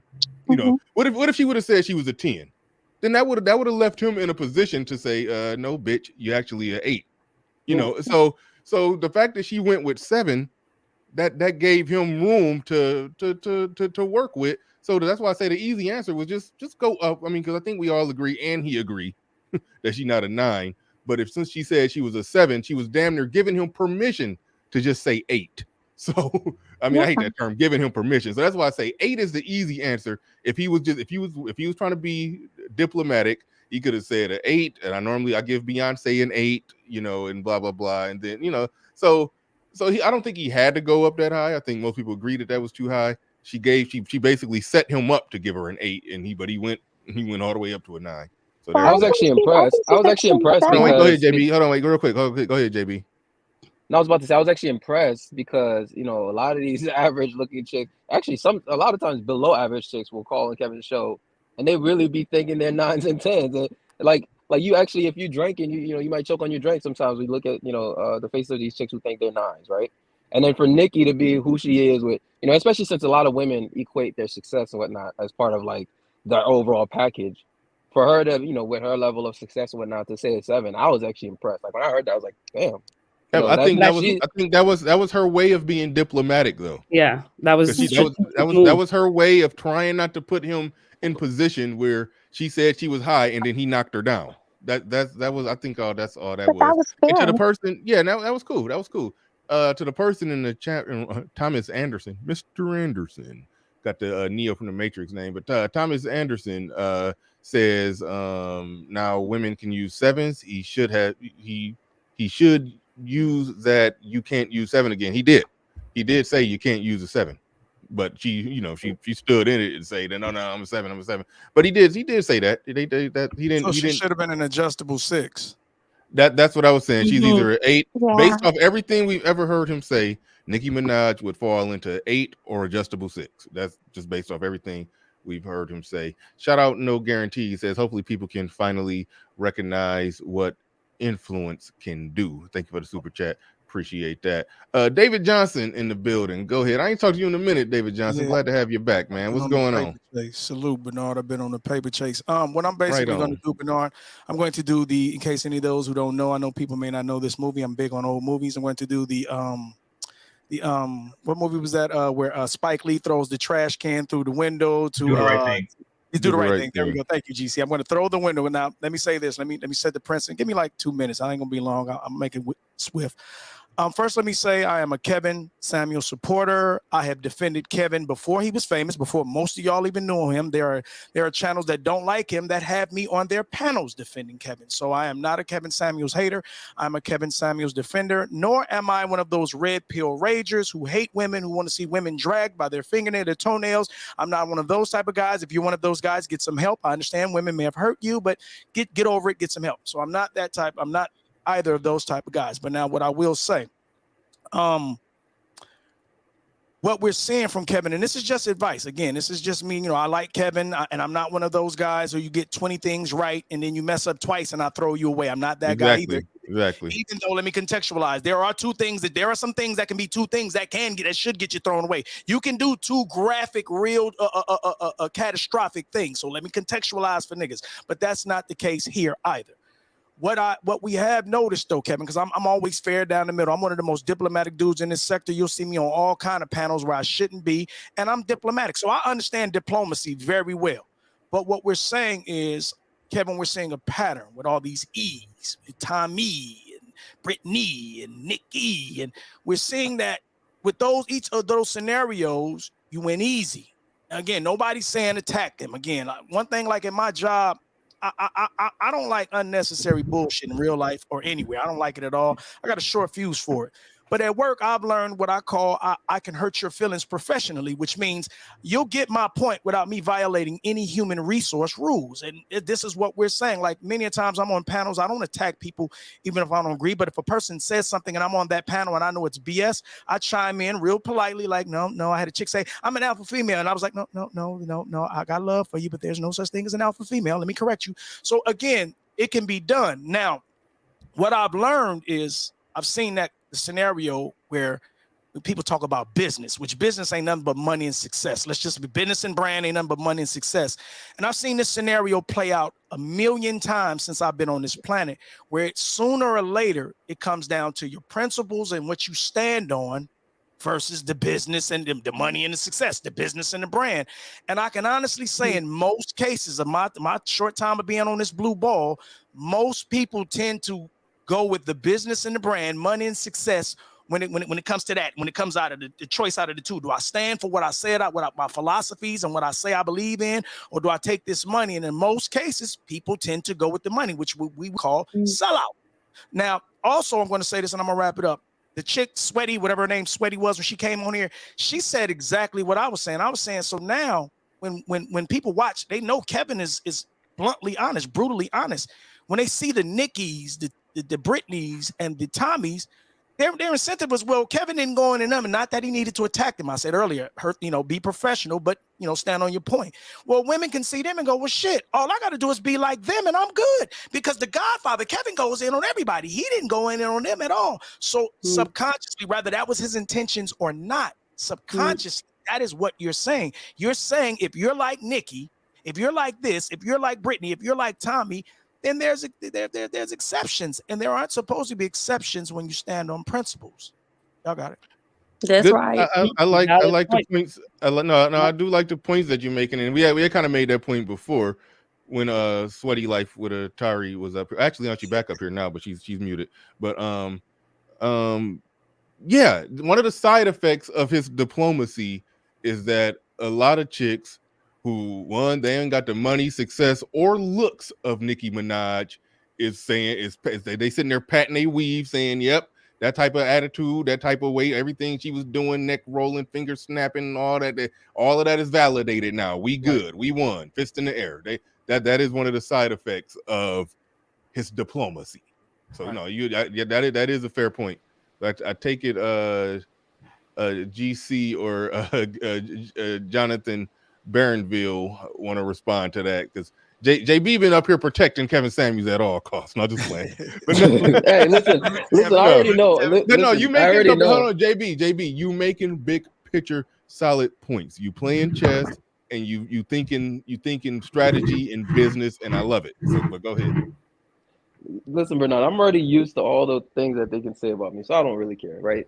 I think so. David Johnson, actually, I think he made some good points. Now, my question to you, David Johnson, would be, and by the way, I do know what you're saying is true, because I mean, we've even had David Johnson and I have had some back and forth in Kevin Samuels' comments before. So, I'm just curious, right? In terms of tangibles, what would you have said to specific points that Nicki made that Kevin didn't say, right? And I mean like actual tangibles, not just hypotheticals, but specifically, pick something that she said that you think Kevin did not react to properly, and what would you have said in his place? He could have said how value men don't want that. Now, can you let David? Right.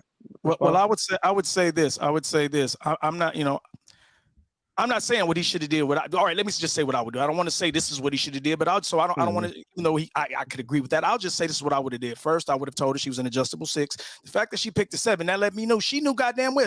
The fact that she wasn't cocky enough, even though we know she's cocky, she wasn't cocky enough to be that dishonest in front of everybody and make herself an 8 or a 9 is exactly why I would have slid right in with the adjustable 6, which puts her at a 7 for most parts. So I would have slid into that. I would have definitely addressed the fact that when he asked her about her husband, she didn't even say nothing. She just nodded her head. She didn't even seem proud that when he asked her about her husband. I had to rewind it back because I'm like, I didn't never hear her answer. I was listening and I'm like, I didn't hear her answer, so I had to rewind it back because I'm like, she never said nothing. I had to do the same thing because I listen to YouTube, I don't watch it. But when he asked her that question, it was like 5 seconds of radio silence. You didn't hear shit. And then he just started back talking, and I was like, "What the hell?" Then I had to go get my phone and watch it. And then she looked like she answered the question. You're married, right? She answered that question like a kid who just got asked, "Did you steal those cookies off the counter?" That's how she answered the question. She looked real embarrassed about that question. Right. I'm like, So wait, JB, right, please. So then I would have went in, I would have brought that out. I'd have been like, well, wait a minute. Not that I'm getting in your personal life, Nicki, but I asked you about your husband and you didn't seem too enthused about that. I would have pointed that out. Like I'm saying, we're not saying attack her. We were just basically, what I'm saying is just be the Kevin Samuels you say you are. Kevin is not a mean person. Kevin, I mean, he can, we know he can be petty, but Kevin tends to give you the energy you give back. So we're not saying he had to attack her. We're just saying stand on the same principles and rules and guidelines. You say, like you said, when he gave her a 9, knowing she wears weave, knowing she wears makeup, knowing she has a BBL, knowing all those things, like I said, it's just the inconsistency. Let me say this. It would have been better for Kevin in some of these cases if he would have just said nothing, because then nobody could have said anything. But now people probably would have held that to him because we're like, well, damn, Kevin, you usually say something. You didn't say anything. But it might have been better if you weren't going to tell the truth. I've learned if I ain't going to tell the truth, I just shut up. That way you can never say I lied.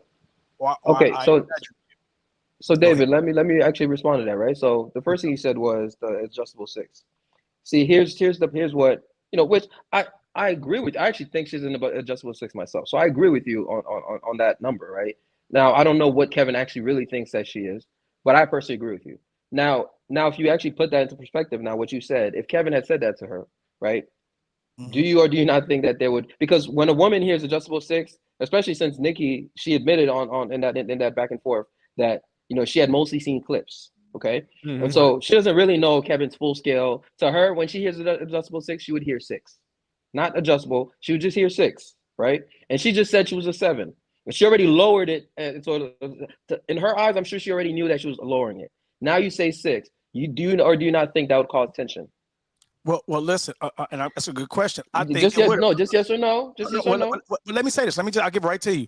I think yes, I would think it would have caused tension. But what we've learned in this space, being that we're the Manosphere, and Kevin comes from here. I was here before Kevin was here, so he got big, by being the truth. Kevin didn't get big by catering or pandering. I understand. Yes, I understand that. I'm gonna give it right to you. Let me just say this. And then it's right back to you. I'm gonna answer it, but I want to say this for the audience, not for you. Kevin didn't get big by pandering. He got big by telling them the blunt, honest truth. So now, as my daddy says, when it ain't broke, don't fix it. So I believe, again, not attacking her, I believe he could have still told her the truth. And listen, yes, women are going to get angry with you over the truth. That's why they hate this space. Right. So okay. So telling the truth David, is what you're worried about, and you should get out of the truth business. Get into that's the not the business. point, David. This is why that's why I asked you a simple question, David. That's not the point. This is not about women, and that's where again you're making it about you're talking about Nicki, and you're saying, okay, yes, women are gonna get angry. The point I'm making is that there was no point to create that tension in there, right? Yes, I get creates tension. Oh well, David, you got it. David, you got to let me finish my point, right?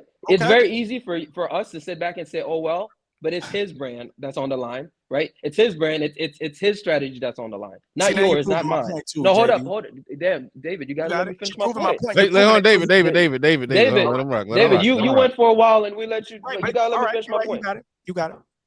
So, again, it's very easy for everybody else to sit back and be the armchair specialist, right? But he's the one who's in the heat of the moment, and he has to figure out, okay, how do I handle this scenario? She rated herself a 7. She already brought it down a notch. I fully expected her to say 10. It actually shocked me when she said 7, right? So for her to say 7, and then for him to then come back and say 6, because that's what she would have heard when you say, let's say he said adjustable 6, she would have just heard 6. That would have caused tension. And now the conversation would that potentially would have derailed the whole conversation compared to what actually happened, which is they ended up having a pretty productive conversation, even if we don't like every aspect of it, right? They ended up having because that point, things think a lot of times things tend to have a domino effect. Okay, so we're just looking at she gets angry, but her being angry would potentially change the rest of the conversation. Whereas Kevin is probably looking at it like, okay, how do I handle this? And in fact, you could tell he was a little bit uncomfortable with answering it when she asked it, right? That's why he immediately returned by asking her, how much of my show have you seen, et cetera, et cetera. To try to, it seemed to me like he was actually trying to deflect from even having to give her a number, right? But for him to then have said 6, it's not about him not trying to tell her the truth. It's about picking your battles. In that moment, is it worth it for him to tell her she's a 6 just so they can end up in tension over a freaking rating? Whereas there's a bigger picture here over a freaking ranking. There's no point in fighting that battle. Right. That's why I'm like that's why I'm saying he opened the door wide open for him to just say an 8, and that would have just, I guess, been closer to the truth. I agree on that. Yeah. I agree on that. But wait, let me say this.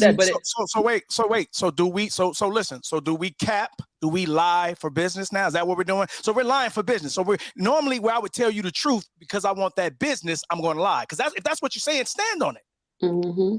No, that's not what I'm saying. I'm saying that's not what I'm saying. I'm saying no, that's not what I'm saying. I'm saying when you have to pick your battles. That's what I said specifically. I'm saying you have to pick your battles. He didn't lie. Well, I mean, sure. Maybe on the rating, he lied. Sure, right? But I'm saying overall, pick your battles. Pick your battles. But hold up though. Maybe Kevin actually does think she's a 9, right? Maybe he actually does. I'm just saying. I say maybe just to give that the benefit of the doubt. But I'm not disagreeing with that.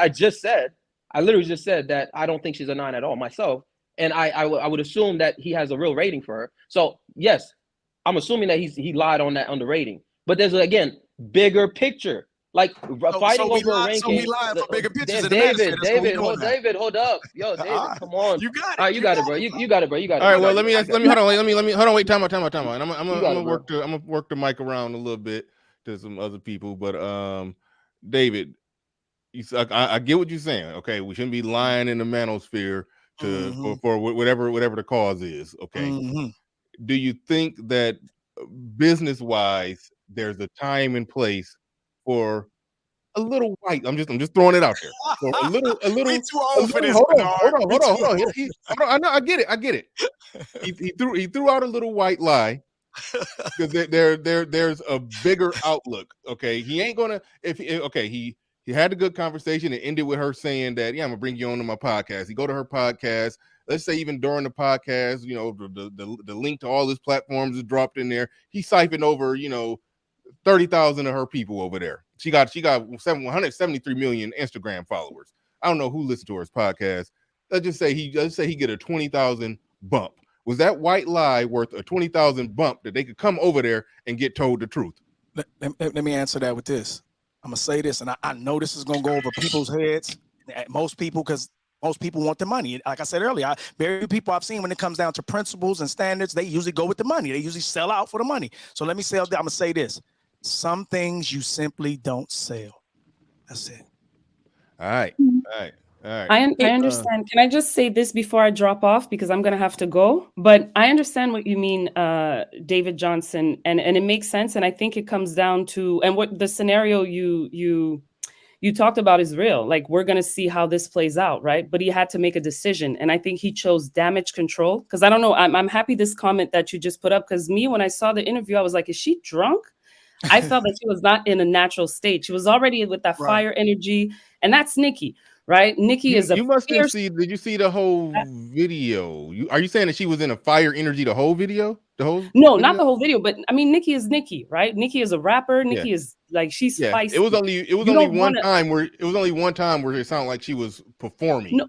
And that she went on like a little rant. I mean, she was chill. When I say drunk, not necessarily that she was acting out of character, but just her eyes, the way she moved, the way she talked. She had like very, Kevin. So do you think, like, she seemed a little off to me, right? I think but that's Nicki. She's a full character. So when you're dealing with somebody like that, a celebrity, full character, I think he really had to play damage control. She called his show. He wants to give her the courtesy of, okay, you are. No, he called her. She didn't call. He called on her platform. This is important. Oh, I thought the whole time she called. Okay, he was on her platform. This is important. Oh, okay. I thought it was the opposite. See, I'm off. That doesn't change it though. He didn't have to go. It actually does change a lot. No. It actually does change a lot. Stand on your square. No, I'm tired of. Hold up. I didn't know that's why I'm reacting to it. No. Hey, Cyril, real quick. Yes. Hold up. I'm tired of this stand on your square shit. Most of you niggas would not stand on anything if y'all were in front of her. Okay, let's cut that. Hold up. Let's cut the bullshit. Right? Most of y'all would not do this. It's so easy to type shit online and say shit online. Where in real life, most of y'all niggas would not do this. Okay. At the end of the day, like I said, right? He's a one on her platform. He's not in his own turf. Right? He's on her platform. She's being extremely respectful to him. Right? Despite her whole audience literally telling her to flame him. That's what they were telling her. Right, and she's very respectful to him. She underrates herself already by default. When I say under, I'm not saying I actually don't believe she's a 7. But my point is, she already drops it down compared to what most women do. Right, so the whole stage is set in a way where there's no reason for Kevin to go in and create an enemy where there isn't one. Right, he doesn't have an enemy. Why would he go in? Hold up, why the fuck would he go in from a business perspective? Get out of your emotions. From a business perspective, why the fuck would he go in? Hold up, why the fuck would he go in? Right. In an environment where she's being extremely respectful and the stage is already set for him to just have a productive dialogue and say something just to trigger a whole back and forth over something that's meaningless. Like, there's a much bigger picture than arguing over fucking rankings. No, nobody right? said so, arguing. So that's not. You're doing extremes, JB. No, hold up. No, I'm not. I'm actually not, because when you say. No, because when you say he could have said adjustable 6, and then she hears 6. Now they get to arguing or going back and forth for whatever tension. Hold up, like David. Right. No, David, hold up. See, David, you can't just keep interrupting, bro. Like, you gotta let somebody get. David, hold on, David. Hold on, real quick. Like, you ask people, David asked people to let him rock, and then he I got you, David. We've been a peace and harmony show with no interruptions other than when Sweaty Life with Atari was up here, and actually she being quiet now. So but when you go along, Bernard, you gotta allow people to interject. I allow interjection. Hold up. You came on and you asked to let. But I just wanted to finish my point. Everybody stop. Everybody push your brakes for a second. I am gonna what's the name? Pillow Talk, and I'm gonna get your name right. You've been polite. But Pillow Talk with Cyril. You was trying to finish your point because you said you was about to go. So I'll let you finish your point. JB and David can take a break, and then we might even go. Damn, Nigerian Flex, where you go? My bad. I was trying to get come back, Nigerian Flex. I was gonna go to you next. Oh, could I respond to David? Wait. She was about to leave. I let her get her final word in before she go. Thank you. So yeah, I did not know that it was him calling her platform. So that makes even more sense because, like I said in the beginning, when he calls people's platforms and it's not his platform being called, he adjusts his behavior accordingly. Mhm. So I think again, it's damage control. And the same way, Nicki also toned it down because it was him. They were both playing that game. So when you see that someone is sort of playing that game with you, you have to play it smart. But again, David, I get what you're saying, but that's a choice based on the individual. So depending on what Kevin Samuels' objectives are, he knows what's on the table for him. He knows where he's trying to go with this. So it's a strategy that we have to observe and see how it's going to play out down the road. But I agree with you. I also think integrity is the remedy, but you also have to play chess. So it's a difficult thing. But then you say nothing. I don't know. I can't say he decided to call. Think about it. You can never say I lied or I said anything wrong if I'm quiet. There's been plenty of times people have said things and I didn't agree and I just shut up because I didn't want to start a fight and I didn't want to be a hypocrite. Easy. Oh wait, hold on. Let me ask you this. What do you mean by he shouldn't have said nothing? Are you referring to when she had kind of went on that rant and made that comment about, or the rating? I'm really addressing what JB says. Before I say something that I don't feel is honestly the truth, I just won't say anything at all. That's just why I don't believe in business lying. I believe in shutting the hell up for business. And okay, if I be quiet, because my thing, let's think about this. This is smart. The Bible tells me, my Bible. If I never say anything, you can never say I lie. But if I lie, you can always hold me to that. So how the hell you gonna have a conversation? No, how you gonna have a conversation? Listen, if I can't tell you the truth, we won't. Simple. Man, David, stop with that, man. People lie all the time, including you. This is the beauty. Hold up. This is the beauty of being able to. Wait a minute. Hold on, JB. Nigga probably lying right now. What the hell you talking about? I don't lie. Nigga, you lie all the time. We gonna let lying ain't my thing, bro. Like, let me explain why lying ain't my thing. To me, I'm just explain to you, Pablo. Why I don't believe you. I don't believe you. Nobody does. All right, let me respond, brother. Relax, brother. I'm not your enemy. These niggas online are so perfect. It's hilarious, bro. Hold on. I'll lie for my safety. I'll lie for my livelihood. I'll lie for my freedom. You got then you're a liar. Then you are a liar. Hold on.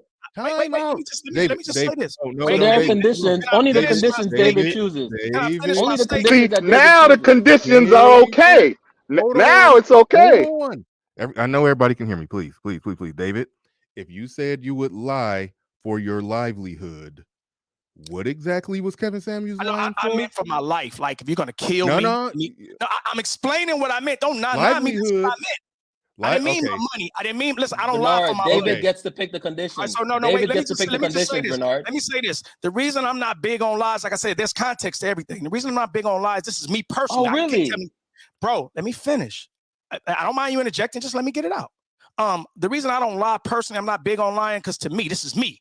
I feel like when I'm lying, I'm being punked. I feel like I'm lying, I'm a coward. That's what I feel like. And now, livelihood is different. I'm not gonna say anybody shouldn't lie. If they're gonna kill you, lie. To stay alive, you goddamn right. But lying just for money, for business, because I want to be popular, that was never my thing. In all actuality, my name is David Johnson, the asshole. You know why I put the asshole on it? Because I learned that people don't like the truth, and they call you an asshole, so I wear it. So lying ain't my thing, because I feel like I'm being a coward when I lie. Now y'all got it. I'm gone. Y'all can say that on goofy shit. So wait. So you only the conditions are decided by David, right? David gets to decide. Oh man, it's personal attack. It's what women do. You turn into personal. I'm dealing with talking points. You talking about me? No, hold up. I'm making an actually valid point because you just told us. No, hold up. David. You just told us conditions where you would lie. And those, so it seems to be okay to lie in certain conditions, except you get to pick which ones are okay. That's what you just said. No, that's not what I said. But David, this is the most important point, David. Livelihood. I just had to look it up to make sure I was right. Okay, well, I told you what I meant. I know. A means of securing the necessities of life. For my life. For your life. You lie to save your life. If you're gonna kill me and lying is gonna keep me alive, you goddamn right. Look, I wouldn't expect anything for anybody else. But when I'm on a panel and I'm talking to people, I'm giving you my brutal, honest truth, my brutal, honest experience. I don't go up there going, well, I'm a lie because I want to fit in. I'm a lie because I don't want the business to go back. I don't do that. Before I do that, I just won't go on the panel. If politics, if I know me and you cool, Bernard, and I don't feel like jamming you up, I'm not gonna come on the panel and lie. I'm gonna just stay off the panel, so I don't have to tell the truth, and me and Bernard fall out. And I don't want to lie where everybody brings that back up to me. I'm a smart businessman. Check and mate. All right. All right, thank you for coming up. Always love when David Johnson come up. I'll let you even have the last word on that one. Shout out to you. Wait, so you just wait, Bernard, that's not right, Bernard, because oh wait, he no, just said okay, I a couple forgot. things. You was going. Okay, go ahead. No, because he said no. Real talk. Listen, I got love for David. Okay, real talk, right? Yeah. But he said what he said here was some bullshit. I'm not going for that, right? Because we got to cut it out, right? Everybody online. I'm tired of everybody online acting like they're these perfect folks, like integrity over everything. You got to stay on your square, okay? Most of y'all are folding. Let's be honest. It's just like have these dudes who be tough as hell in the comments, but then you meet them in real life and they ain't on shit, okay? Y'all not doing anything, right? So at the end, again, I asked him specifically, what are tangibles, right? And the examples he took, we still not going to address the fact that if you told her a 6, because this is actually not a minor point, Bernard. If he told her a 6, which is what you would have heard when she said adjustable 6, that would have derailed the whole conversation. And at that point, they're arguing over fucking ranking, over something much bigger than instead of something much bigger than what actually came out of it, which is now, again, more exposure. And guess what? More exposure for Kevin. You know what that means? More exposure for anybody who gets to participate in this algorithm, right? That means more of people on this side, on her side, coming to check out what's going on Kevin's side, right? If they haven't seen his videos, now they get to see fuller videos. Now they get to find out about Bernard's platform. Now they get to find out about Obsidian. Now they get to find out about ARC, right? Much bigger picture than fighting over a fucking ranking. Like, are y'all serious right now? Can I ask you a question? Right? But again, it's so stupid how like dudes get so caught up in the small things that you can't see a bigger picture. Okay, let's say Kevin told a lie on the 9. So fucking what? Are y'all all just walking on water? What's your name, Jonathan? Are y'all all just walking on water? Like just fully like I'm just so red pill. Like I will always be on my square. All of y'all niggas are cap. Let's just be honest. Y'all are cap. In fact, half the times I'll be wanting to meet y'all in real life because y'all say some of the toughest shit on the internet, and I just don't believe that y'all are actually the person. All right. Anyway. All right. Can I ask you a question, Bernard? Real quickly, quick question and then quick answer from JB. But I'm going to go to Nigerian Flex. He's been very patient. Jonathan, he gave Sweetie a 6. Do you honestly believe that she looks better than Sweetie, Nicki Minaj? Wait, what? Given every, I mean, I don't think Nicki Minaj. If you actually ask me personally, I don't think Nicki Minaj is actually attractive. That's just me. I actually think. Given everything JB just said, that question it don't even matter to JB. And like it doesn't matter to me. I don't understand why. What him saying is taking that hit to calling her a 9 and taking some criticism for it. In the game of chess, JB look at that as giving up a pawn in a game of chess. So he don't care. He don't care. He look at that as just giving up a pawn. But you gotta think several moves ahead, and that's why what I'm saying is that when you say a 6, people are like, yeah, he should have told her the truth there, but you don't understand that move then messes up your other moves, right? So instead, think several moves ahead and say, okay, if I say this, what happens? If I say this, what happens? Right? So instead, where there's no enemy, why create one? Why take this little interaction and turn it into something contentious when there's no need to do so? There's no need, at least on something that small. JB, we got it. All right, we got it. Bring it down a notch. Bring it down a notch. We got it. All right. We go into Nigerian Flex. Thank you for your patience. Go ahead. You got it. Hey, what up, fellas? So I'm gonna keep it real quick. As far as like the ranking is concerned, I actually forgot all my other points. I ain't gonna lie, y'all kind of went back and forth for a while. But as far as my the ranking is concerned, like Beauty, when Kevin ranks somebody, I know everybody's talking about her plastic surgery and her her lips, all that other stuff. But when Kevin's ranking somebody, and actually whenever we look at somebody, period, we're looking at what's in front of us at that moment, right? Ain't nobody looking at a girl and going, I wonder if she got some her lips done. I wonder if she got some plastic surgery on her nose, something like that. You all look at the at what's in front of you, and then you rank from there. So when he says 9, I think that he believes that she's 9 because, like girl just pointed out, he ranked Sweetie at a 6. He might be lying, but based off what he said, as far as like all the beauty science that he put in there, her face is symmetrical and all this stuff. I think that he believes image consultant symmetrical science. That's right. Exactly. So I think that he believes that she's a 9. Now I will say this.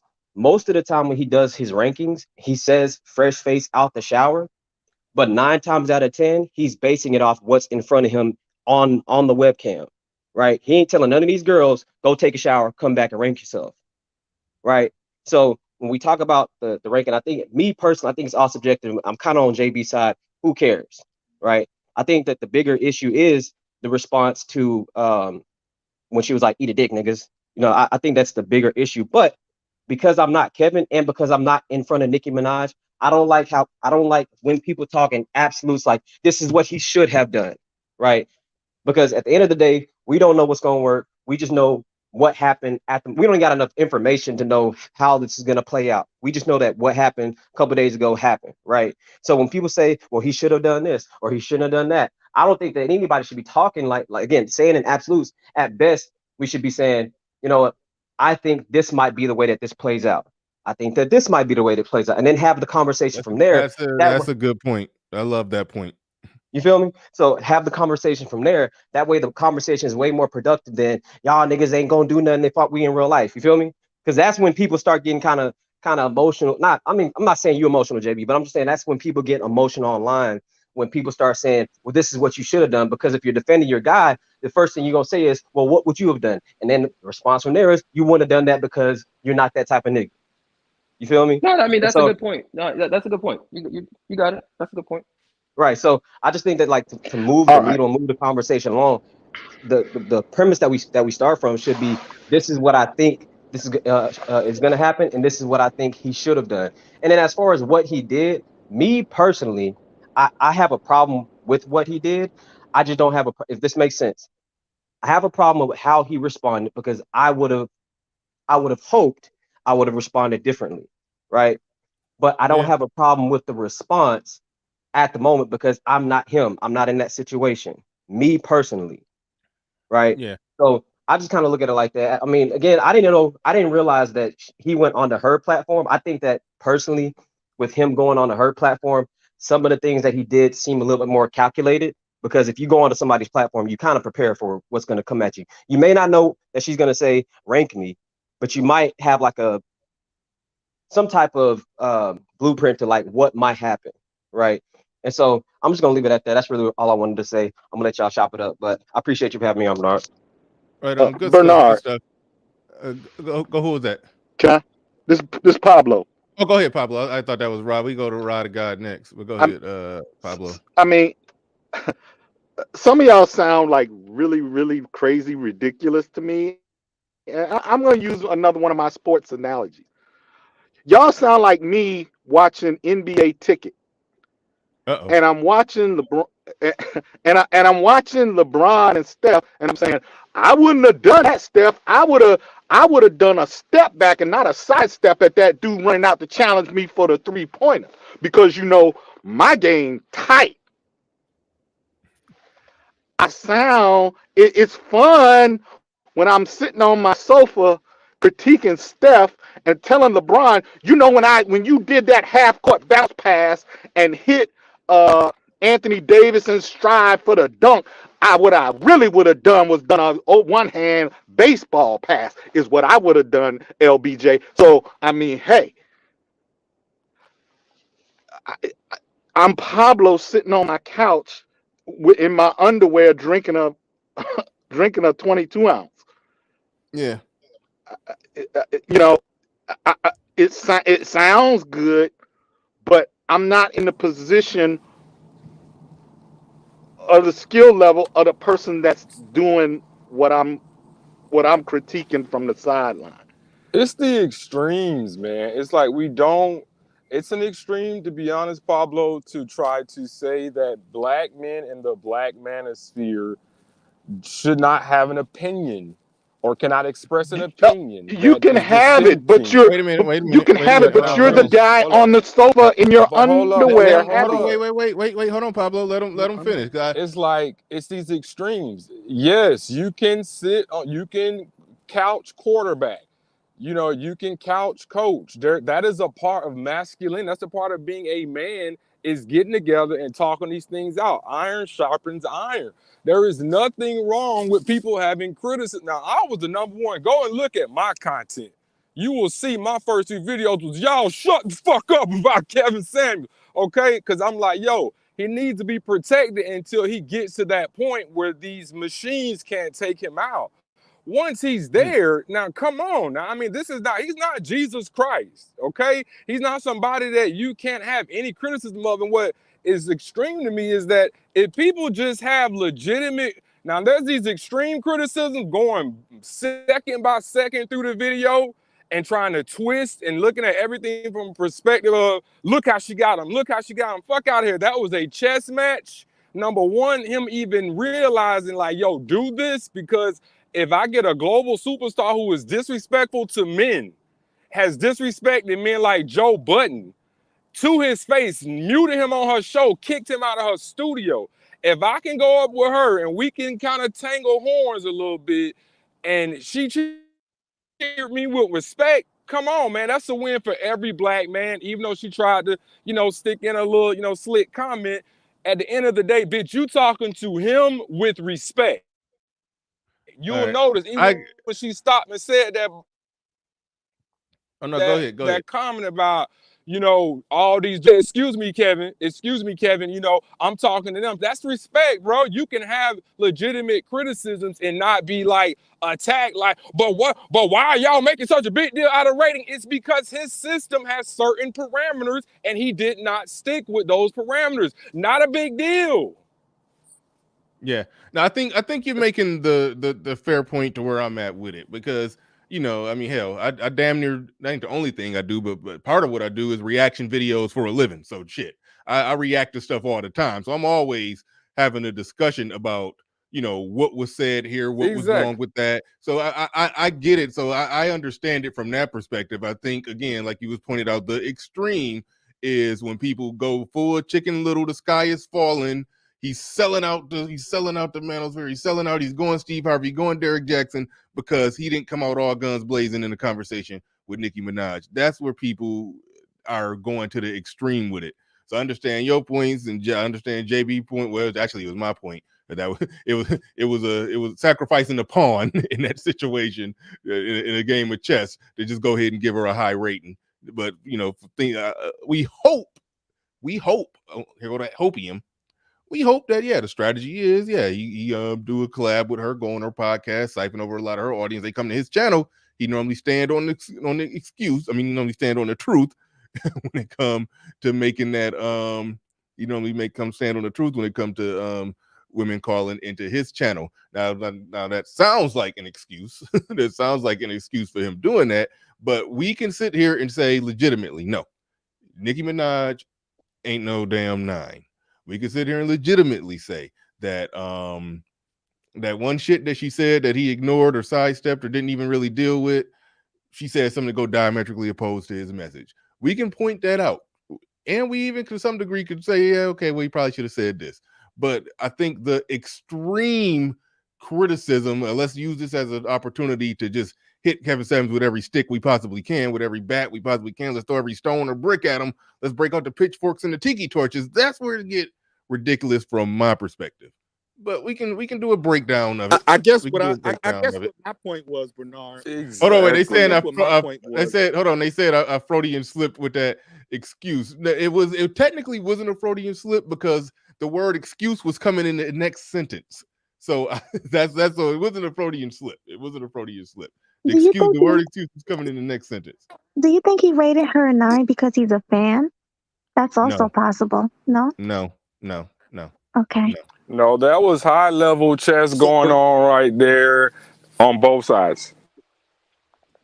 Yo, shout out to Rod, by the way. Shout out to my guy Rod. Salute, JB. All right.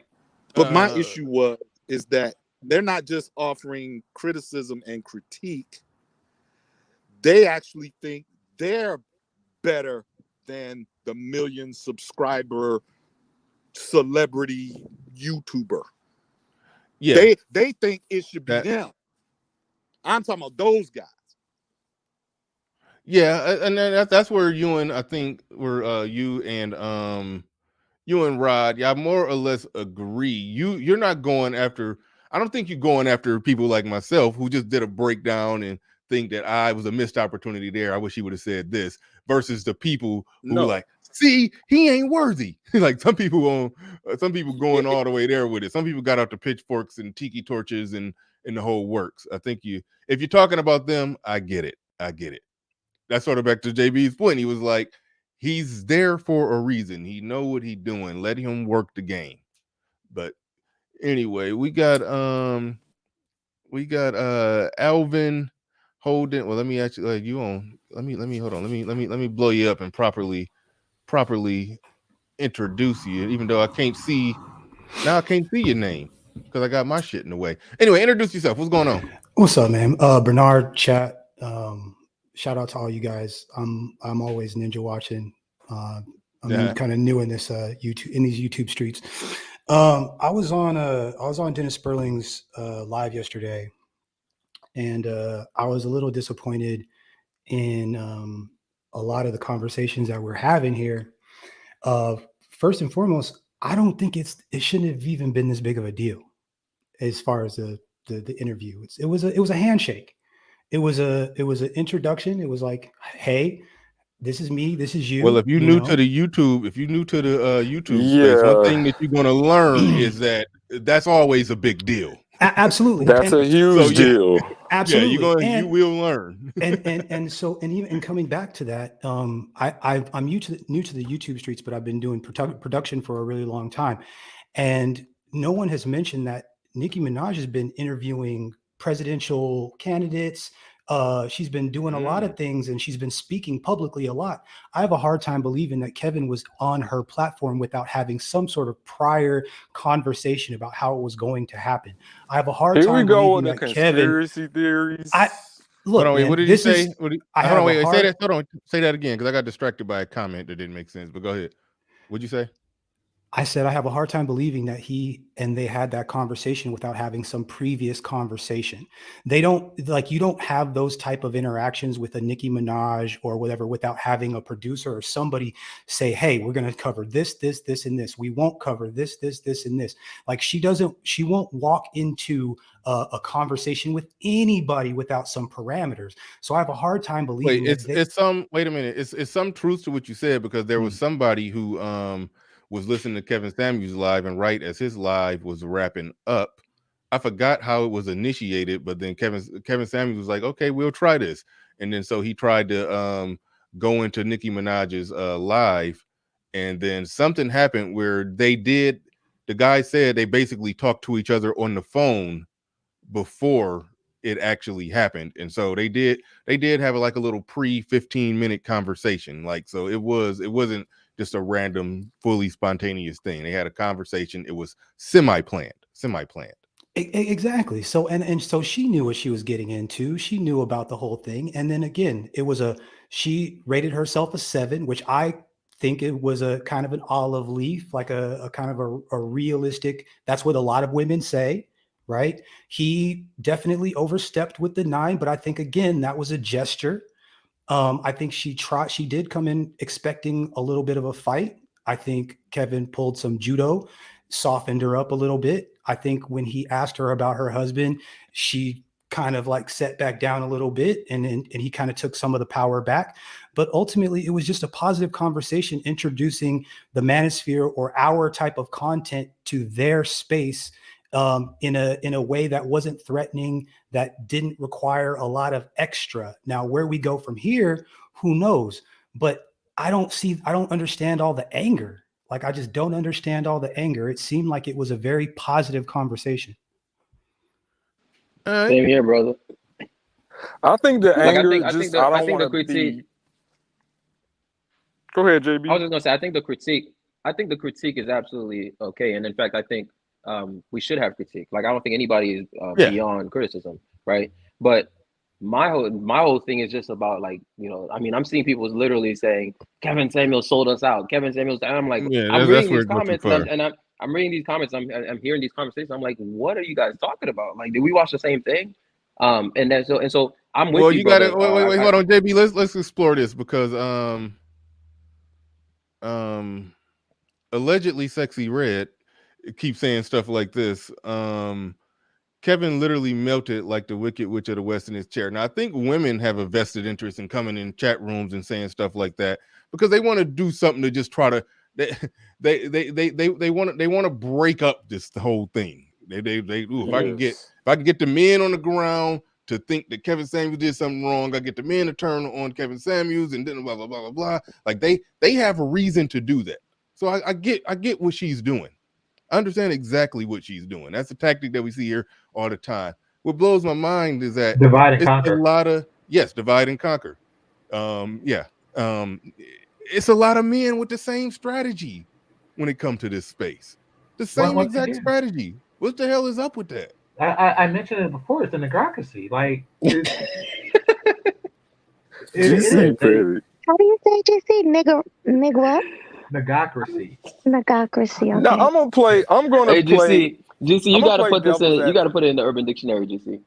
Yeah, I'm definitely. gonna give them the benefit of the doubt. There are some men whose lies, we are online, we're talking, we joke, we laugh, we like to make it entertainment while we're giving this information out, sharing this information. Some of you are actually businesses, content creators, but there are men in this space whose lives have been wrecked. Okay, I'm not gonna sit up and try to play them, all right? Whose lives have been wrecked by this system. And I'm not talking about incels.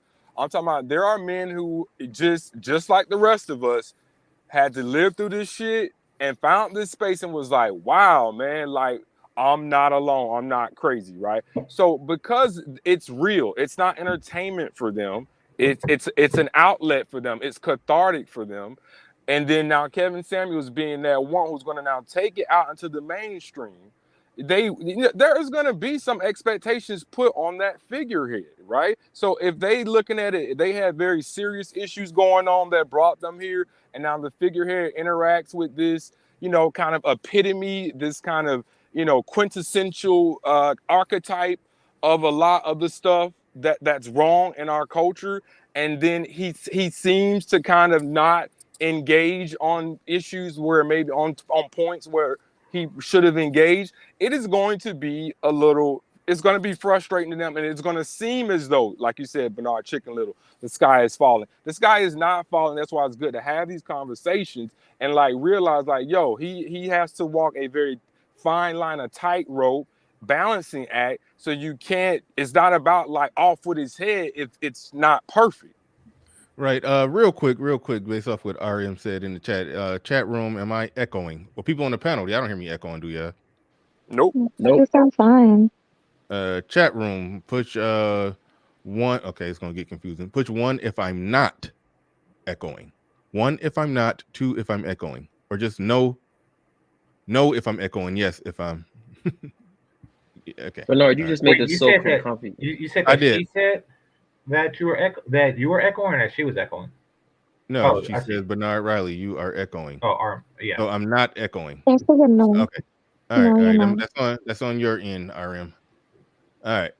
Cool. It's kind of So one example I want to take real quick. Go ahead, GC. Go ahead. My bad. Well, I wanted to address Sweet Life Vatari, but she apparently left. I wanted to ask her if she didn't need a man's validation, why was she so happy to get Kevin's?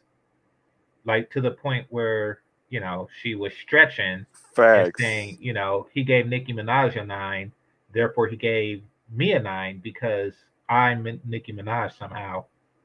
But you do realize you don't she was need trolling, his right, validation. DC? Why were you so happy to get it? Is the question. So if you're out there, if you come back up to answer that question, I would greatly appreciate GC, it. she was trolling us, GC. She was trolling. I thought y'all was talking about Nicki, bro. Cause let's keep it above. Nicki was happy that he gave her. At first, she kind of was like, "Really, are you pandering?" Once he started breaking it down and like what BR says, his image consultant science stuff. Yeah. Like, I think that she genuinely was flattered. I think she did feel a little validated there. Like, I'm gonna keep it above. Mm-hmm. But do you guys think that she only got a 9 because she lied about her dress size? Because apparently she's a size. That was a chess match. Wait, hold up. Did you guys not notice when Kevin asked her like for the dress size and she said the 4? Did you not know? I mean, just look at Kevin's body language, right? Just look at Kevin. Like it was obvious that Kevin knew that okay, she's gonna use the 4. It was obvious. It was actually absolutely obvious, like that she was capping about that. Yeah, I found it weird that I found it weird that he even asked her. He's an image consultant. Like you've seen her before. You can eyeball her. We know Kevin can eyeball a dress size. So I don't even know bothered to ask her. Right. That didn't even I didn't understand that necessarily. Because let's face it, there's no way that I'm a size 4 and Nicki's a size 4. There's no way. Well, yeah, both of y'all waist may be assuming. I mean, let's just say if your waist is size 4, and her waist may be a size 4, but her hips may be an 8 or a 10. Who knows? Right, because she got booty and breast, and I don't have big booty and breast, so it's like, how can we be the Fake same booty. size? Oh yeah, I'm sorry, fake booty. Exactly. Mm-hmm. Well, right. the one example I wanted to take, Bernard, is this reminds me of like a lot of times when you have like, you know, CEO of a company, right? They'll make certain decisions. And I'm not trying to say, I know people are going to take this, oh, you saying Kevin's the CEO of the Manosphere or some shit like that. That's not what I'm saying. I'm just making an analogy, right? A lot of times All right. you know, I'm laughing at Aaron B's comment. Melody, stop the cap. I am not capping. I'm 5'2", size 4. That's my size. Go ahead, JB. No, I'm just saying that a lot of times this is why, you know, this is the times when being a CEO is a tough job, is when they got to make certain decisions, right? That most people won't understand. Most of the workers won't understand. It'll be like, you know, see and whatnot. But the CEO knows why they're making that decision a lot of times. And sometimes you only see in the long run why that decision was made. To me, that's what this kind of dialogue a lot of times reminds me of, is, you know, because the same thing happened with the Brittany Renner situation.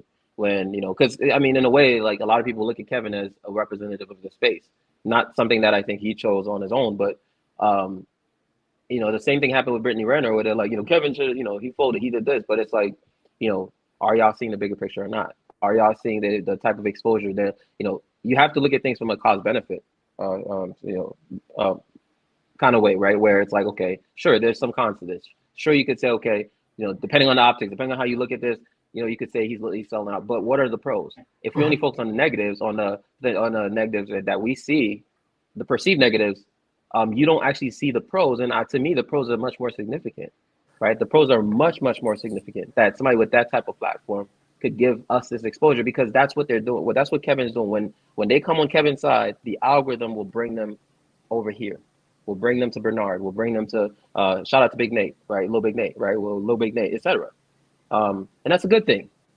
And we can't just not look at that as a positive, right? That's an overall positive. It's almost like he threw us an alley hoop. I agree. There are definitely some cons, though, to diplomacy. You know, look at our situation with Russia and Ukraine. You know, like you can be, you know, there's a level of diplomacy that can actually encourage bad behavior on the other side. So I agree that, you know, he weighed all those things. I always said that, but you definitely do want to be mindful. That's why I think these types of conversations are very important. To like, yo, you know, your what do they call it? Your core voter, you know, the base of your party. Like, make sure that the base of the party is always like good. Like, okay, we understand. You gotta, you know, you're getting on tonight the national election now. You need to kind of, you know, you got to kind of broaden out the message. But hey, don't forget, you know, your base. All right. But Rod, our political. Can I just respond to something that Rod said? Just real quick. So, Rod, the thing is though, and this is probably not even worth this argument, but our connection to Russia, right, is not really one of the diplomatic one. We don't really have a diplomatic relationship with Russia, at least the United States. Because your point stands. Your point stands. I just want to make that, like, I just want to kind of touch on that. Like, diplomacy is our only relationship with Russia. Some geopolitics. The diplomacy is that's what our relationship is with them. We're being diplomatic. No, we don't. Okay, great. All right. We get it. Okay, we can see Russia from Sarah Palin's house. Okay, good. All right. Some people, I saw somebody concerned about their wrench being gone. I felt the need to reiterate that I had to do a wrench purge. I had over 300 moderators. I had to do a wrench purge, of which there were many casualties. Please don't take it personal. I had to knock the wrenches down to somewhere in the area of 50, and there may be some. There still will be some.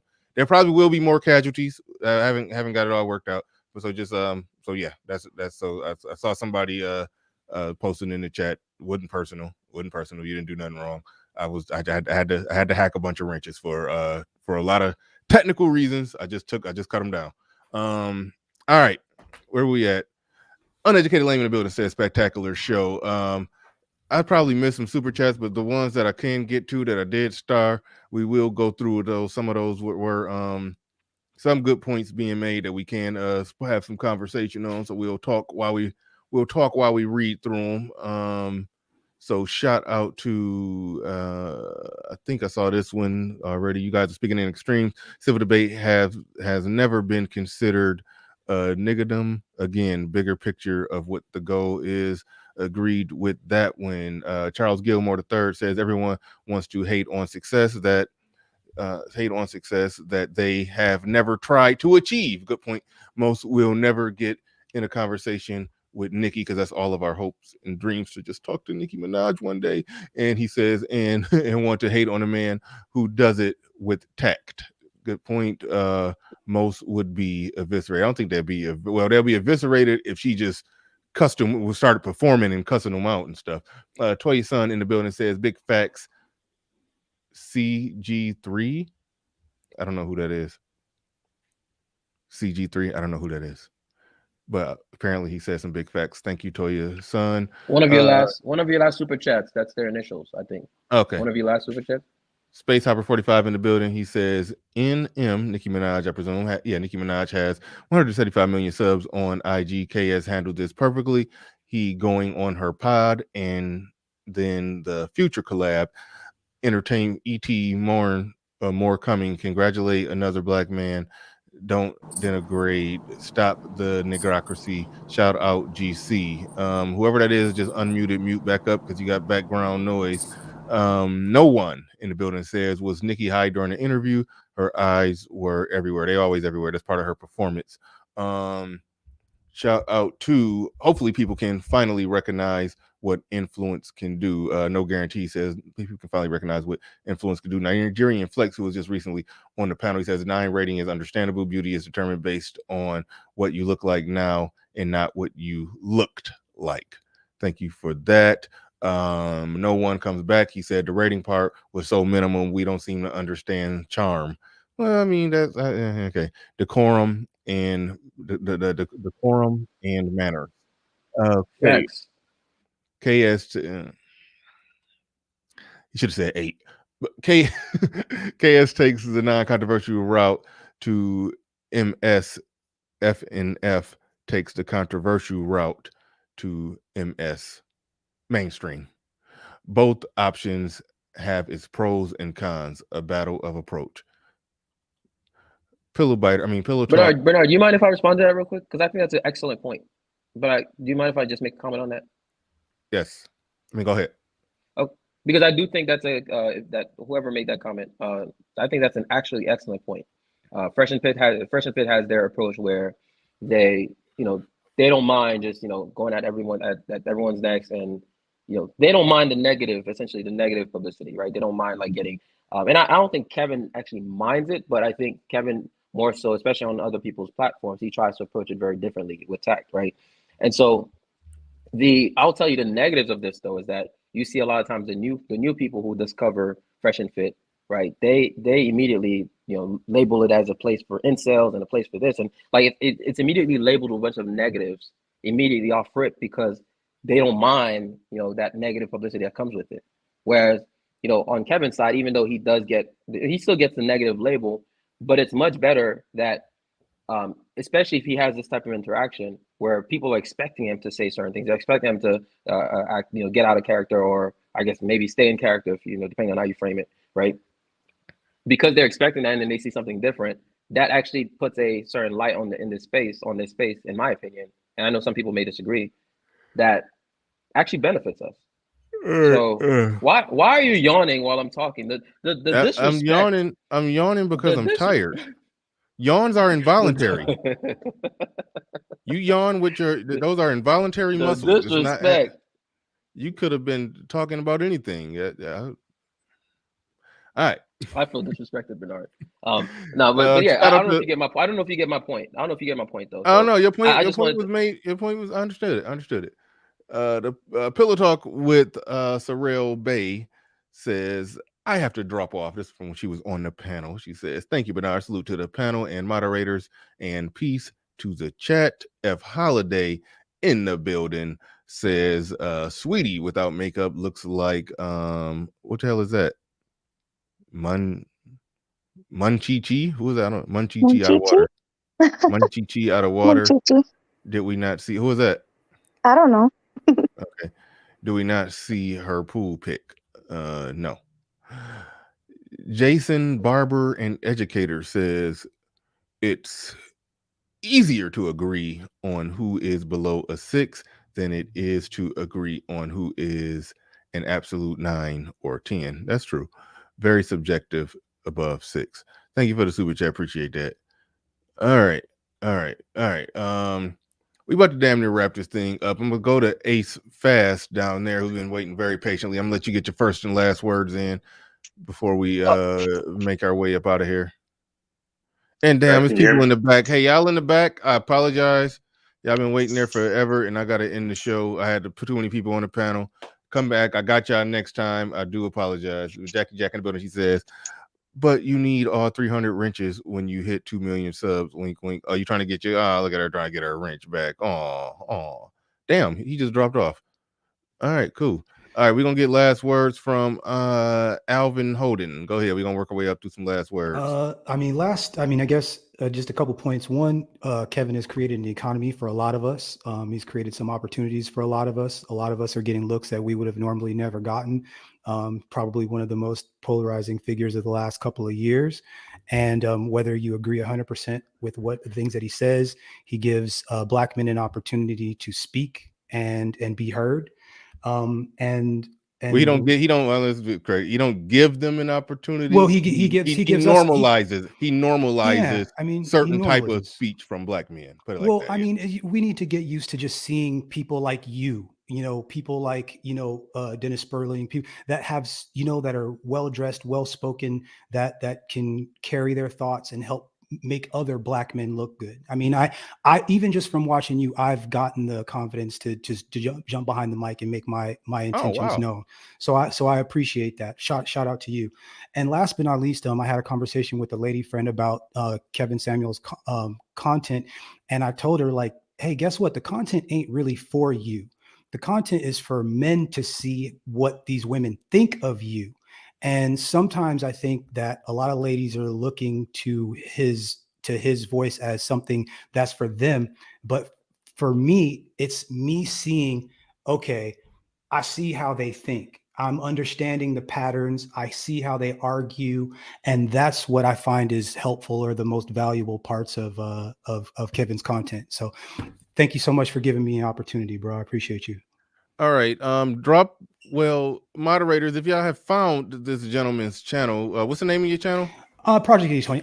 It's mostly fitness and boxing and training, and it's a new channel. That's cool. But yeah, boxing, fitness, training. Yeah. Boxing fitness. We type in boxing fitness training, we're gonna get a million different things, bro. No, just type in Project 8020.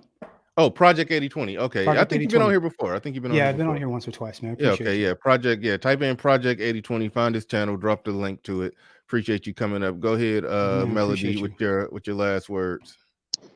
Okay, well, great show as usual. I love your show. I love Kevin Samuels' show. I don't have any problems with Kevin Samuels. I just think he could have taken a different route with this Nicki Minaj interview. He could have held her accountable for saying the things she said. And also, he could have been more honest about the rating. But that's all I have to say. All right. Thank Go you. ahead. No, thank you. Go ahead, Rod of God. You got it. Rodney. I don't even know if that's your name. Rod, are you there? Yo, why you call him Rodney? I don't even know if that's his name. I'm just saying. It's I Rod. think Rod fell asleep on us. I just like, hey, Rodney. But all right, go ahead. Get your last words in, JB. Yeah, I think this was a great show. I was listening from the background, but then I had to call in. But shout out to the brother who I think it was Alvin, was his name. Yeah. I love to hear Bernard getting his flowers. So that made me happy. That I kind know of it was for warmed my you. heart. I know it's for you, Bernard. I was trying not to show too much emotion when he said that, but No, you were blushing. Don't worry. We did. all I'm saw you too dark. blushing. Black people don't know what blushing mean. When you blush, that mean that your cheeks actually got rosy and red. So I don't blush. My cheeks don't. I don't change colors. But we just saw you blushing, Bernard. You Y'all can't probably take saw that my back. We just saw it. expression change. Y'all saw me trying to be stoic in the moment, and I failed at it, but I didn't blush. But anyway, go Well, ahead. You got shout out to anything him, else? man. Like I love to see you get your flowers, man. Like I really do think you're an underrated gem in this space. I say that all the time, and I absolutely mean it. So yeah. Hey, hold on, Rod. I didn't know your name was actually. If I probably would know because you a Patreon, and I think your real name. I don't know if your real name on there or not, but I didn't know that was your name. I just was bush. I was just playing. I don't know if your name is actually Rodney. I just threw that out there. I'm about to take what I just said back. How is it that I'm over here giving you your flowers at the same time, and you just gonna cut me off to talk to Rodney? Because Okay, JB, you do it all the time, and you be causing weird rumors to get started about us. So I had to cut you off because that was damage control. But anyway, here my final thoughts on this, man. Again, I don't want okay. I gotta be clear, right? I don't want a lot of the brothers in the space to think I'm going at their necks because I love you all. Okay, y'all still my bros. I know y'all be going at me in the comments, right? But I just sometimes kind of like what the brother said earlier, Alvin. It does legitimately make me sad sometimes or disappointed. Like there's people who are just detractors, right? But when I see some folks where they can't see the bigger picture, it does disappoint me because I want what I want for black men is for black men to be more tactful, for black men to become more strategists. You know what I'm saying? Than kind of just reactionary and stuff like that. So the point for me is less about defending Kevin and more so about getting more black men to think in a way where it's like, okay, what's the next move? That next move, how is it going to affect the move after that, et cetera, which is essentially chess, right? And I think a lot of times we only think about the next move and not the overall board that we're looking at. So that's essentially where I'm coming in with that. It's actually less about Kevin and more about just how I see a lot of black men thinking. So yeah, so realistically, that's really you want us to stop doing surgery with a machete, basically. Yeah, okay, sure. You didn't get yeah, that? exactly. Okay. You could. Yeah. So yeah. But other than that, I mean, I don't got especially Lil Big Nate. I hope Lil Big Nate knows I still love him. So I'm not because I'm not going at you, Lil Big Nate. You're still my OG. Still love you. So I just want to say that. That's all. All right. Yeah. And shout out to Game Changer for the new word. I'm gonna. This is my vocabulary now. I don't know if you want me to add it to Urban Dictionary at GC or if you're gonna add it, but it has to be an Urban Dictionary by the end of the day. No, please. I'm not good with the logistics. Yeah, I got you. You got his email. Email him. Well, I do want Game Changer to write out the definition before you put it in there. So if I'll email the definition. Yeah. Yeah, you got JB email. I think it's just Jonathan. Well, I don't. How do I not know JB email? It's in the invite for. Okay, got it. All right, cool. So his email. All right, JB still ain't wife Cam yet. Then he just started. Almost said something crazy. He just started associating with her. That ain't the word I almost used. Right, we gotta get shout out. Listen. Shout out to Cam. Okay, shout out to Cam. Hey, they're about to call me a simp right now. Shout out to Cam. She's super dope. Shout out to Cam. All right, no, okay. But I'm an incel though, so don't mind me. Yeah, I was just about to say somebody said when you were talking, they was like, JB need to get a woman real fast. I was about to say something. I mean, listen, I saw a picture of your ex, and I see what it. I don't know if that's you. I don't even want to label nothing, but yeah, but I see that there. So yeah, so they can't charge you with that one.